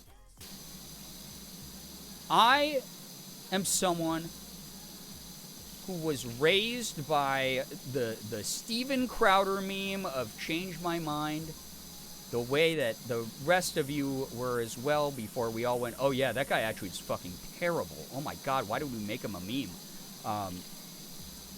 So, you know, I'm just living moss, as they say at Taco Bell. I'm living moss. All right. Hey Pam, hello, hi. It was so lovely catching up for a little bit, especially about the foster kitties at Iron Long. It was lovely to see you there. Hello, I hope you're having a lovely weekend. It's 2025. You can't put online debate and etiquette in the same context anymore. But that's what we're trying to do here. We're trying to heal the internet single-handedly. I'm more important than anyone else online. I'm more sincere and genuine and authentic, and therefore I am just a little ooh-woo guy online. I'm just a little guy. Oh, look, I'm so cutesy, wootsy. So I have to be innocent and great. So you have to financially fund my master plan to be the most wholesome, unproblematic, cozy content creator on the internet. And therefore, when I say debate etiquette, I mean I'm bringing that back single-handedly because I am just so good. I'm such a good person. And you know I wouldn't lead you astray. That's how this works as a content creator. Hey, there's my collaborator, Austin Nunskis. If y'all didn't listen to the Daily Pokedex today, the series that Austin does, I got to do the voiceover for the Jolteon entry today. It's pretty good if I do say so myself. Look, all you had to do was not thank the British for colonizing. The bar was not high. Yeah, but everyone deserves, you know, some recognition for their hard work. I'll say it. I was going to try setting up the under cabinet lights before bed, but I got hit by the EPs. So I'm going to take meds and head out for bed. Take care. Thank you so much for being here, Liz. I truly appreciate you. You are wonderful. Thank you. Get some good sleep. I went to Ethan's stream and it was no big stream. Yeah, that's because I'm a streamer that actually talks to my chat. So that's like a big difference that goes on. Does this count as a strike? Which part? Mojo, yo, what's up? Welcome to the stream. Welcome, welcome. I'm actually someone who cares about my community, not just someone who got rich from them. So that's probably the big difference you're noticing. I like to nurture a grounded approach to content and the content participation that my community can involve themselves in. So yeah, that's probably the big difference between Ethan and me. No. I didn't milk one bit like pea sauna for years. You know, that's the kind of thing. So. Your community is honestly one of the best out there. I mean it. Your community is one of the best out there. What the heck? Every time I go into your chat, everyone's very sweet. Very, very kind. All of your sweetie cuties. We try to be. We try to be. Also, Pam, thank you so much for all your help at the Iron Lung premiere as well. I felt so, like, out of place and weird there. But you were like, what size t-shirt do you want? And I was like, I get to talk about cats with Pam. And it felt really good to do that, because especially since I haven't been out there in a while. So to be out there for a cool event where we were both supporting a mutual friend and around a bunch of awesome people that we all love, it was great. It was like good energy, very healing for me. I actually didn't get it. You what, Pam? Do you want me to send you mine? Oh my gosh, because Morgan and I, obviously, she got one and I got one. Do you want me to send you mine? It was ransacked? Oh my gosh, I feel sad about that. You worked so hard. How did that happen? Oh my goodness. I know everyone like rushed to get one of those shirts. I was telling the story that my one and only interaction with the content creator Ronbu was because Morgan and I stood up on the stage because we were so short and we wanted to be noticed because we had been very early in line to get the t-shirts, and then taller people just shoved past us to get their t-shirts and tote bags. And so we stood up on the stage, and then like we couldn't get down off the stage because the crowd had crowded around the base of the stage too much. And then Ronbu, who is like 10'12" or whatever, was like, hey, do you guys need help down? And helped us both down, and it was like the sweetest thing. So I can get distractible booty shorts. What? I want distractible booty shorts. What the heck? You're gonna have to get me the hookup. I think the cloakies save baggies for staff. Ooh, I hope so. It was wild. I had no idea that the t-shirts, yeah, like had that little branding on them. That was cool. Question mark? Rambu is so sweet. Rambu was very, very sweet. Like, very friendly. You could tell by the way Rambu was interacting with people. Just meaningful conversation was being had. It wasn't like, it was kind of cool. I really liked the crowd at the after party. Especially, again, because this is no shade to anyone, but there was just very different energy. We were talking about, like, the Streamer Awards earlier, right? The energy in the room at the Streamer Awards, very different energy, especially when Ethan got home and gave me a breakdown of, like, how they were this year. Very, very different energy than the energy at the premiere after party. The premiere after party was not your stereotypical, like, big Hollywood after party where people are getting super crazy drunk. People are sitting around and just having earnest conversation with each other and catching up and rooting each other on. Like, oh man, hey, I saw your most recent video. It was so sick. And, like, asking each other questions and just being kind, inquisitive human beings. And it was like so much real human emotion and energy in that room. It was so freaking great. I loved it. No one was out of control. No one was misbehaving. It was just such a cool thing to see. And you don't get that in this space very often. As someone who's gotten to go to a lot of industry parties and been invited to some like very big events and stuff, you do not get that. That is not a guarantee during like a Hollywood premiere after party. So it was really cool. It was a good group of people there. It really was. Cloak Team are a joy. I love working with them. I'm so glad. I'm so glad. Yeah, the combos are real. Yeah, Tyler sat me down and had like an hour-long conversation with me about like, we were talking about like the future of our content and like how we want to try to utilize our platforms. And it really reinvigorated in me like I think I am doing things really differently than other people, and I think that what I have here is really special. Just because I've never, like, it's been years since I've been a, quote, someone online, doesn't mean I'm not already a someone in some people's stories, and not like I can't become a, quote, someone again online. You know, lightning does sometimes strike multiple times in a content creator's career. And I'm having fun doing what I'm doing the way that I'm doing it until then. And I really hope that tonight, you know, is, again, a reiteration of that. I hope that people just, like, enjoy whatever they get from these streams, whether it's a laugh or calmness and feeling like you're part of something greater, part of a community. some togetherness, a distraction from the rough things going on in your own life, or you just like me for whatever reason. I really hope you're getting like some good stuff out of tonight's stream, because I definitely am. I was in a very sad mood earlier, like I said.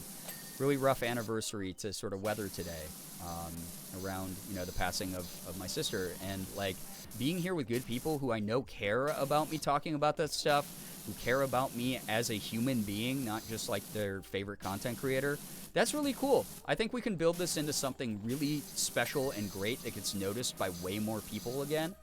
And we just find something that like just allows me to keep giving back as much as I can, keep creating as much as I can, keep sharing the very real, genuine parts of myself as much as I can, and allowing you to have ways to involve yourselves in that. I really want that. That's all I want. So Tyler's very thoughtful human, great combos inside, the curly poofy head of his, yeah. I couldn't stop staring at his hair, yeah. And his cool jacket, he had that cool aviator jacket on all night. I thought that was dope. Tried to be here over an hour ago, however, motherhood called, and I do come by my yapping honestly. Yay! Hey, it's all good. Hoodie, it's good to have you here. Thank you so much for joining. I hope motherhood is doing all right. Thank you so much for joining. Welcome. I mean, I'm just doing Power Wash Sim. I'm vibing with everyone. We're talking about some things, some serious, some goofy. We're making our regular jokes. Everyone's been very sweet, very cool tonight. I'm just grateful I have the platform. I have it all.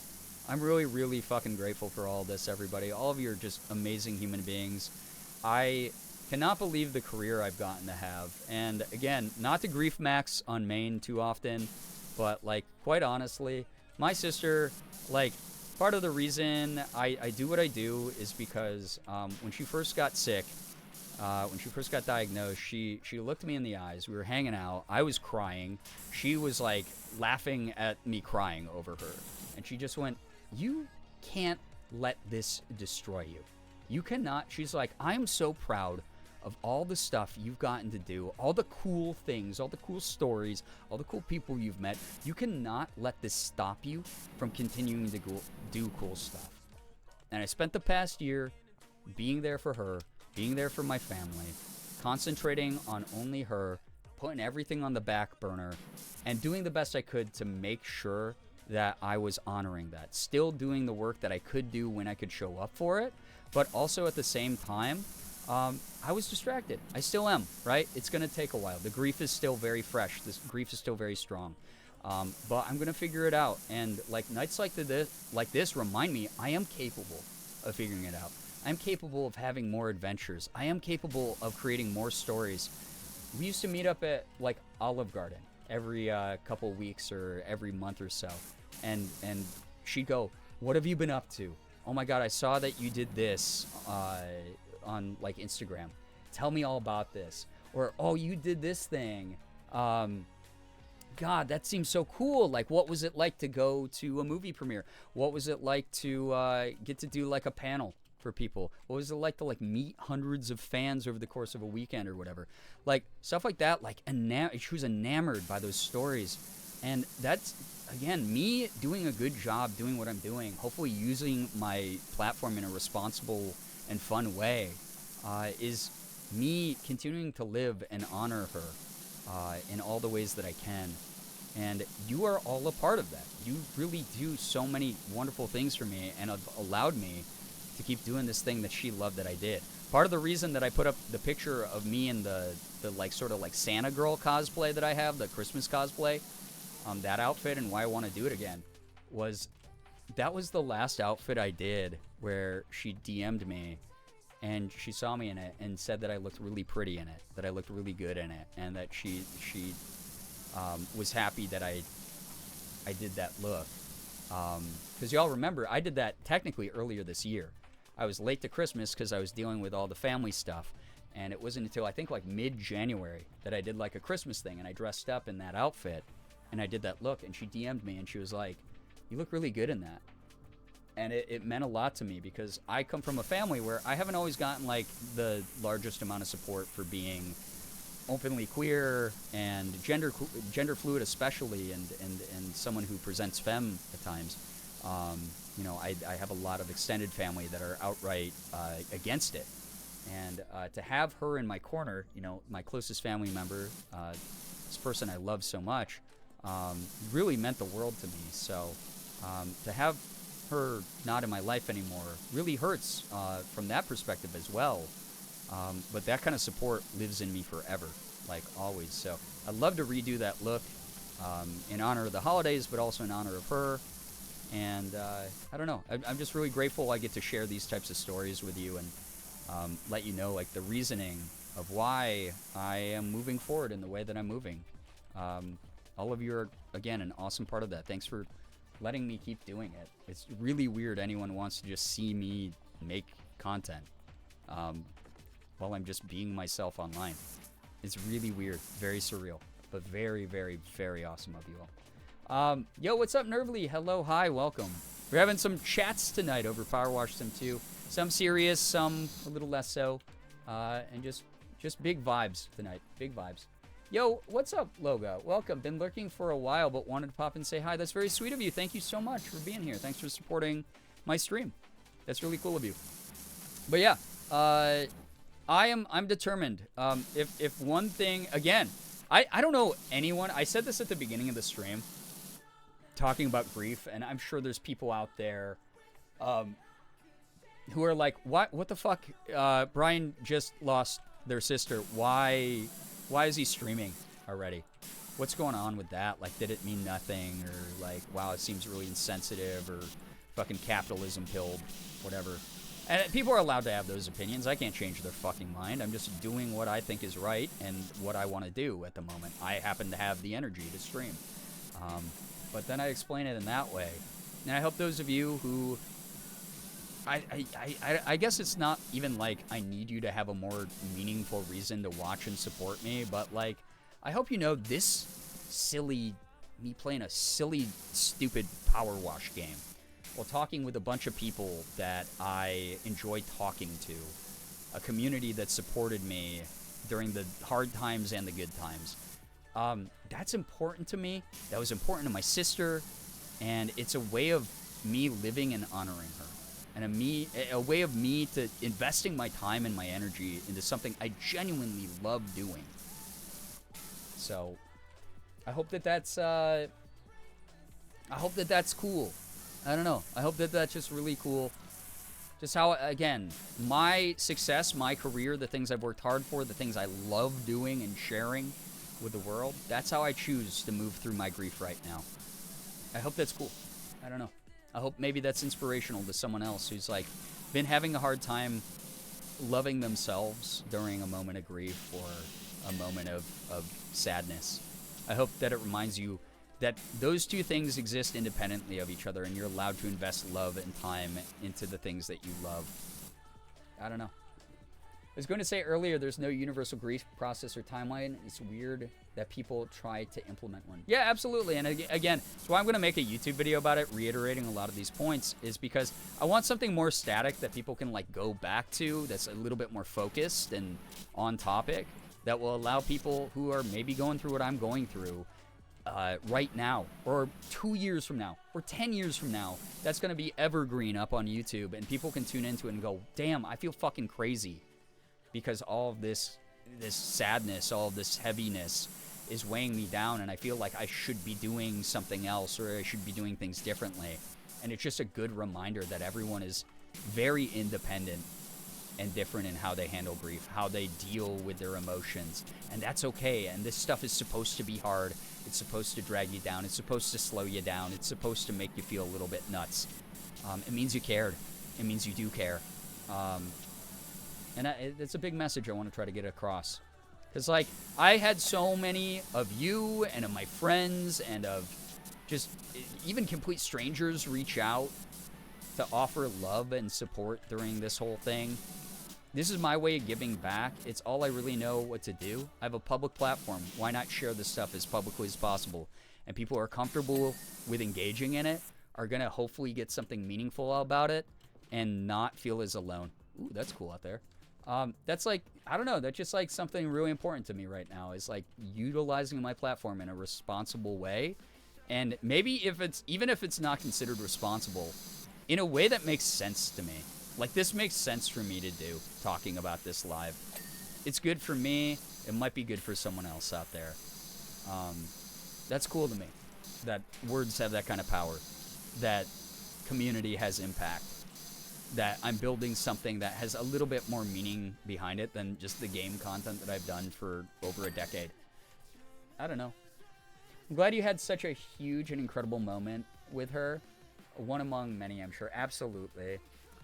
Went through grief 9 years ago, and I'm still learning about how I handle grief. Exactly.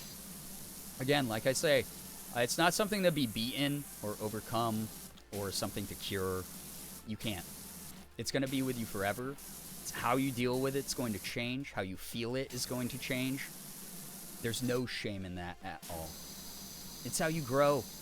It's how you become a more complete person. It's how you get to know yourself a little bit more authentically as well.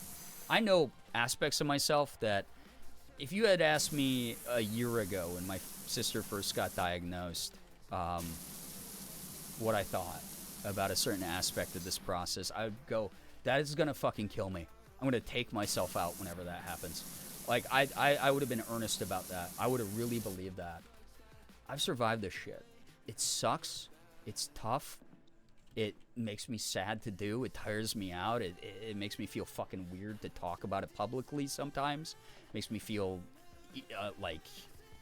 I don't know, irresponsible and inappropriate. But it's how I'm dealing with it, and it's how my brain has decided to deal with it, and it's how my heart's decided to deal with it. It's all I know how to do. So I'm like, I don't know, I'm going to live with my grief the way that I can. I've survived the shit that I have. And that's that. Glad you find comfort in your community and friends. I appreciate that, dude. Hope you're doing well this weekend. I really do. I'm one of the people it's helping. Thank you, Brian. I'm glad to hear that. And again, you are an adult human being, so if you ever are like, I'm uncomfortable with this talk, or I'm like not ready for it or whatever, it's my stream. I'm going to talk about what I want to talk about. You are allowed to log out. You're allowed to go watch something else or distract yourself with something else. Sorry you don't get to participate in that part of the stream, but there's a lot more to each stream, and there's going to be a lot more to future streams that don't deal with this stuff, and I promise you that. This is just the way that I got to get through this now, and I hope I'm doing it in as sensitive of a way as I can. And mindful of a way as I can, because that's also important to me. But you do have the right to duck out if you need to. Nothing personal. I don't take that personally. I don't get mad at people for doing that. You are the person who gets to protect yourself at the end of the day. I'm giving you the option to do that with zero personal stake in that. Zero judgment from me. I still appreciate you. I still love the support you give me. Take care of you first and like, please take care of yourself first, always. Would it be tone deaf to share brand new good news? Absolutely not. Like I said, this is gonna be a mixed bag. Shit, yeah. Let's swap topics. I'm good with it. I'm a-okay. I have the rest of my life to figure my shit out, right? Belated good news. So this literally just happened. A friend of mine I haven't talked to in about a year started streaming just now for the first time in 4 years. Just popped by a stream and hung out for a bit. That's cute. Love that. Congrats to your friend. That's a cool thing. I said this during my voice acting panel yesterday. For people who like are not sure when the quote perfect time is to start making content or voice acting. There's never going to be a perfect time. You just got to rip it. You just got to do it at some point. You got to get into it. Because the more imperfect you are, the more you realize you're imperfect, the more you look for ways to improve, the more you find things that work for you, the more you are familiar with your limits so that they don't bother you as much, or you're aware of ways to avoid them or overcome them. All of it adds up. That's great. That's cool. So, oh, yo, Slade, thanks for pinning the Jolteon thing. I just noticed that. Doing pretty good. Finally pushing through to being more productive. I managed to get a lot done today. Heck yeah, dude. Yeah, today was a big, like, catch up on work day for me, so I feel ya. Is AFK doing a doodle? That's fun, though. I always like your art, Pam. It's cool. I'm scared of ripping that Band-Aid, though. Hey, wallowy willowy, it happens. You're scared because it matters to you. But here's the thing. You're never going to be good at it unless you are bad at it first. No one who's good at things started off as good. I mean, that's just objective fucking proof, universally. So, there you go. So proud of him. He works really hard, but he wants to stream, and I know he missed it. I'm his kid's godfather. Like, I am so glad he's getting back into it. Fuck yeah. And it means a lot. Like, again, I didn't get to talk about this during my panel yesterday, but one of the things about, like, starting content is we all start at, like, 0 followers. We all start at 0 followers. We start at 0 subscribers. We start at 0 whatever. Within the first 10 subscribers I had on YouTube, counted among those 10 people were Morgan and my mom. I didn't have like any die-hard fans when I started. I was just posting shit into the void. And I was using like watching those videos back or watching the streams back or whatever as like, hey, I'm practicing. I'm getting better. I'm getting more comfortable on camera, getting more comfortable talking into a microphone, getting more comfortable talking over like gameplay. Even if I'm streaming to 0 viewers, like I know like how to talk out loud. That's the shit. Starting creating has to go hand in hand with not having an expectation but a goal. I love that, Pam. That's a great way to put it. You have the goal of like, yeah, like set your goal. Is it, hey, I want to make a difference for charities. I want to make content that would have made younger me proud. Could be something like sort of more symbolic like that, or it could be like, I want to get to 1 million subs on YouTube. Fuck. You set whatever you want, right? But you don't have the expectation of hitting that immediately. You don't have an expectation for yourself to like, you know, get there overnight. It's a journey. It's a process. All of us went through it, right? So,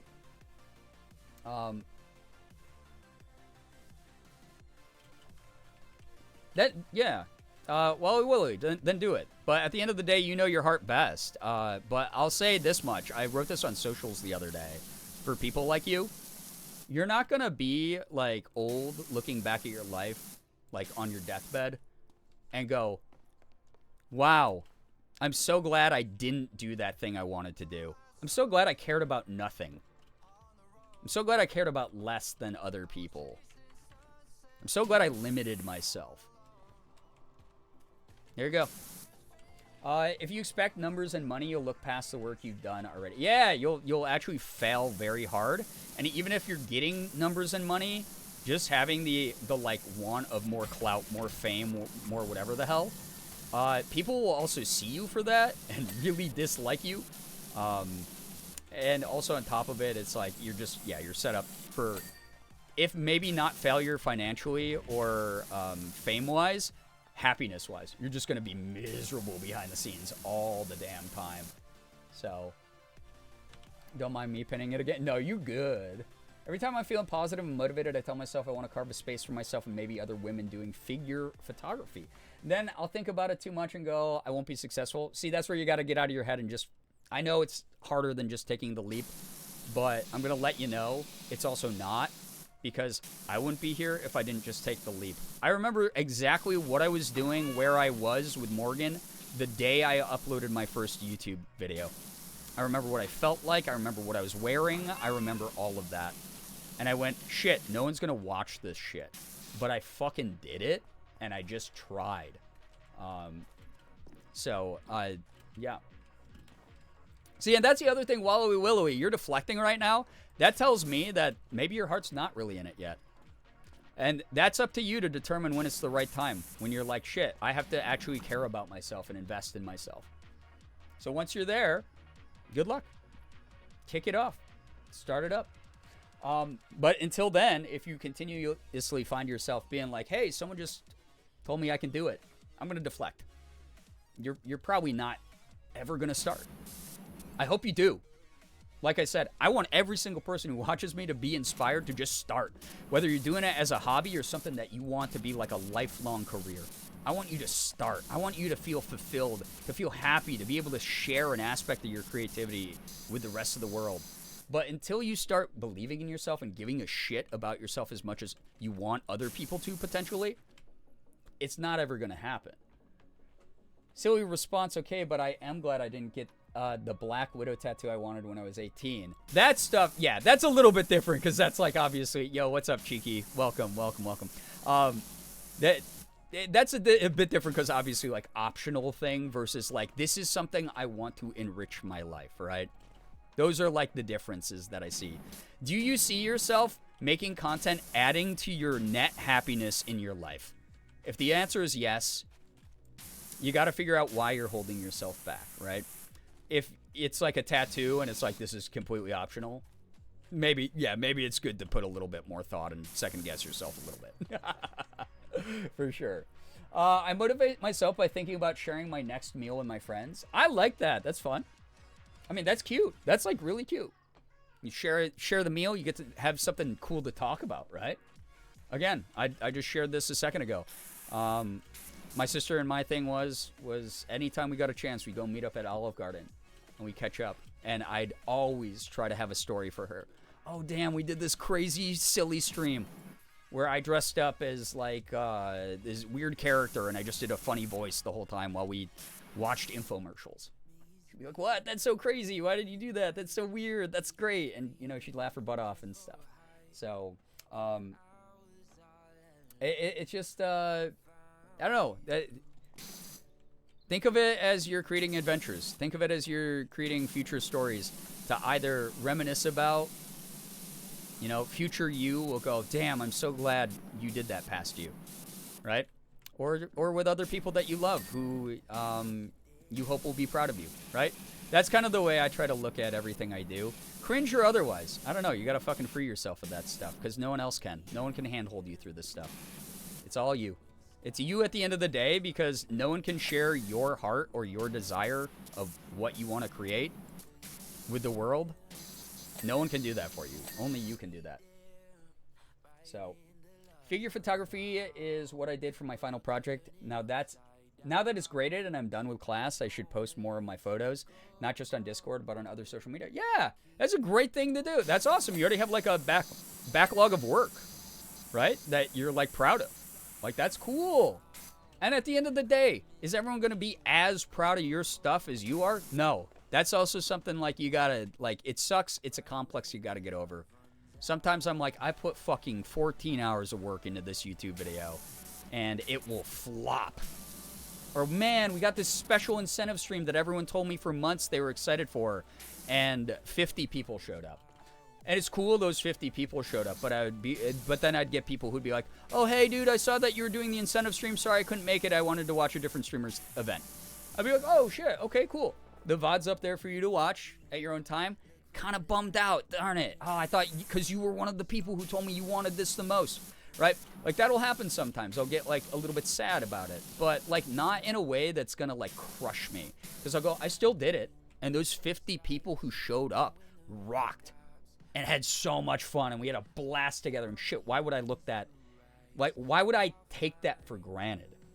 Why would I think that that was me losing progress, or me not making progress? No, I did a thing, this thing that was in my brain, I created it, I put it into reality, and someone else appreciated it, and I got to appreciate that I made it. That's cool, that this thing that wasn't there before now exists. Like, that's freaking cool, bro. I don't know. That's just a neat thing for me.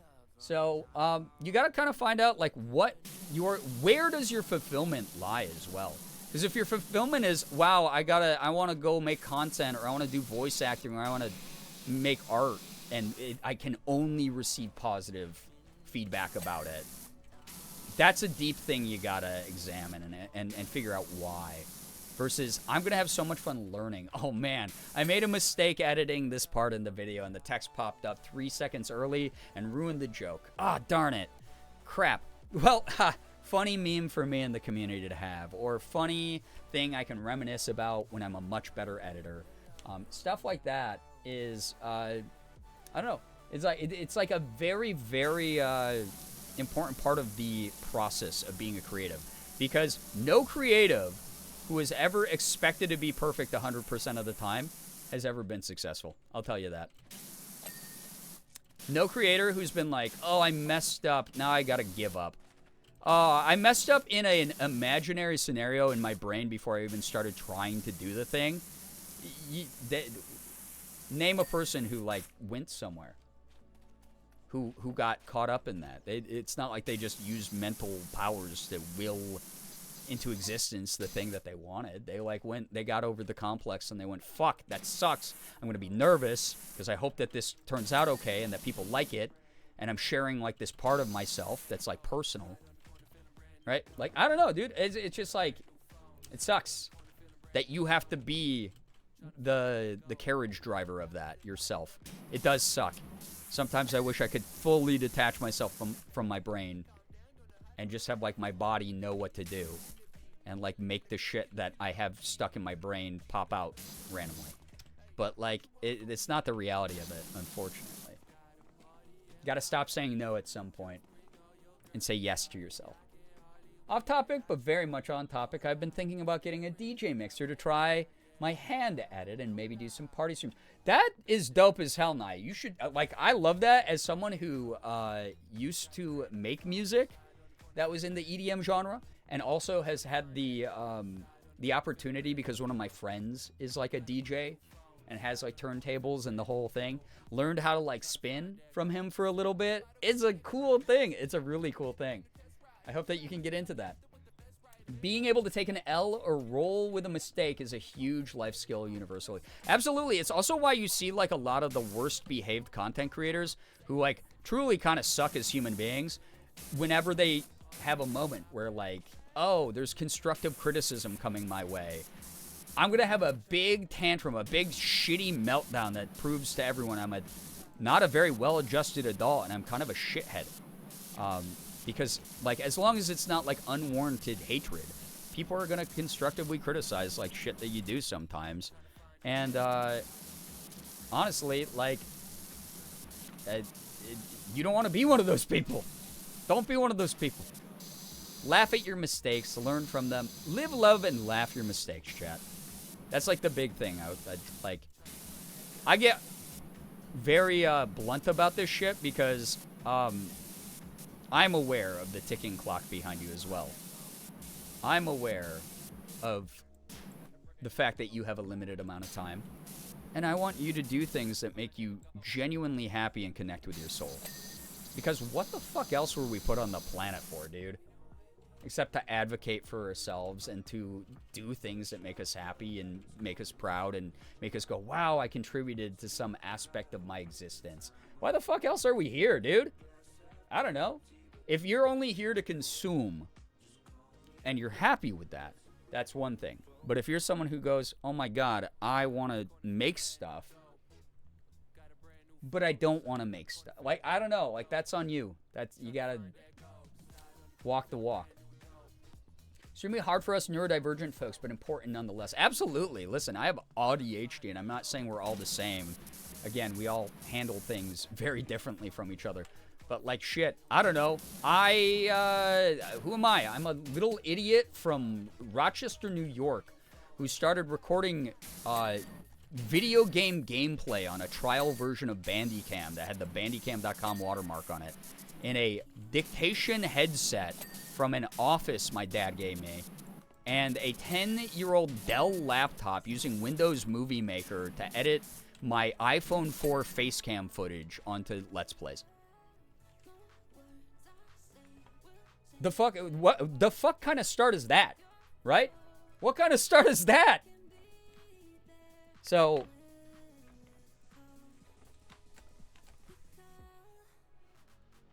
I don't know. You're not an idiot, you're a silly person. I'm silly for being an idiot. Silly little guy. This is the motivation I need to march down to the local arts center to get them to sort out my certification that they lost. Let me back into the ceramics open studio or else. Hey, Mins, I really hope that, yeah, you're able to find closure with that. Truly. Truly. Starting to feel sick, so it's off the bed. Okay, I'm sorry to hear that you're feeling sick. I hope you feel a bit better. Hope rest helps you out with that. Thanks so much for hanging out here. Bandicam and Hypercam, my beloveds, I miss you. The internet really was, and content creation was a much simpler time back in the day. I'll say it. It really was a different game in that way. And like the tools we had access to. It was also harder to do that shit. Now it's like, I don't know, it's you learn your main program and you just keep at it and you have a million presets that do everything for you now, which is great. I want you to know you said Windows Movie Maker and I flashback so hard to my struggle years of AMV making. Oh, hell yeah. I used to watch so many AMVs. You had some wonderful rest, by the way, Isuru. It was nice meeting you. Thank you so much for vibing. Have a good weekend. Maybe we'll see you here for tomorrow's stream. Windows Movie Maker and oh my god, Fraps. That one sends me back. Oh my god, Fraps. Holy crap, dude. Fraps not matching the frame rate of a gameplay clip and me having to handbrake everything. And then having like the back before I had a computer that was able to handle lossless conversion of my like gameplay footage. Oh, it's bad. It was rough. Or you'd be quote recording something for a Let's Play video and you'd look down and you'd see that the light wasn't on for Fraps saying that it was recording. Holy crap, the number of times that happened, because I'd forget like which hotkey I had set it to, and I had accidentally hit it and turned off my recording, like 4 minutes into the recording. Ugh! Turning into dust as we speak, yeah. The variable frame rate's breaking everything, so many headaches. Absolutely, dude. Gosh. Ugh. Wild. Not being able to convert into the right format for like Premiere or whatever you were using at the time. Not having easy to access codecs. Ugh. Terrible. Yeah, we had it much rougher back then. We really did. So, CJ, enjoy dozing off with the stream in the background. Thanks for hanging out. Appreciate it. Is Fraps like the spectrum of editing software? Fraps was just an old school game capture, screen capture software that was like, it wasn't quite as bad as Spectrum. It was actually superior to a lot of the other programs that were around at the time. But it was early editing program, early game capture program, early software, truly. So, Spectrum, the spectrum of editing software was Windows Movie Maker. Fraps was not an editing program. That was just a capture program. And it was okay. It was good. It sucked. But so, like Bandicam, I was a Bandicam main for a long time before I swapped to Fraps. Bandicam was fine. It sucked, right? So, I don't know. Take me back to the days of MS Paint speed paint videos edited in Windows Movie Maker. Damn, those are an animatic that was made in MS Paint with Windows Movie Maker slapped almost every single time. Because you knew that artist, like, oh god, the amount of work that they put into that shit. You know? So, yeah, early software came packaged with temperamental demons. Yeah, or like, I first started learning how to edit after I used iMovie and Windows Movie Maker. I used Sony Vegas Pro, which was good, but unfortunately the codecs in it often caused it to like just crash. It crashed so hard over the dumbest things. It's like, what do you mean me adding a second image overlapped over the first one is causing it to freeze up during the render? And I have to like edit it down by 0.1 second so that for whatever reason the codec thinks it's okay, you know, and can do this in a one-to-one lossless into an MP4 or some shit. Like, what do you mean? That it just explodes when it feels like it. Valpire, thank you for the raid. Welcome on in. How was your stream? What were you up to? If you're brand new here, please read the rules so you don't get timed out by me, a mod, or Nightbot. But Val, tell me all about your stream. Thank you so much for sharing your amazing community with us. For the briefest amount of time in middle school, I tried my hand in trying to make gameplay videos on my PC that was not made for game. That was the other thing. A lot of people would have the programs. They would have a lot of the like recording equipment. They did not realize their PC could not handle any of that shit. The animations that used to be available on DSi, I think, were wild, and some of those people were so scared. Oh, yeah. A lot of those hand-drawn stop-motion animations in, like, very limited programs. I used to see people upload shit on YouTube that was like, I made this in Mario Paint for Super Nintendo. This whole animation. And it would be like, oh my god. I think Homestar Runner did that one time. Art with GIMP? Oh yeah, GIMP was like... Honestly, GIMP was like a pretty decent program for a while if you couldn't afford Photoshop. It had all the same features. It was just getting to them was a lot clunkier. But GIMP was like a decent program for a bit there. So... You used it to learn how to make animated icons? I love that. GIMP's where I started. Yeah, a lot of people started with GIMP. Still use GIMP occasionally, but yeah, Fire Alpaca was really where the heat was. I'll say it. Fire Alpaca was goated. I didn't have the patience for it as a young teenager. Yeah, see, like, that's the whole thing, right? Is like, a lot of you tried the thing when you were maybe, like, too young to have a full appreciation for the trials and tribulations of the creative process. But those of you trying to get into it now, it's never too late. That's why I said, whether you want to be a singer, want to be an artist, want to be a content creator, voice actor, whatever the hell you're trying to do, it's not too late. You can do it. You can figure it out. And I'm going to be rooting you on every step of the damn way because we need more creatives. And it's why, especially with, like, the rise of this AI bullshit that's going on right now, that, like, I talk about a lot here, like, it's why I'm going to be making, like, the video I told you that's going to be called I Want to Talk to Real People. Because I don't want to talk to fucking AI. I don't want to see art made by AI people. I don't want to listen to songs made by AI that have no soul, no brain behind them, no heart behind them, no passion. That stuff's bullshit, dude. I want you, the person who failed 300 times before you put out your first banger, to drop a single that is like everyone going, holy shit, this is like a head bobber. This is like such a bop, dude.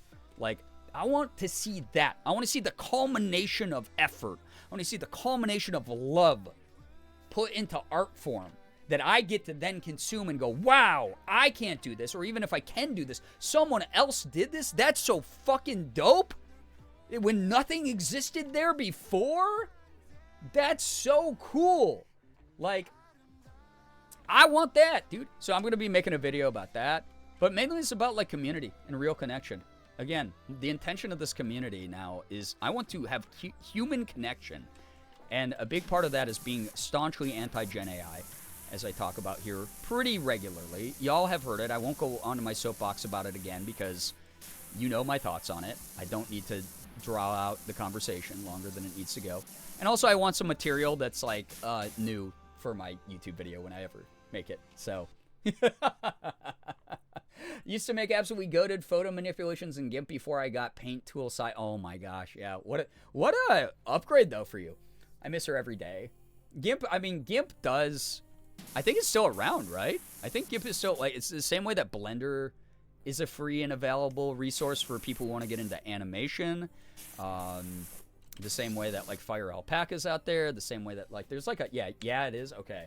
There's a lot of really cool programs that you can still access for free. So when I hear people be like, hey, it's really price inaccessible for me to, like, learn Photoshop, I'm like, the options are out there for you. You're not going to learn a one-to-one necessarily, but you do have an option to still create. You still have an option to, like, add your voice, your energy, your heart into the world of creativity. You do. But yeah, I don't know. I prefer CSP for art, but since I use an iPad to draw for accessibility these days, I have to use Procreate. It's all right, but yeah, Procreate's definitely not the same. I feel you. I have no... Yeah, Hoodie, you're even more... Like, you're more powerful than probably anyone else here.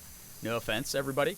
But Hoodie literally learned to draw and continues to draw via a phone screen, dude. Like a phone screen. So... Yeah. GIMP and Fire Alpaca are both still around. Yes, and they're both still good. Absolutely. Yeah, Hoodie's fucking goated with a phone screen, and I'm assuming either a tablet pen or a finger. I don't know. Hoodie, do you use a finger or do you use a tablet pen? Like, truly, like, this is a real question, because either way it will be impressive, but I do not know your process. And have ever since you were like, I do this mobile, I'm like, I need to know a little bit more. I need a little bit more lore because it's just, oh my god. Barely dipped my toe into trying digital art, but I've used Krita for it. I'm not familiar with Krita. I think it's pretty good. That's cool, and it's free. Love it. I miss you when you didn't need a subscription to use Adobe software. God, that's part of the reason that I'm trying to learn DaVinci Resolve actively right now.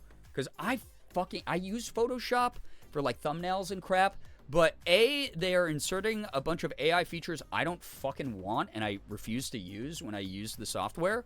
Like obviously Photoshop has light AI features automatically built into it. It kind of always has, but most of them are like filters. Like I've applied contrast to this. I haven't done this by hand. I used a contrast preset, right?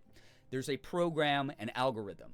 Very different than Gen AI, though, where it's like, I am going to make you look more like this celebrity that I've stolen 800 Getty images from, right? So very different thing, right? Very different resource management by the program, etc. But I want to get away from Adobe because I just fundamentally hate them as a company. But I've just been using it for so long. It's been a slow shift. But I'm putting the work in, and I will eventually make the jump. So I have a stylus, no pressure Oh yeah, you do no pressure sensitivity. That's right, Hoodie. So you do use a stylus though. Gimpy all reliable. It really is. Yeah.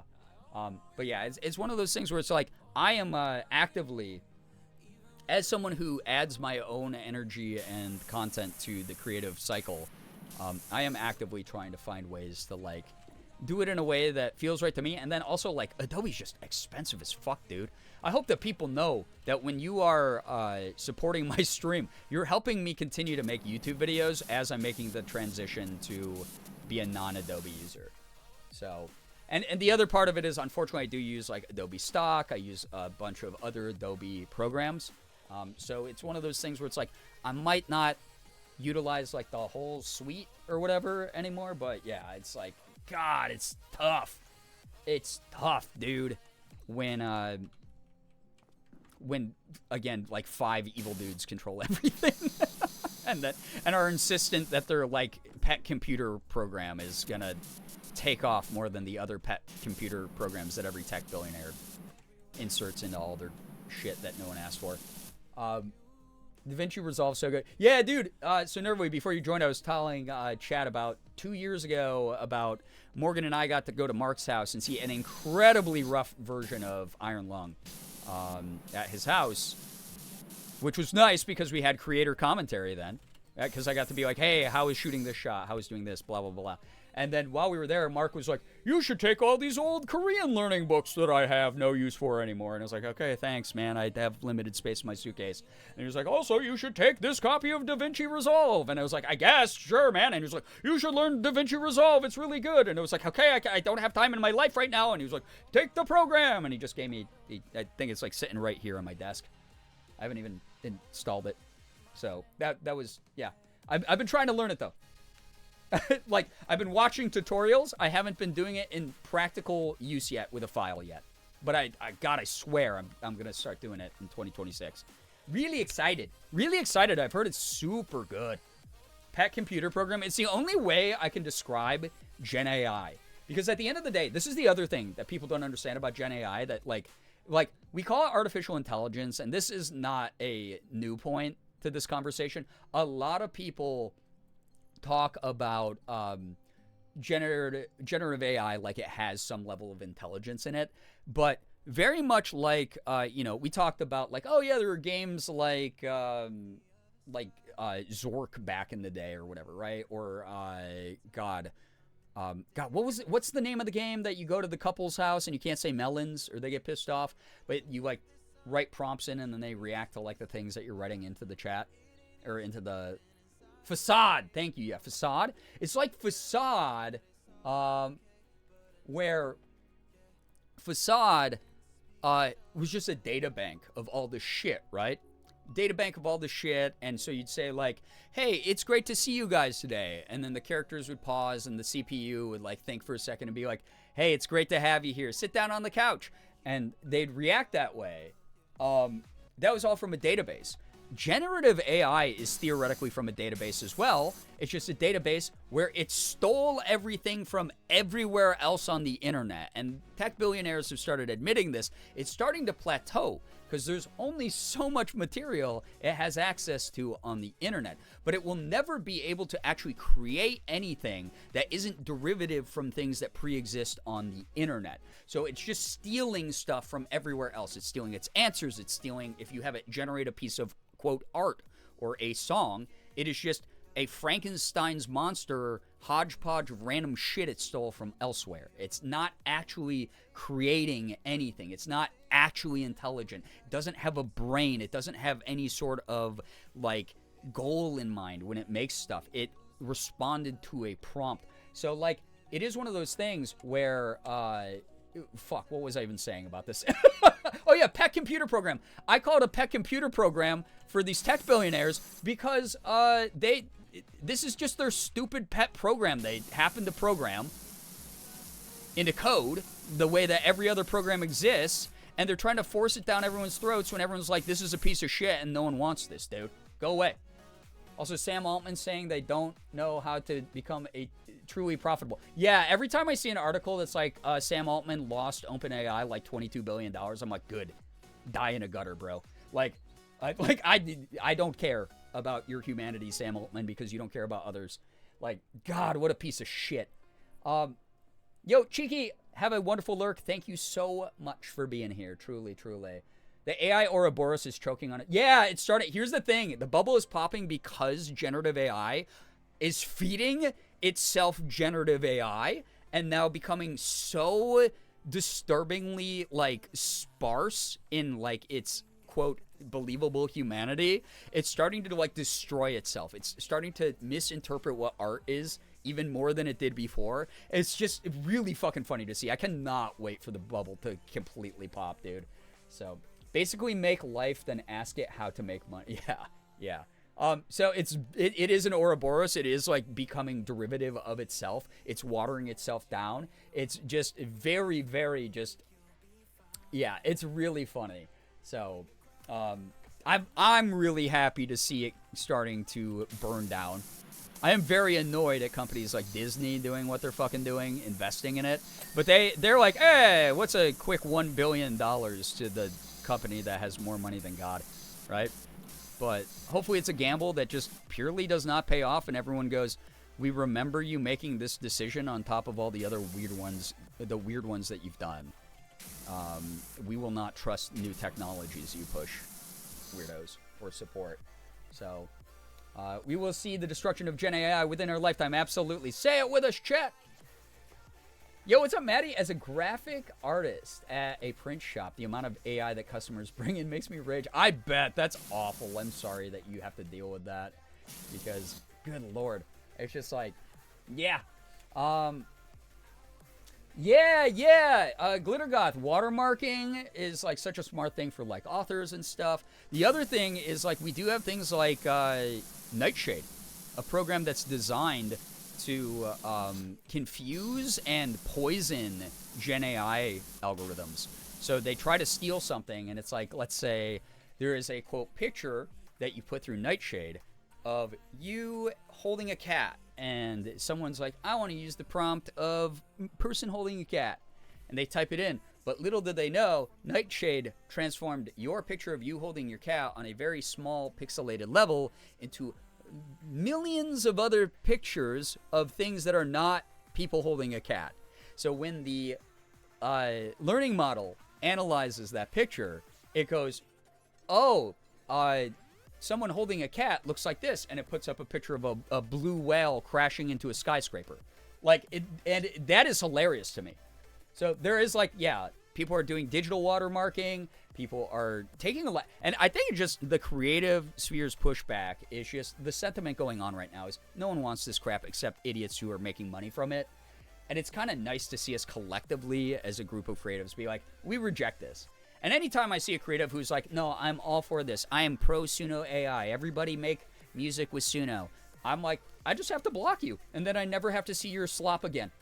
So that's the way that it is. That's the way it is. That's where I'm at with all this. So I'm going to be running my stuff through Nightshade before I upload it. That God. Again, it's, what's that called again? Malicious compliance. Malicious compliance in a degree. So, it's, malicious compliance is my favorite way to participate. As someone who is forced to participate in society, who wants to continue to participate in society, but might not necessarily always like the current zeitgeist, the current expectations of what it means to participate in society, I will maliciously comply as much as possible.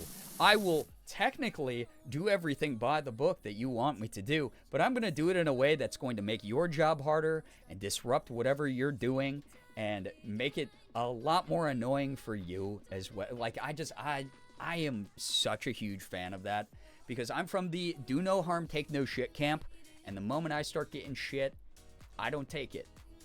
That's when I start dishing it back out.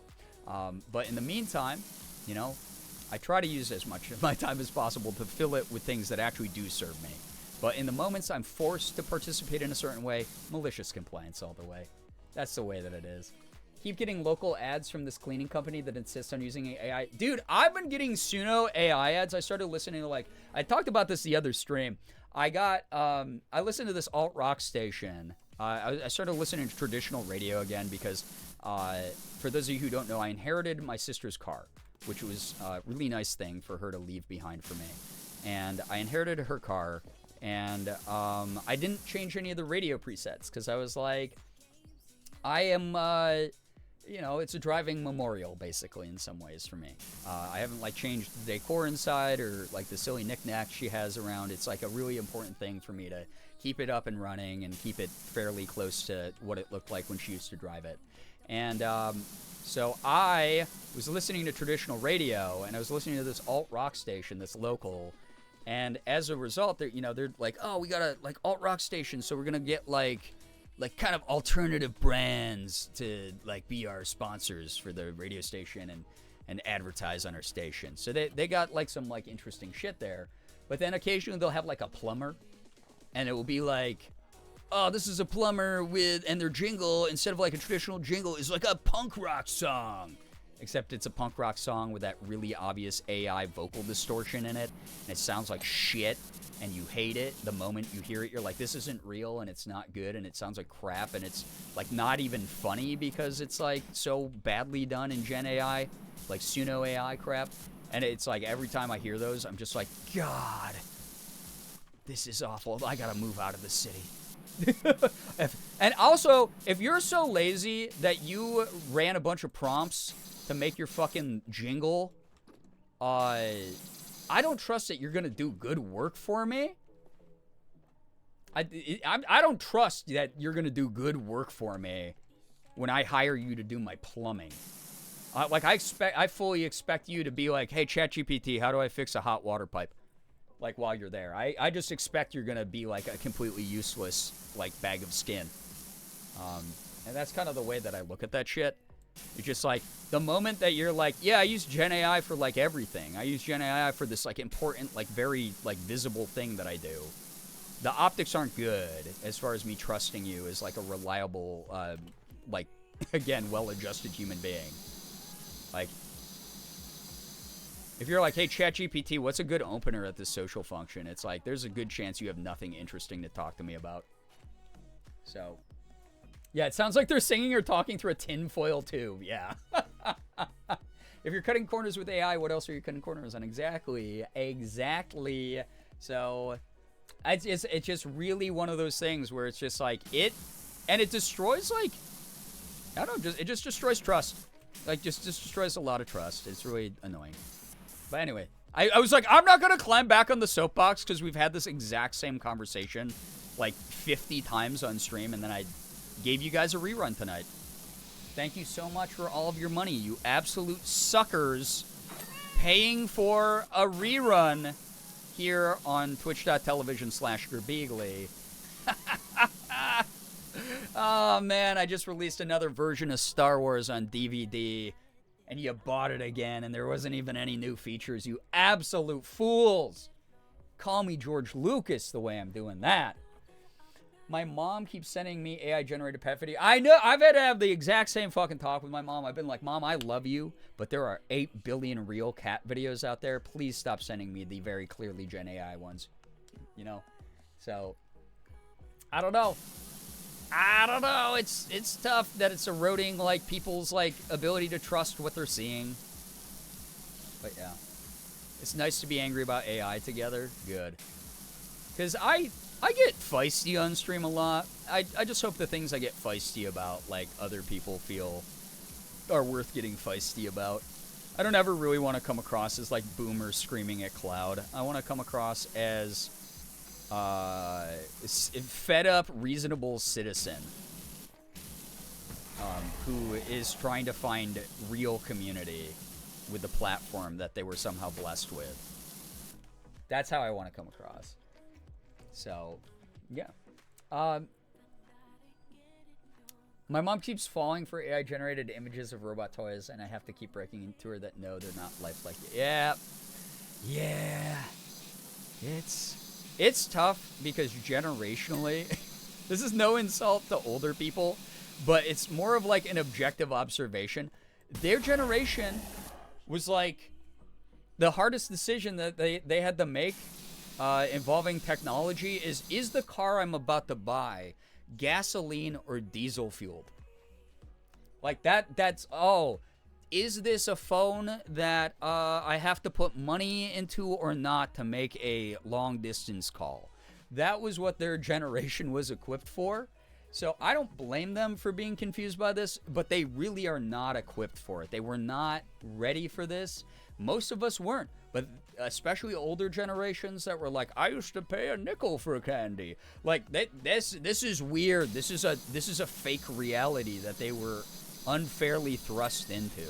So like, yeah, that stuff, it sucks when I have to like talk to my parents about it, where I'm just, fortunately my dad's a little bit more tech savvy than my mom. So like the last time I was over, he actually was like, all these fucking stupid AI features being added to my laptop that I don't want. What is this crap? Then I have to click through like 3 menus to say I don't want this shit on my computer. And I just, oh God. And he was just getting like really mad. And I just looked at him and I was like, and you made me listen to Rush Limbaugh growing up. Wild. It's good to see you develop as a person, but like, what the fuck? This is wild. A wild rant I never thought I'd hear from you. So like, that was a fun talk to have with him. And that's been it's been a cool development to see some people like get it, you know. So, yeah. Remember when you could choose what programs were installed on your computer? Remember when everything wasn't the cloud? You know, so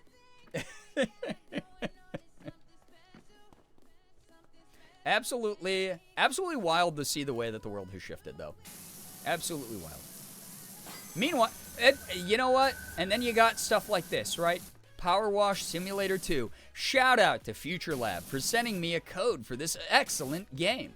That I get to have these real conversations with my real viewers about real problems in the world. Thank you so much for allowing us to connect as community. Back to you, Gemini AI.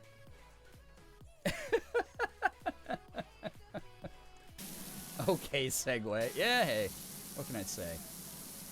They didn't pay me for this one, but maybe if they see enough of these stream highlights, they will.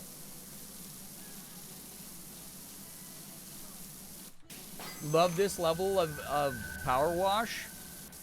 Well, this is the same fairgrounds from the first game, which is awesome. Like, we did that in the first game. We got this continuity to the lore. It's dope. I do like this backdrop, though. I really do like this environment. It's cool. We're not AI. We're figments of Brian's imagination, which is much better. It's a good time to confess I'm a bot, as long as you're not one of the Ukrainian ones that dislike bombed my videos on YouTube. As long as you're not one of those. So, this is the enclosure that Late Night Gang is trapped in.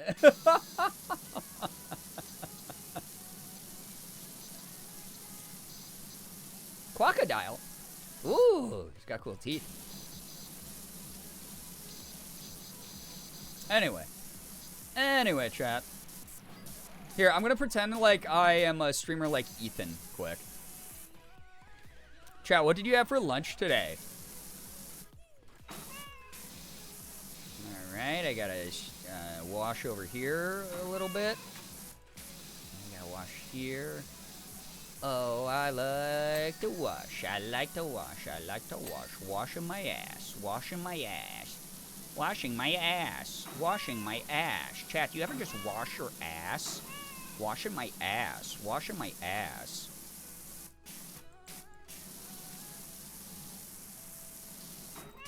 Chat, what did you have for lunch? Washing my ass. Washing my ass. I'm washing my ass. I'm washing my ass. I'm washing my ass. I'm washing my ass. Chat, what did you have for lunch, by the way?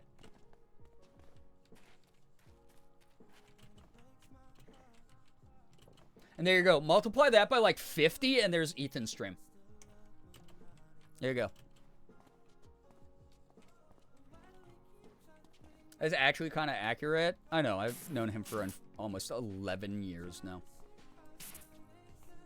Chad, you want to if you want to do a funny thing when during the 1 minute of his 8-hour stream that Ethan pays attention to his chat, just write the phrase "We are" in chat and watch him activate.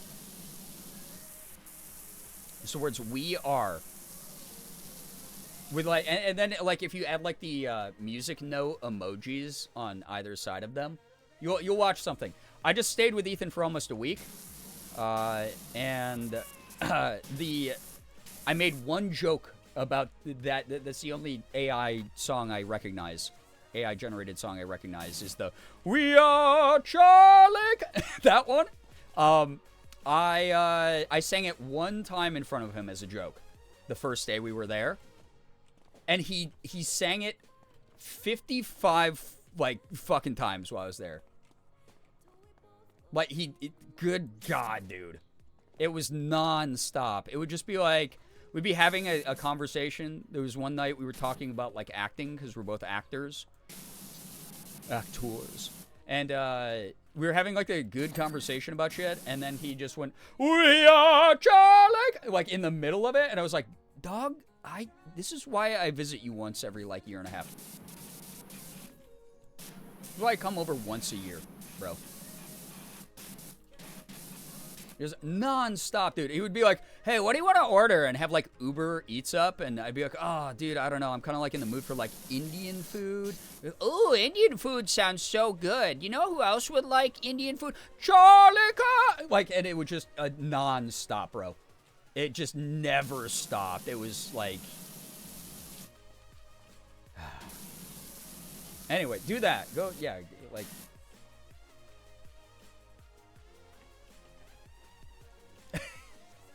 Non-stop, man. Non-stop. When the boy gets an earworm, he gets an earworm. The worm is all the way to the brain.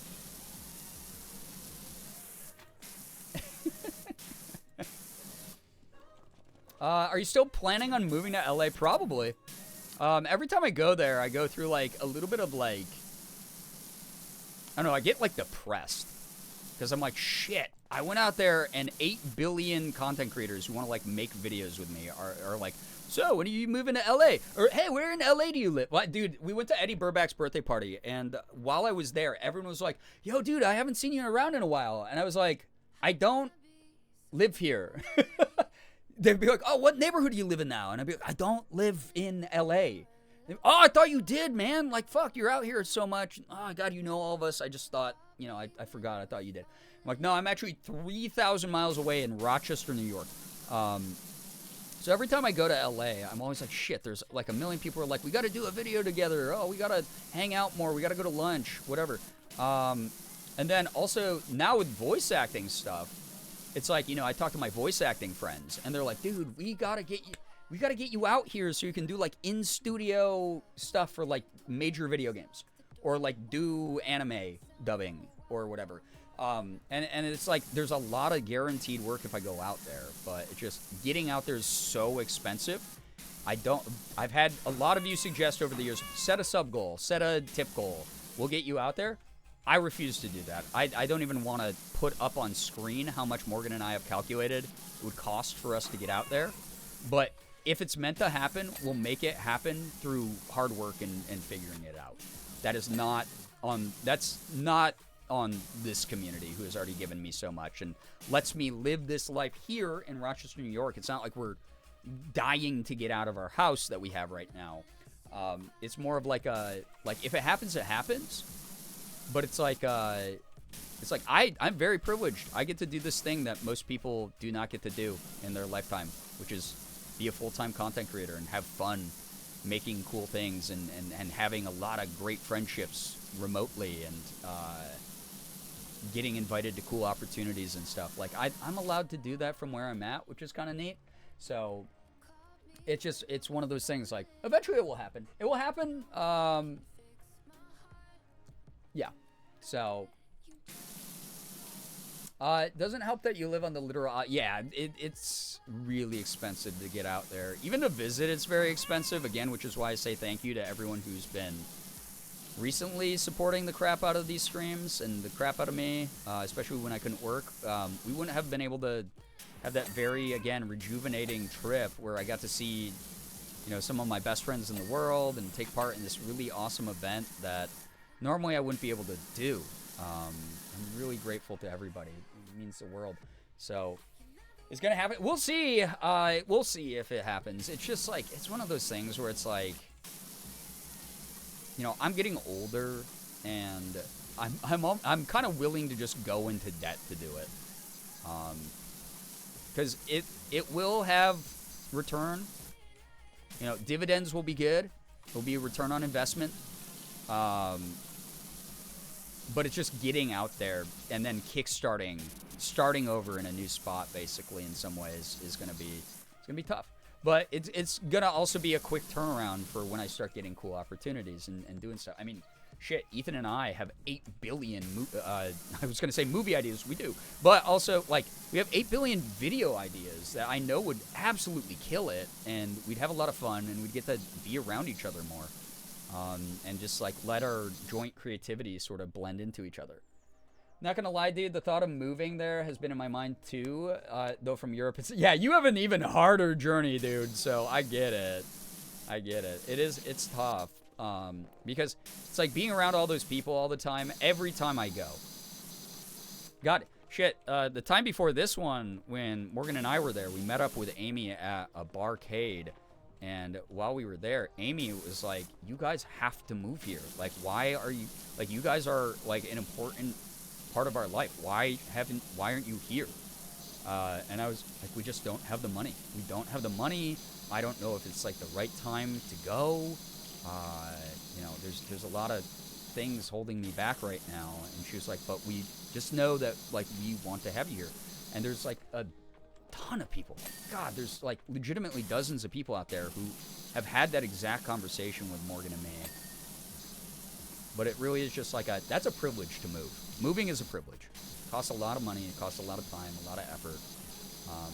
It'll just happen when it happens, kind of thing. So those of you who believe in me and support me and want it for me, thank you.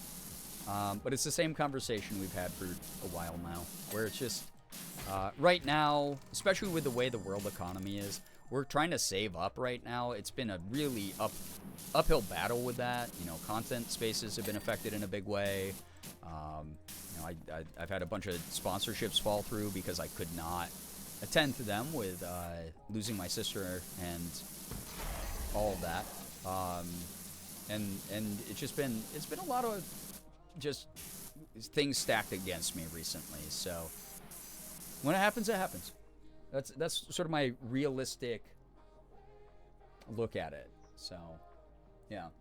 I feel such a need to be surrounded by creative people and just working and creating stuff together. The thing that's helped me a lot is just reaching out more. You're never annoying. Here's the thing. It's people who like you don't secretly hate you if they're writing back to you, right?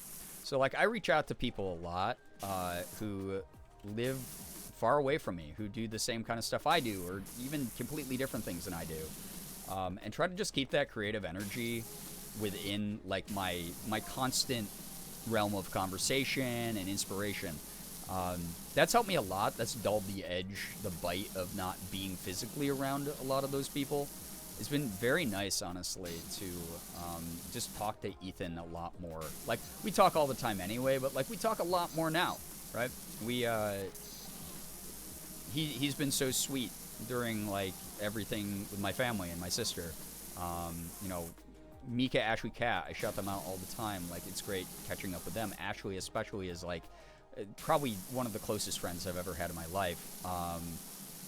Like, that's been really good to surround myself with those people and take a lot of energy from those spaces. And know we're all in it together and we're all connected somehow, which is better than not being connected at all. So, yeah. Yeah, moving with animals is going to be stressful, especially since Sig is a little bit advanced in his age. It's going to be tough driving across the country with, like, litter boxes in our car. And then, you know, finding, like, hotels that are, like, pet friendly. We've already done all the research, so we're not, like, looking for suggestions per se. It's just, like the logistics are figured out. It's mainly just financial right now. I think financially, that's the only thing, like, holding us back from doing it. And I don't say that to be like, guys, we gotta get to 8,000 subs right now. Like, there's nothing like that. It's just like, this is where I'm at. I can do my career from my home. I like it. I'm very grateful for it. I'm never gonna take this for granted. If this is all that I get in life, I'm really proud of myself, and I'm really happy that I made a difference somehow and did something really adventurous and fun and unorthodox and off the beaten path. That's all so cool to me. But if I do manage to make my dreams come true and I get out to LA and stuff, and I'm suddenly popping up in, like, a lot of things that I promised I was going to do for a while, that's cool too. That's, like, a really cool ending to, like, my story. Can anyone offering you voice acting work guarantee anything so you can make the move and work right away to help? I have lost roles because I don't live in LA.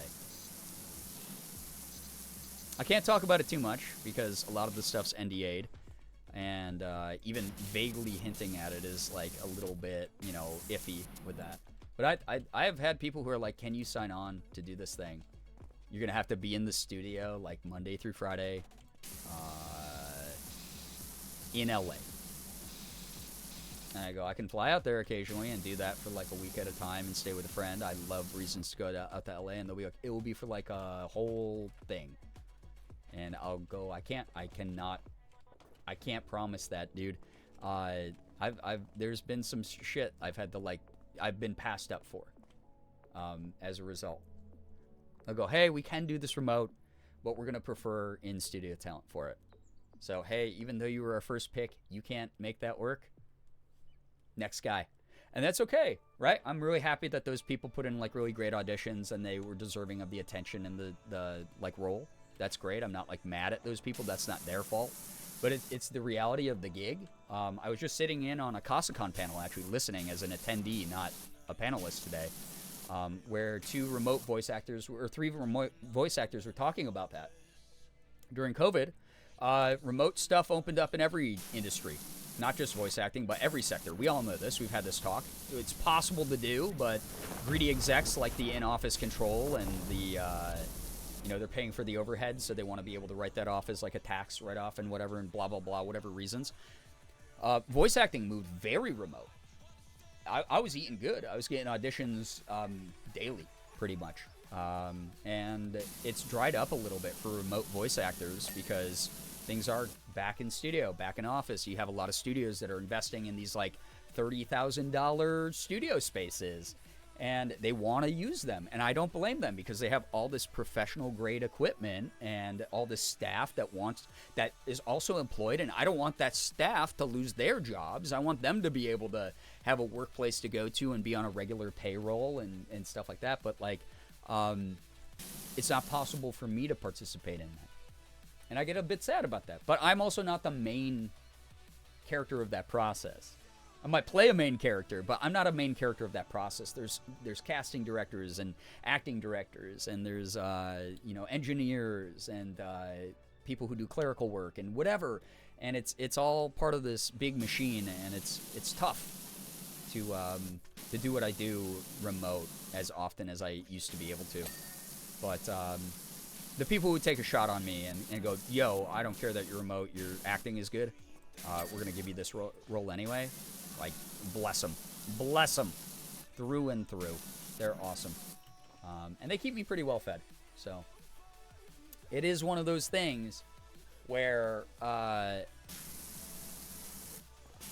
know if I went out there, and I've talked to multiple people, because I'm like, hey, is this like you say you're gonna do this thing for me because you're being nice, and if I teleported right now and lived in LA, I'd have all this work, or is this like a guarantee? And they're like, dude, I've been talking to you up in offices, trying to vouch for you for like 3 years. You would have instantaneous work, but like, a studio exec doesn't want to take a shot on you because you can't guarantee that you're gonna be in LA or whatever. Like, that has happened. There have been some roles that I've told the casting director, I will get a fucking extended stay Airbnb to stay there for like a month and do shit. And they'll go, oh, well, we don't want you to do that. And then they'll cast someone else or whatever. So,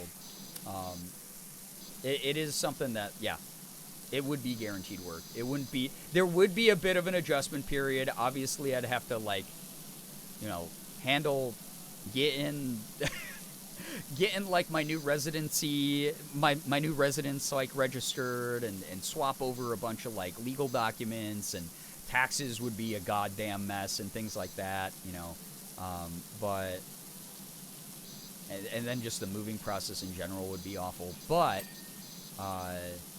yeah, the work wouldn't roll in instantaneously, but some things would soften the blow of the move right away, that I can guarantee would happen, which is like, again, it's part of the gamble. So, Wallowy Willowy, I'm glad that you still love Boyfriend Dungeon. It is wild that out of all the roles I've gotten to do, that is like the one that is still the most recognizable. Because I love that I got to be 7. Don't get me wrong, I love that I got to be 7, but my voice acting's gotten a lot better since then. And I'm happy that I see that improvement in the work that I've done over the years. But, sorry, just keep checking the time. I'm going to probably have to go here shortly. I streamed a lot longer than I wanted to tonight, chat. But I'm going to try to at least finish this. I think 81% is pretty close. Especially since we started at, I don't remember what it was. It was like 20. So, yo, what's up, Becca? Welcome back. We got this almost done, and then, like I said, I'll probably wind down here. Thanks for the chats tonight, everyone. I just really needed, like, a little bit of brain off, like, vibe time with the community, and I hope that it was good for you, too. I hope it wasn't just, like, the most boring shit in the world. That's my #1 goal. I don't want to be the most because again, I got goals. I want to get back to triple-digit viewership. I think, like, no offense, but like sometimes I'll drop by a stream and I'm like, damn, how did they get triple viewership? Because not a lot of people seem active or like they care, and I can kind of see why when I'm just scrolling random channels. That's not to rip anyone down. We all have our weaknesses, right? But there's occasionally a time where I'll be like, what am I doing wrong? It's got to be a me thing, right? It's got to be a me thing. Boring isn't even in the room with us. Yeah, it's been really nice. I'm glad to hear it. Thank you. So, Wormies fam is visiting. Well, I hope the two of you are having a lot of fun. That's great. Been working, and the yaps have been nice, hoodie. I'm glad to hear it. See, I hope I'm like people's like favorite podcast. That's kind of the way I look at my streams. It's like, I hope that this is a fun podcast to listen into sometimes. But I really needed this. Again, I had a rough emotional day, a weird emotional day, so it sucks. It sucks to have push notifications on my phone because I'll make a post like I did today where I was like, I can't believe it's been 4 weeks. I miss you, sis. And, you know, I'll put up like a childhood photo of us. My sister's best friend, I looked over at my phone earlier tonight and it almost made me stop streaming. She sent me a DM to that Instagram story and was like, I just wanted to pick up the phone earlier today and call her. And I was just like, and it's just going to be that way for a bit. It's going to just be a little bit funky for me. So those of you bearing with like the, hey, we got Hollow Knight to do and we got a bunch of incentive streams and cosplays and stuff like that. I really hope that you know how much it means to me that you are understanding and patient. It means the world. Like, thank you. I needed tonight to be the way that tonight has gone. I've gotten to rant about stuff. We've been able to make some funny jokes. We've been talking about like some important things. And I'm really grateful for that. Like, there's a true freedom in that not all content creators get. So, yeah. It's just like really, really neat. It's really neat. So, yeah, Ace of Snakes. So all the targets in here are locations we cleaned in the first game, just as like mini targets for the for this level. It's cool. Streams have been nice. The yaps are always a good time. I appreciate that. Thank you, thank you. Streams are cozy. Glad to hear it. Could talk about the intricate differences between paint colors for 3 hours, and I would listen the entire time. Oh, are there intricate differences between paint colors? Colorblind. Colorblind. Colorblind. Thanks for the reminder. Colorblind.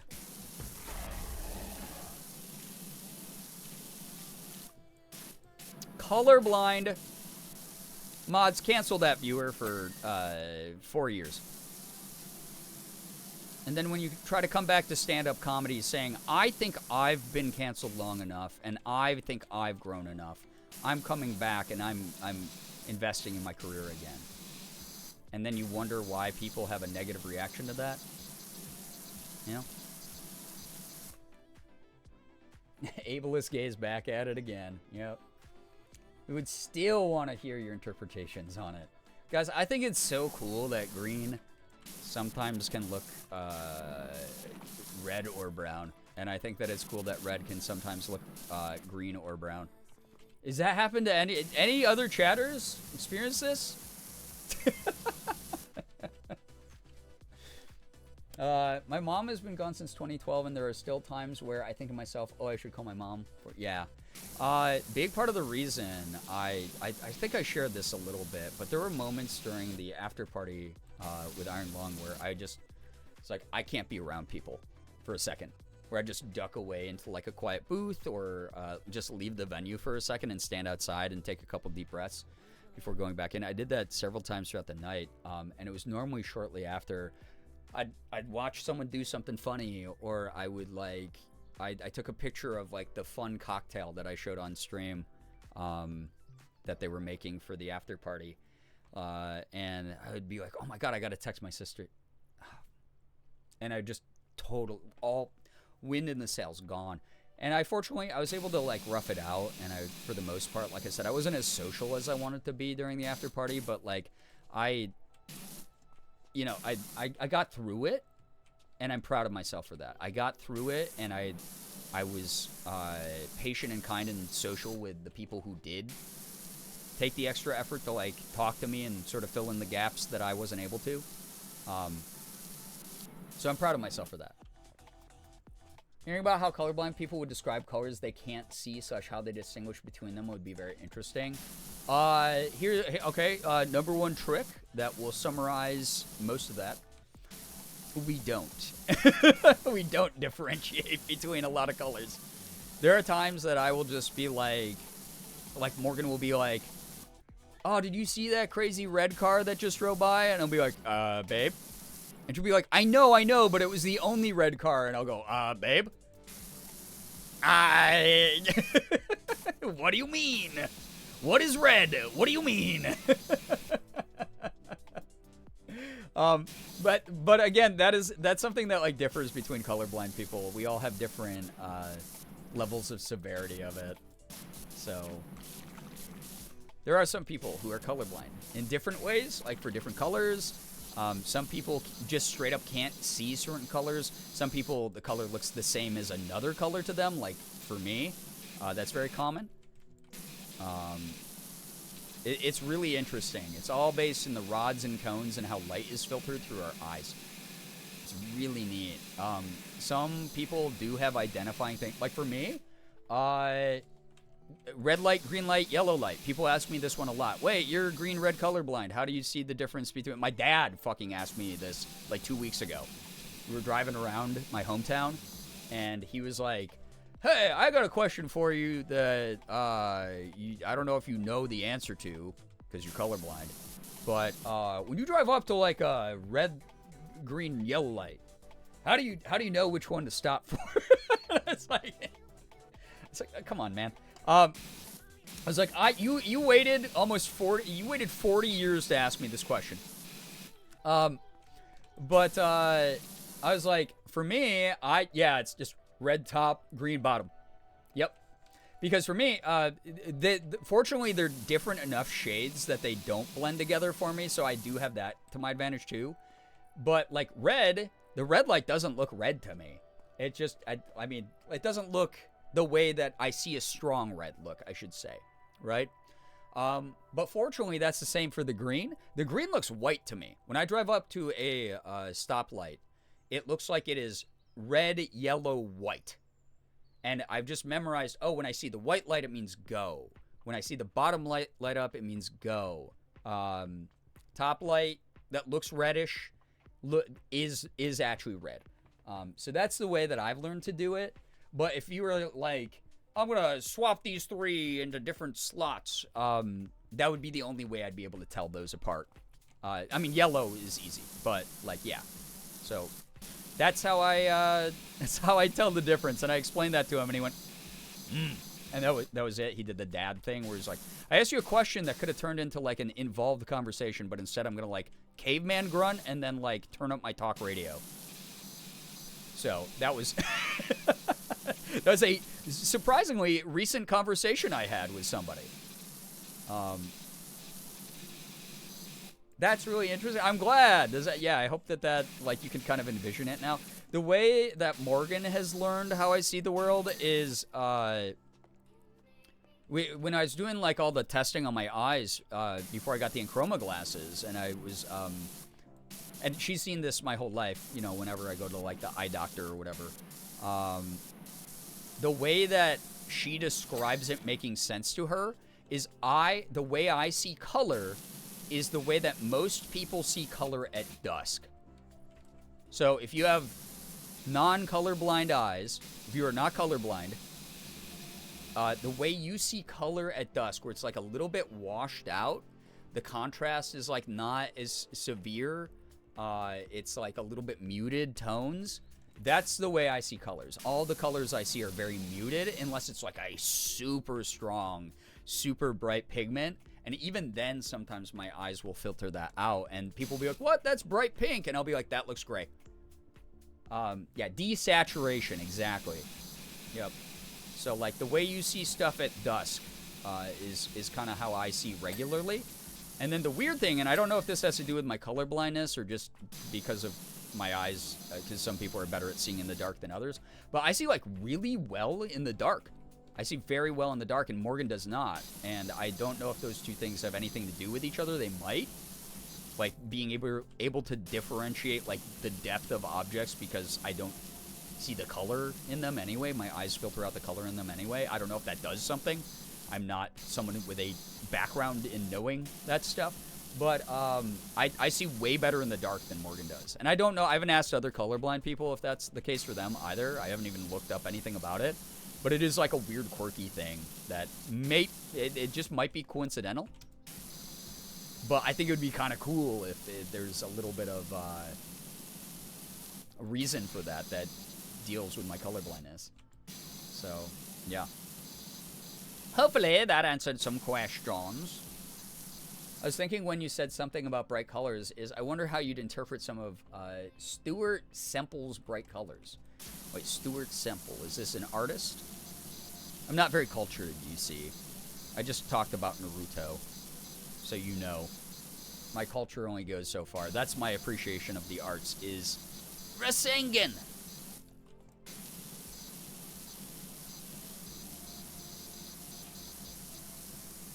Also the case for me. What the heck? Wait, are you colorblind, Fang, and you see better in the dark?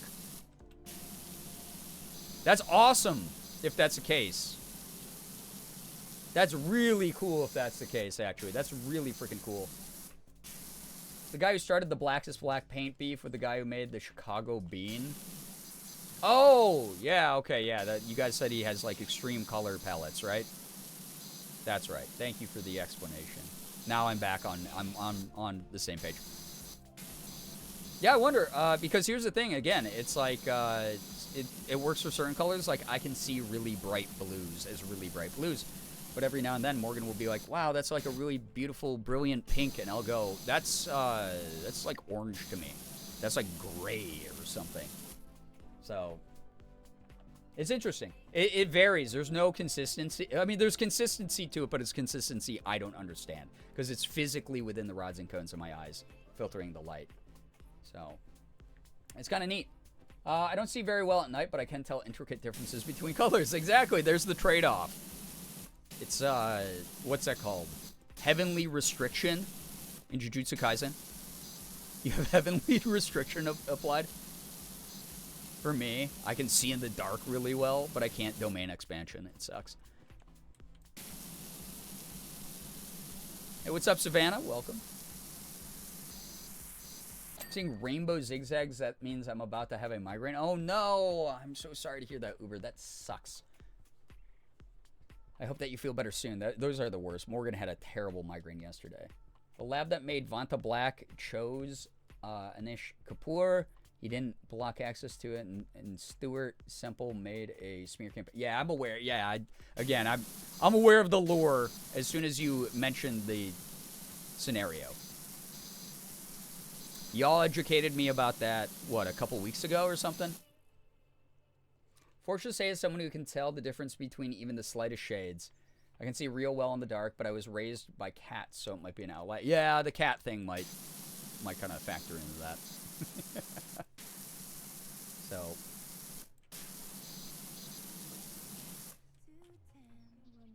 Oh, okay, yeah, if it does the water hammer stuff, then just turn it up super hot and it should stop. Sorry, we've been having, like, weird pipe... Guys, the fucking water heater flooding our basement shit has not... The residual problems that have come from that have not stopped. You guys know that, like, right before we left, we were like, you guys need to fix our water... our tub faucet, because it's leaking now. They fixed it. Yeah, we're having hot water problems now. So now, when we turn on our shower, despite them fixing the leaky bath faucet, now we're getting what's called water hammer, where if you turn on your water, the pipes go in the walls, and it's really loud, and it sounds like we're using like a power drill or a jackhammer in our home.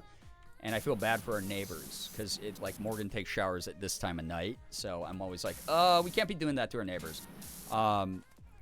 So, but we found a workaround around it. So I don't know if this is gonna, it's pressure related in the water tank itself. Like, I'm gonna have to take a look at the water tank, because now I'm like, you guys didn't do thorough enough job. So it's time for me to roll up my sleeves and do the small amount of water pipe maintenance I know how to do, and water tank maintenance I know how to do. So I don't know if I have to, like, alleviate pressure in it, or if I have to like drain it a little bit, or if I have to, like, what I have to do, I'll figure it out myself.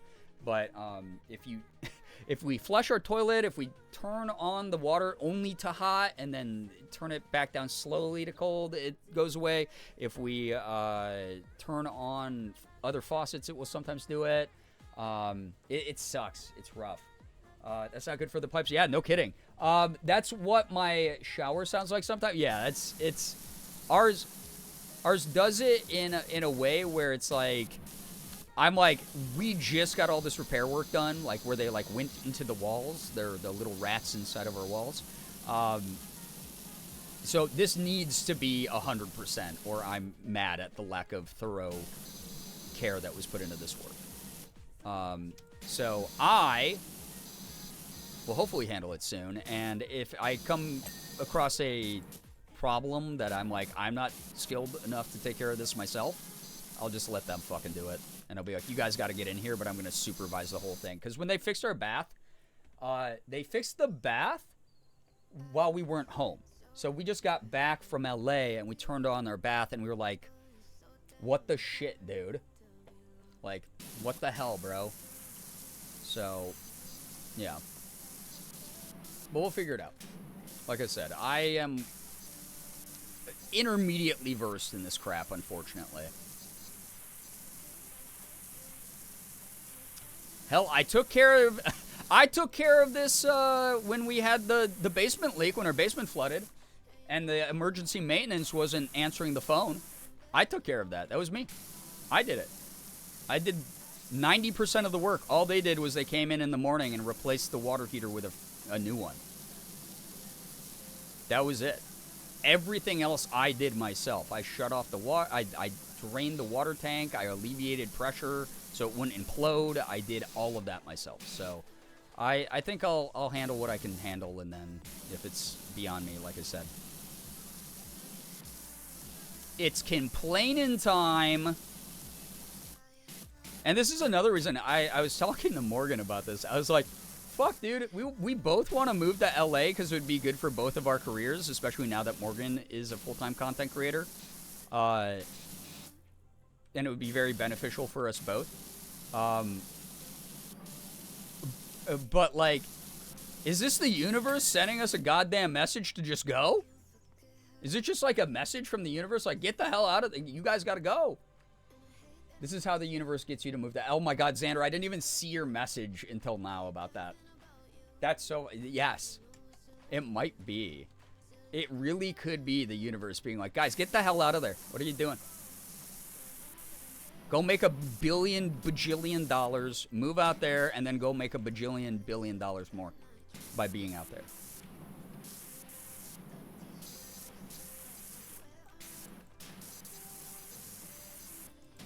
Universe going, take the hint. Go before the house explodes with water. Yeah, that's... I don't want to become Wade 2.0, the Drowned Man 2.0. I don't want that shit. Water is like, God, it's... In a residential setting is like so stressful, dude. I had a panic attack earlier today a little bit. Because I went, oh my God, babe, the mop that we used to clean up the water when we fixed the water heater, is that still down in the basement rotting? She went, no, I took care of it. I promise. I dried it out. I wrung it out. We put it in a place to dry. It's good. Been using it to clean the house, actually. You're good. And I was like, oh my God. Oh, shit. But I'm like, the past year, dealing with like my sister's stuff and like constantly having to like hover around my phone and be super high tension about everything. I'm just like super reactionary to things these days like that. I'll just like in the middle of the night, like wake up, sit up in bed and be like, oh God, did I lock the basement door? Like it just... I've just become that person. I never was that person before. I was very thorough. I was very careful. I was a bit anxious. But now, dude, it's like I have to rewire my whole brain again. It's tough. And especially with that stuff like happening all at the same time. Our house flooding while I had to go out of town to go see my sister. Like, what are you... Oh, come on, dude. So it's all like rooted in the same kind of stress and anxiety. And it just... Oh, God. House is going to launch them all the way to LA where they can safely land and not have to pay for moving fees. Yeah, don't want to become Wade the Drown Man Barnes. Exactly. No way. Root of the universe for real, yeah. While we were having car problems, while both of our cars exploded, and we had to spend like a ton of time and money to fix them. Dude. Ah, God. Still very, very lucky I got the engine repair for free at least. All the rest of the stuff wrong with the car had to be out of pocket, but God, the big expensive thing that keeps the actual car running, being covered under a weird warranty thing, that was great. That was good. Very happy about that. That was like the one win in the past like year, like 6 months I've had, honestly, like the biggest win. So again, thank you for covering my car repairs, everybody. Y'all are awesome. I'm now able to like leave my house to go get groceries and go to the bank and crap. Yeah, engines are kind of important for cars, right? Yeah. When they say when it rains it pours, they weren't wrong, but man, I wish they were. Yep. I had a when it rains, it's a hurricane year. I did see a very encouraging, not that y'all know me, I'm a skeptic through and through, and I will always be probably, but I saw like a very encouraging like Instagram reel where they were talking about the Chinese zodiac and how this was the year of the snake, which is all about getting through pain and shedding things that don't serve you and basically destroying your outer layer so that your inner layer can shine more, and how next year is the year of the horse, which was my sister's favorite animal. And it's all about charging forward and charging towards change and having energy and being empowered in 2026. And I went, God, if that doesn't fucking line up with my life right now. Worst 2025 of all time, where I want to leave behind some of this stuff that doesn't serve me and remove the things that harm me and shed those and leave them behind so I can focus on 2026. Kind of cool timing, I'll say it. So, we'll see. Yeah, it's haunts time. It is. So, a fire horse? See, I don't know what that means. I'm so sorry. I'm uneducated.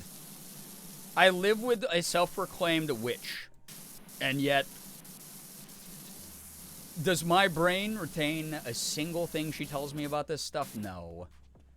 Guys, I think Morgan is excited for it, don't get me wrong, but I might be more excited for the me reading tarot card stream on her channel than she is. I'm really, really excited to try to read tarot and interpret it, because again, I know very freaking little about tarot. I don't really know what the hell it is. And she does it every day. And I sit there and go, wow, that's a nice card. It's got a lot of swords on it. And that's our relationship for how, and then she'll go, well, this is what it means. And I go, whoa, that's really cool. That kind of lines up with real life. And then 10 minutes later, I'm like, hey, I got this cool character in my gacha game on mobile. And then it's gone. Guys, by the way, my lads friends, my lads players here. People, friends of lads. I pulled the silent. I was so sad when I was in LA because I was like, I can't play lads because I only play it on desktop. I pulled the Silas Vampire card. I was like, I didn't think I was gonna have time for it. I pulled the Silas Vampire card last night. Oh, I'm so happy. He's so hot. I'm starting to get it a little bit. He's never gonna overtake Zane for me. He's never going to overtake Zane for me. I promise you this. He's just not. So, yo, wait. I got to scroll up and read this super quick, and then I'm going to return to Lad's Thirst. Some colorblind people... Fang, thank you for looking this up, because I am genuinely curious about this. Some colorblind people have more sensitive rods in their eyes, leading to both being colorblind, I'm assuming is what was meant by that, and also better night vision called scotopic vision. Which, if that's something evolution did on purpose, I'm also a night owl, autistic. Yeah, same. But also I was born halfway around the world, so that might be just genetically in me. I don't know. But yeah, that's cool. So a lot of colorblind people are better night vision. Let's go. Let's go. Let's go. Let's freaking go. Savannah, it's not something to get excited about for that reason, because I am going to most likely have pretty humorous interpretations of cards. I don't know shit. It's going to be just someone going in there being like, yes, this spread has the 5 of Pentacles. This means you will have 5 moments of wealth in your day. Like that, it's going to be pretty rough. I'm just promising you. It's not going to be actually interesting. It's going to be, wow. Did I start reading the myth story? Yeah, last night, Rookie, I did. I'm so excited. God. Yeah, y'all want to see this freaking, yeah, he's a twonk. But not ever going to be better than Zane. Not ever going to be better than Zane. Zane is still my main man. I was reading Zane lore last night that it started making me tear up again. Dude. It's like, But this dude, freaking Silas, dude. I took a screenshot on my computer and then put it in an email to myself so I could save it on my phone. Because I was like, oh my god, my screen is so gross and dirty, dude. Whatever, you just have to deal with it. Look at this. What? Are you kidding me? Are you kidding me? I've been getting more into his like regular lore too. I wrote to Mika last night. I was like, I'm starting to understand it, but also Ashley and I regularly, like pretty much every week, tease Mika of like, hey, I just found out more Silas lore, and it is 100% true that this man was designed in a laboratory specifically for you. Designed specifically for Mika, and I told her that last night, and she was like, yeah, it's kind of weird. I think someone at Infold might actually have my number. And I was like, I think someone at Infold follows your Letterboxd. Because you just write about, like, the dudes you find hot in movies.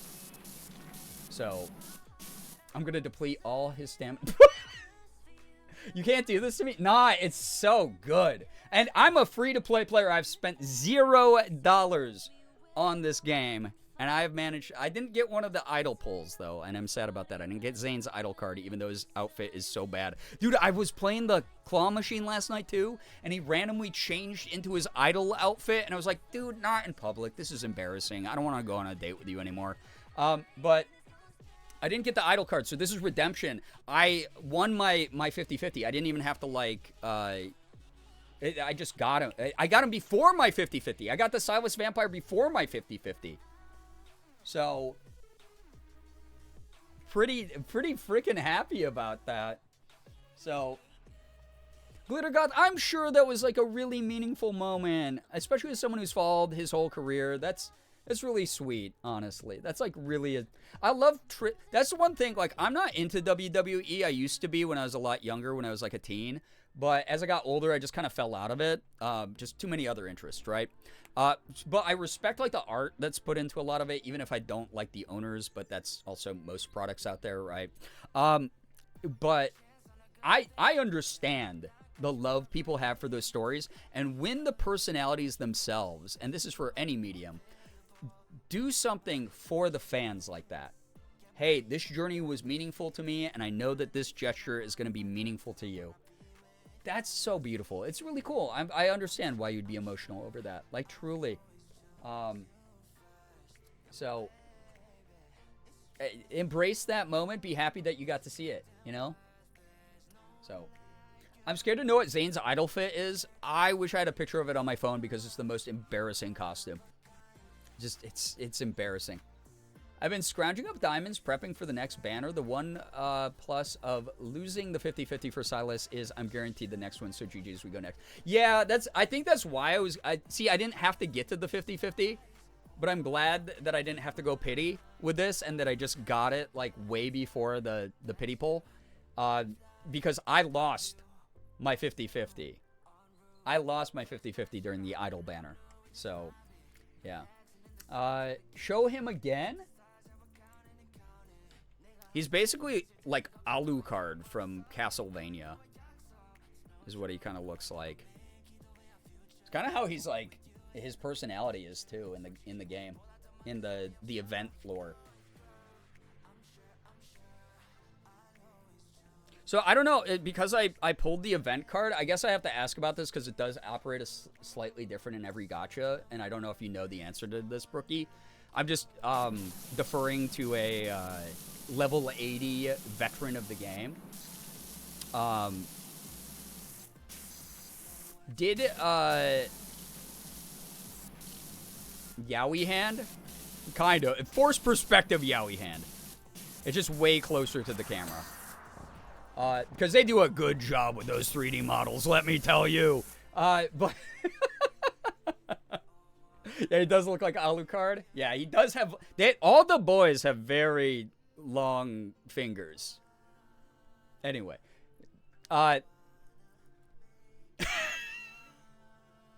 Don't get me talking about this game. Don't get me talking about this game when I have to end stream, like now. I even told Morgan, I was like, I don't even want to stream till 1. I'm probably not going to have the energy. This is a testament to how restorative hanging out with the community has been lately. Thank you. Like, truly, thank you so much. You brought it up. I know, I'm sorry, but I have to blame someone. Scapegoats are necessary. But, Brookie, do you know, so I pulled my, so I didn't get down to pity, so I got down to pity for the idol banner, and then didn't get a chance to do another guaranteed pull. I got Silas this banner without going to pity. Does that mean the pity rolls over to the next event banner? Or does it not work that way? Once I pull the event card, it resets pity. Because I don't know how that works, because that works both ways in other gacha games that I've played. Some are way more forgiving with the pity system, and some are like way more punishing. So, Savannah, you looked it up. It's yeah. He got done so dirty. Zane got done so dirty by the idol event. Some of the other guys had good outfits and good songs, and he had a shitty song and a shitty outfit. I was really mad because that's my boy. That's my husband. My wife. So, it carries over from each limited banner. Oh, okay, so because I didn't hit pity on this banner yet, because I obviously I want to get it so I can keep starring it up. Like I want to pull it again before the event ends in a couple days.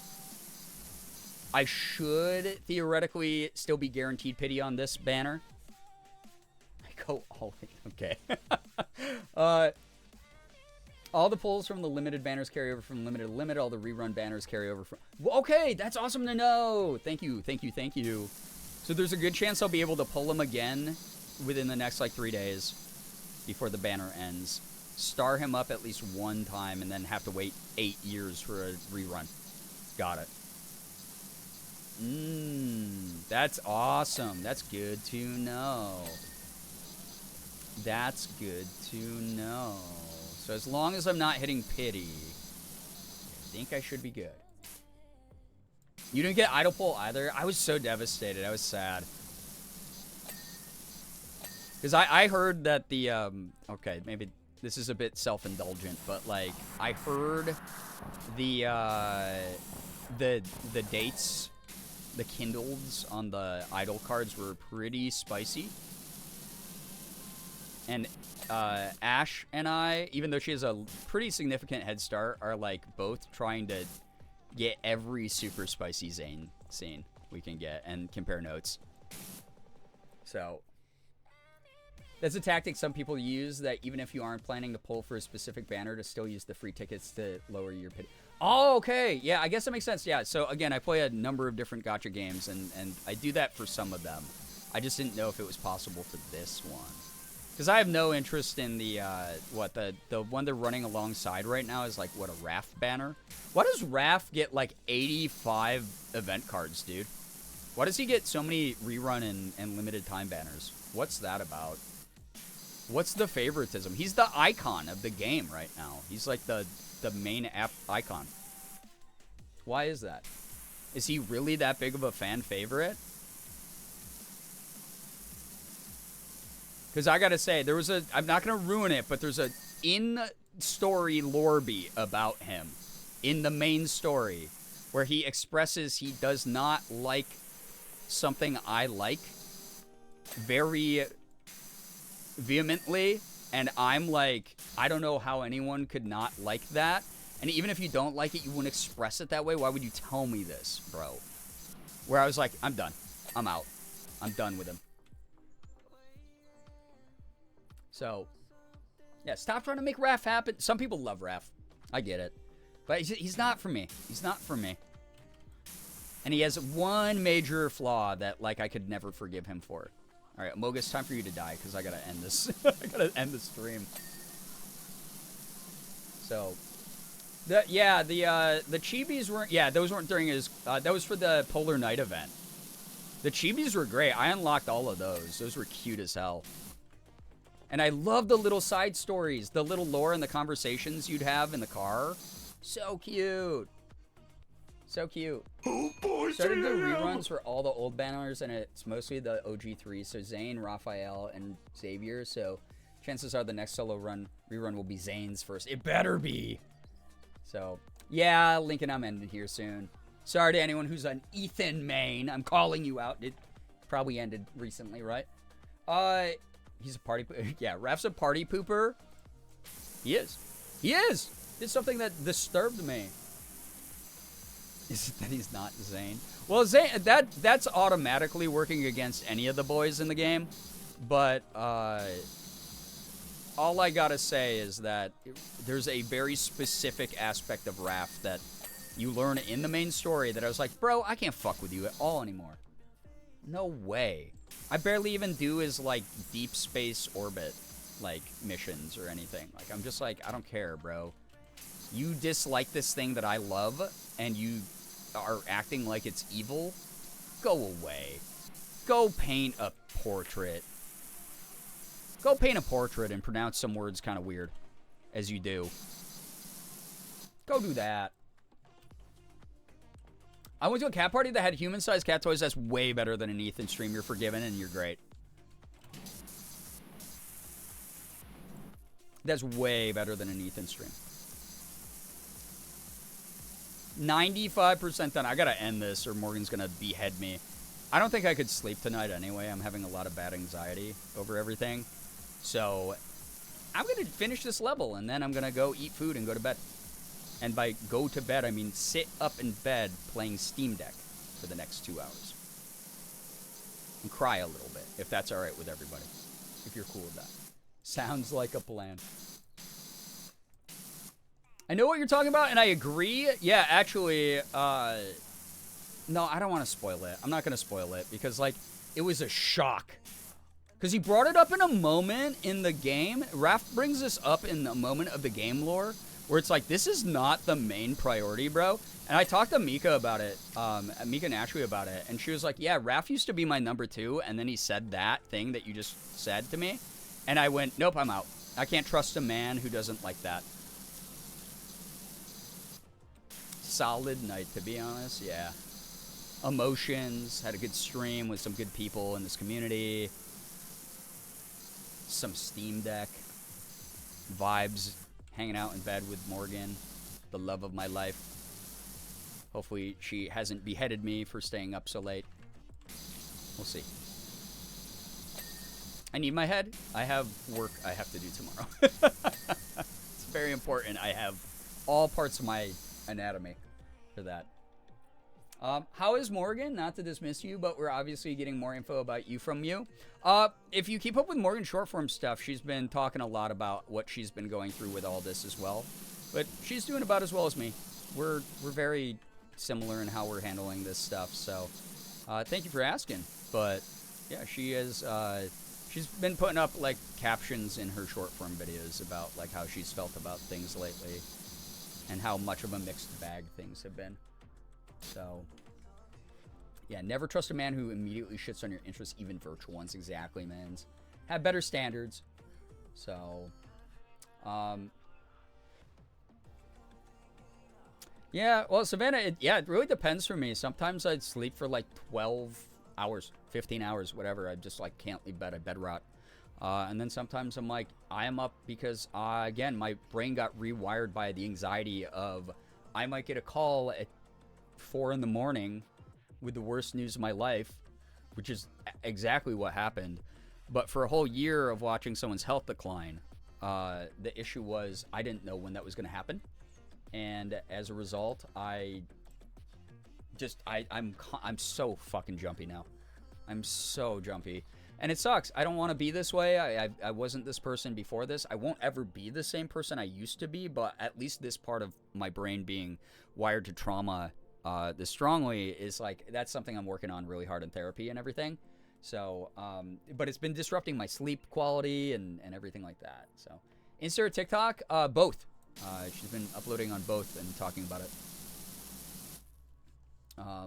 But yeah, that's something. Y'all, I've been playing Minecraft and I just found the new water mob for the first time. That's dope. I would be playing Minecraft, but I didn't get invited to the Dimensions SMP, which is fine. It's not my typical group of people, but a lot of people I like a lot are playing it, so I've been lurking a ton of people's streams. Been watching a lot of like Ethan and Chris, and then like Sammy, Hankster Girl, does some great stuff over on her stream, and Banth, and whoever else has been a part of that. So Ashley, when I can get up in time to watch her stream. So that's like yeah, that's been a good distraction from a lot of the bad vibes lately, is just enjoying a lot of good people's energy. So but yeah, I'm very hardwired to trauma at the moment, so I'm jumpy. I'm constantly like, I'll wake up at 2 in the morning and go, oh my god, what if I missed a call about my sister? And then I'll have to remind myself what happened, and then I'm up because I'm sad. And that happens pretty much nightly. It's just not going to go away for a while. Just what grief does to you. It's what trauma does to you. But I'm working on it actively with my therapist, and I'm focused. I have intention. But yeah, it's that, and then I have trauma from the fact that great fear actually came true. So a lot of stuff for me to unpack and work on in therapy, and just self-healing as I navigate grief. And yeah, that's that on that. Play a lot of single player. I almost thought about making this. I was afraid. I'm afraid people are gonna misinterpret it as shade when it's just me doing like a silly, goofy joke. But I was thinking about starting a new Minecraft world, single player, and titling my streams "Not Dimensions SMP," day 1. And then I was like, people are gonna think I'm casting shade, which I'm not trying to do. But it was like, that's just the way my troll brain works. So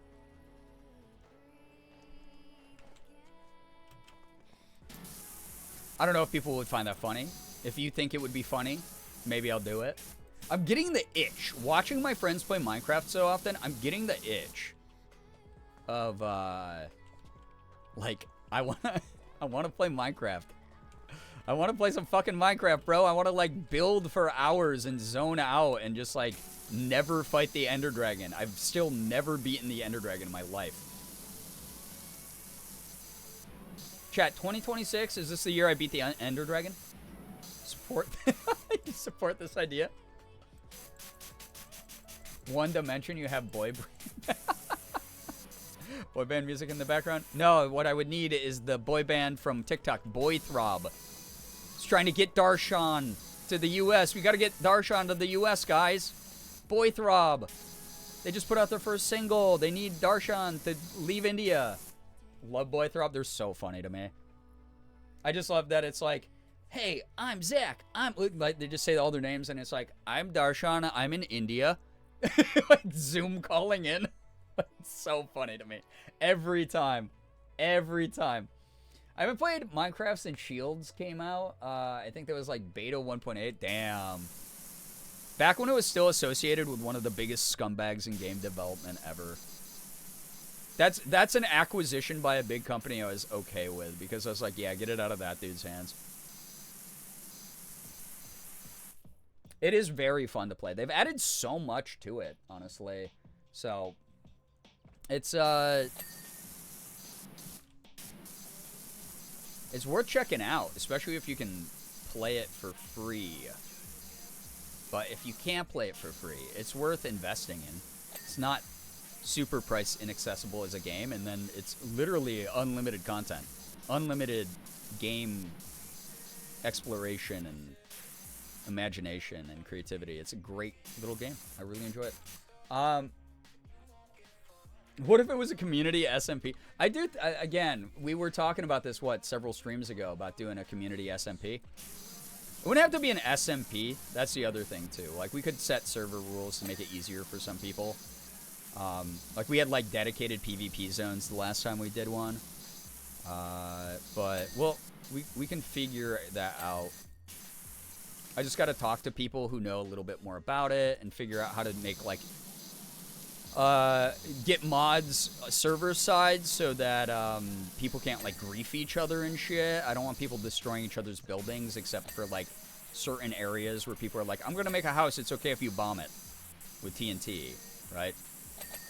Because it would suck if we have someone who's like, hey, I think this is funny, and then everyone else is like, I don't think that it's funny that you just did that, dude.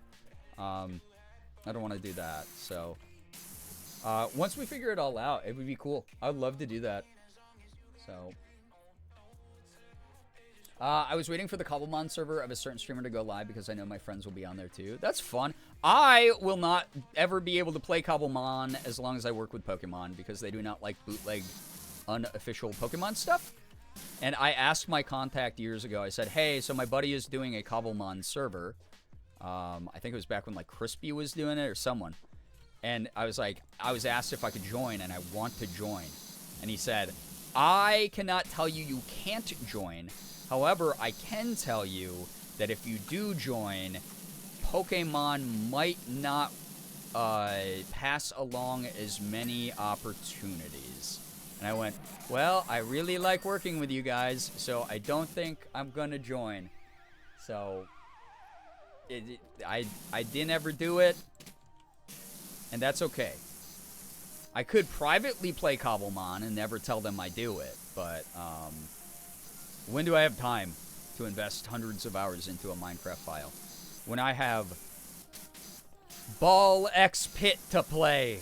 My God, my new obsession. I haven't been able to stop playing Ball X Pit. It's really good. Check it out. If you like Vampire Survivors, if you like brick-breaking arcade games like Arkanoid, and if you like little like city builders where the buildings actually give you stats and like stat boosts and stuff. All of that is a part of Arkanoid, or not Arkanoid, Ball X Pit. It's so good. So fun.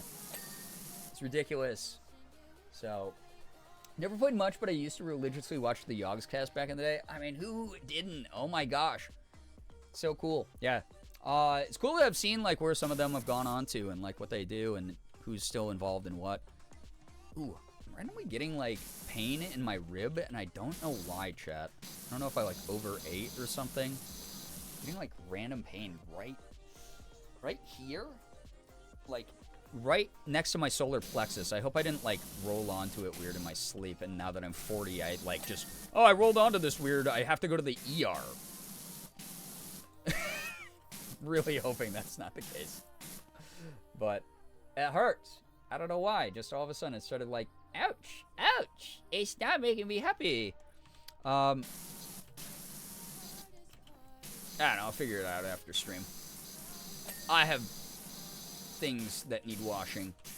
Power washing. And the only person in town who can do it is me.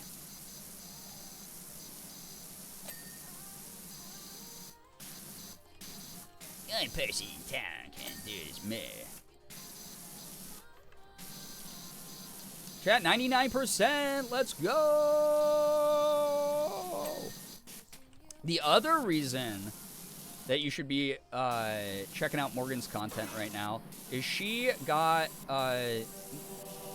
professional microphones for her content, and now they're noise canceling. So now when she records voiceover in our bedroom while I'm here in the office screaming my lungs out over a video game or making a dumb joke on stream, you cannot hear me in the background.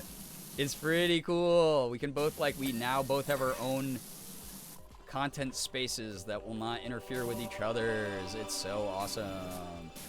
So, pretty neat. Pretty good. Yeah, I hope it's nothing serious because it kind of really hurts a lot. Like, my solar plexus area. I don't know what I would have done. But I did work out today for the first time in months. So maybe it's just really, I'm old and, like, breathing really hard. Like, I'm hoping it's like, yeah, I just breathed really hard today while working out, like, strenuously, and my body's not used to it anymore. And it's like, hey, you shouldn't have done that. Now you're tired and stuff. Now you're in pain. That's probably it. That's, God, that would be better than I somehow pulled something. So, a precardial catch? You're gonna have to educate me on that one. So, I don't want to be caught by a precardial. It sounds bad.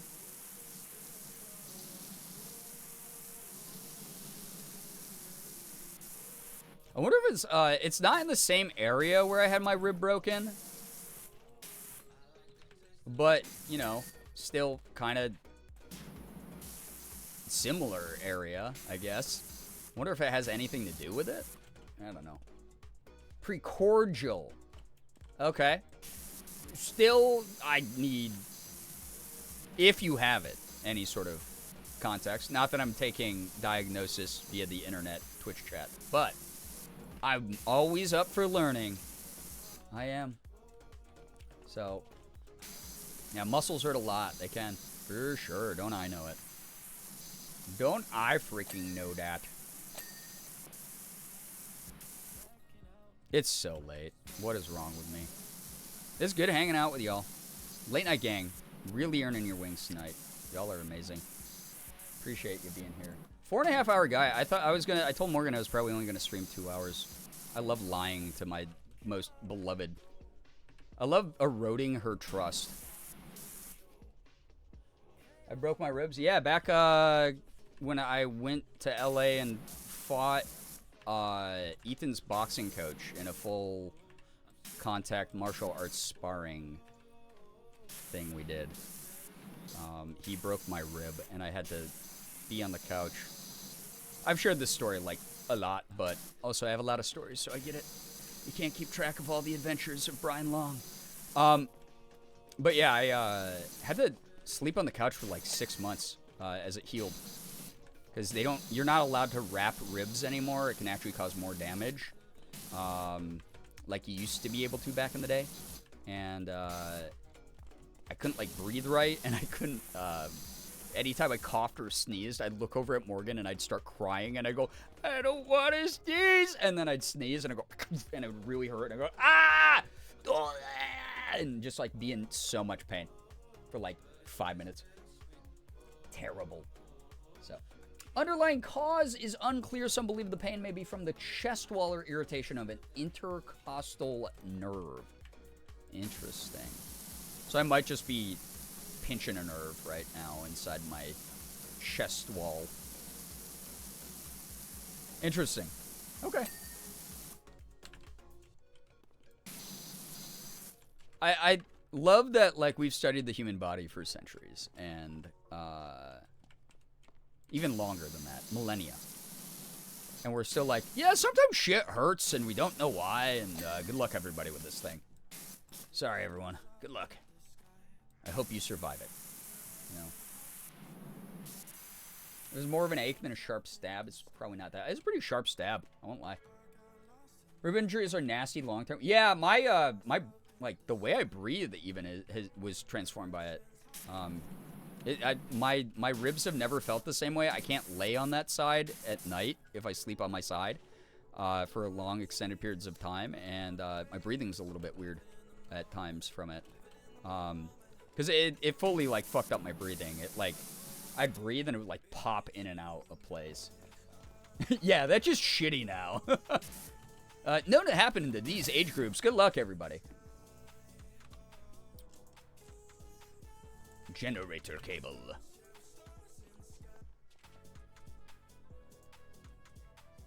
This mostly affects women, so I don't know. Whatever, bro. Yeah, the pink healthcare we got in this country. It's like the pink tax. Roof frills. Can you frickin' stay highlighted? S'il vous plaît. Mon ami. Good lord. It's telling me what to shoot. However,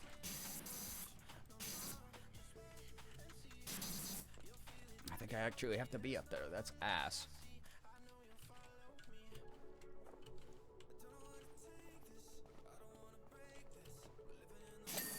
Oh, it's proximity, but it's like smart. It's like wherever I'm closest to. It's gonna tell me what to shoot. Oh, I didn't realize that till this exact second.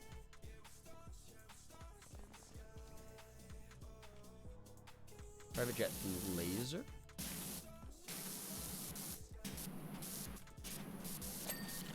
Okay. Yeah. Yeah. Roof frills. Can we please focus on that and not... What the hell's wrong with this? What do you mean? Oh, it's this thing. Moving target. The smoke. The smoke. The smog. Beautiful LA smog. Hey, there we go. Okay. We're so close, dude. You can't hit me with red bell pepper right now. I love red bell pepper. Oh, god damn it. You can't be hitting me with that right now, chat. Distract me. Chat, you cannot... You didn't pay me enough tonight for me to handle the amount of grief Morgan's about to give me, okay? You didn't. I love that it's like... She doesn't even. Like, Morgan's, like, very patient with me. Like, I'm gonna end stream. I'm gonna go, babe, I'm so sorry. I streamed till 3:30. I just needed to do that, like, mental health-wise. And she'll go, oh, no, you're good. I love you. Did it help? Did you have a good stream? Were people nice? I'm gonna go, oh, yeah, they were. And she'll be like, I'm gonna get a snack, and we should think about winding down for bed. And that's gonna be it. But I'm sitting here, I'm like, oh, God, the old ball and chain. You know how it is. I'm fucking, oh, God, I'm gonna sleep on the couch for a week. Which he's literally never done to me. Guys, this is how much... This is not... This is probably a toxic standard to try to set for people, but Morgan and I have never even gone to bed angry at each other. We have had fights before bed, and instead of being like, well, I'm sleepy, so I'm going to bed, you're just gonna have to deal with that shit. We're like...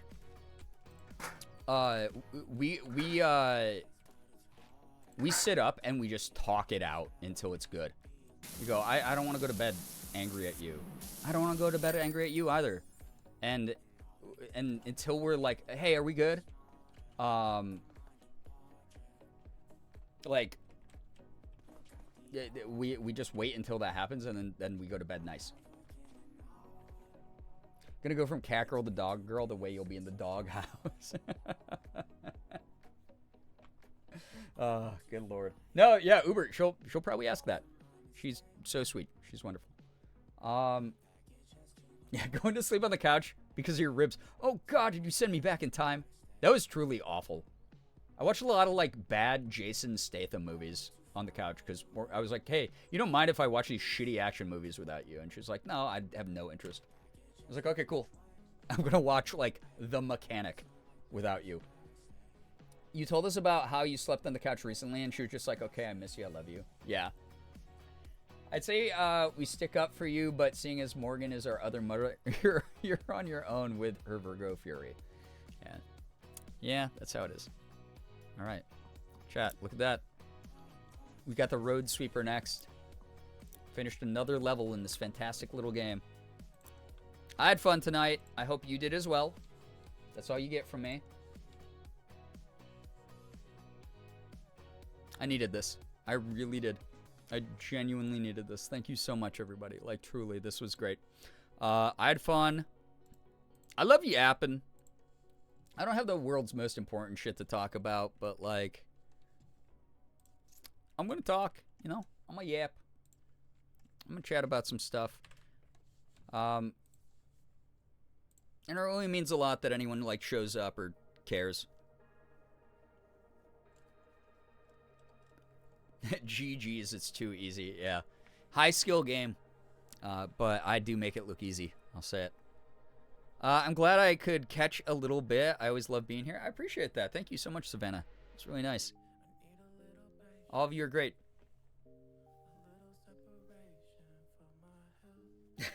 Lincoln, God. I'm going to get going here. I hope that you had fun.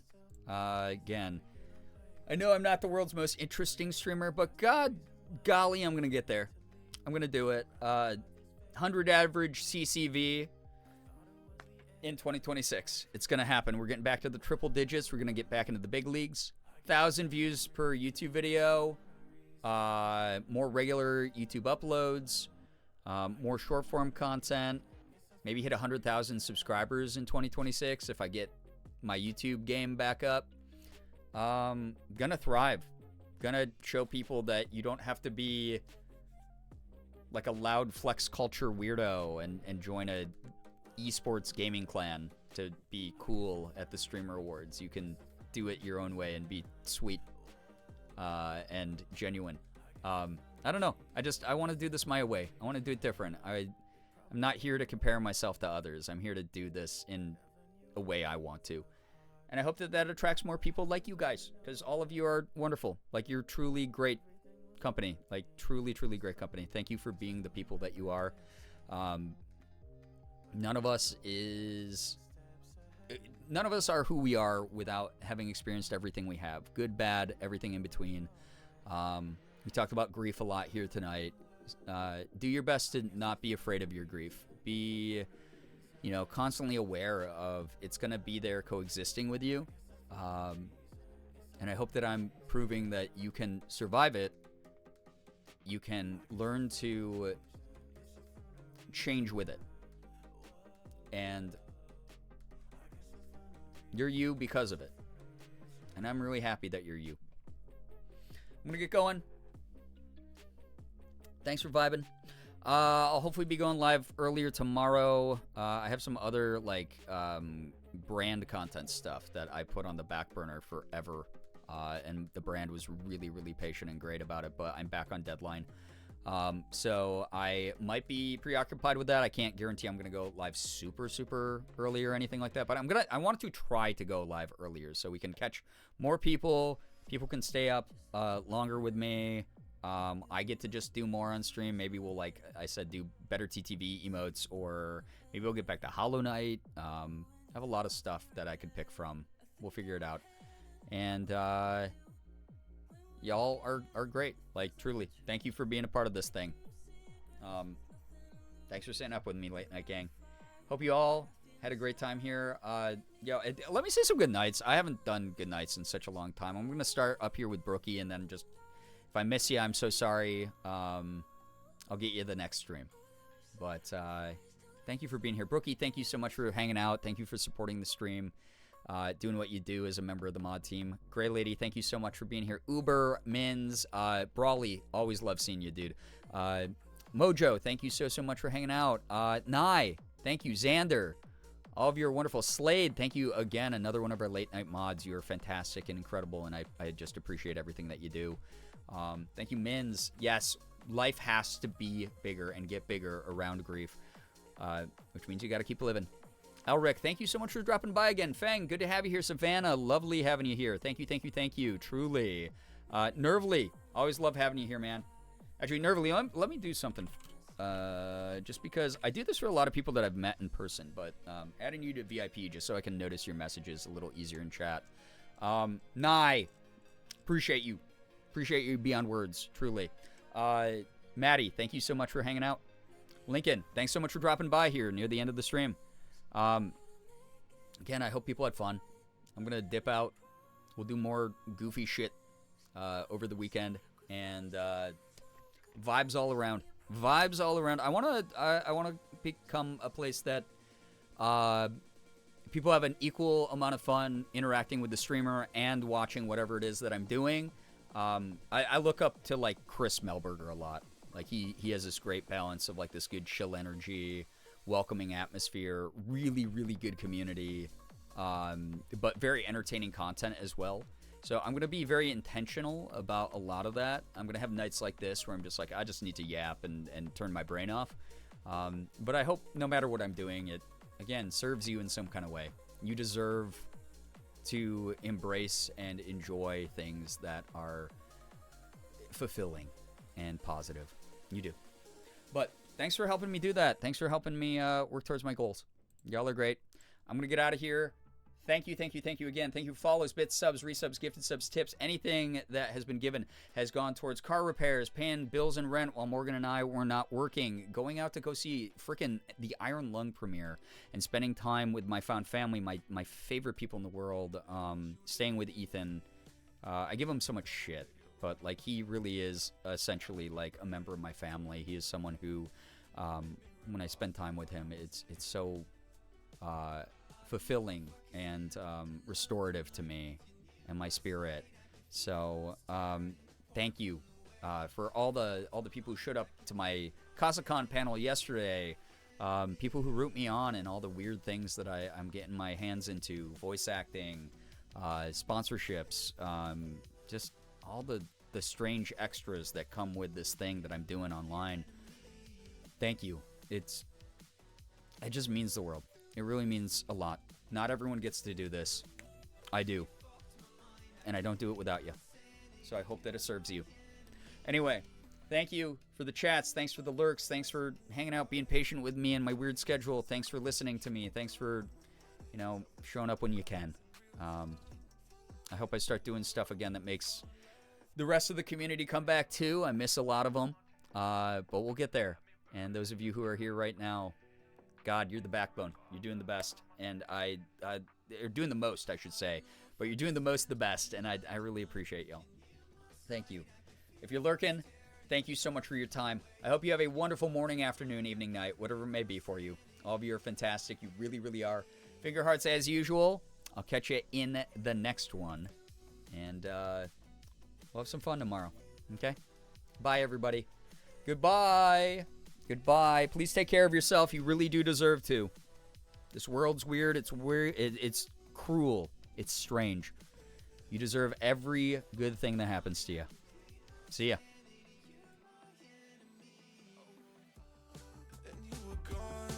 I said I'm getting out, fuck this town, I'm gone. I'm always on the run, it didn't go to plan. If it's the wrong move, you can shoot me where I fucking stand. Another night with you near my side, I can feel us tearing apart from the way you fucked my mind. I can breathe my sanity, you're my enemy.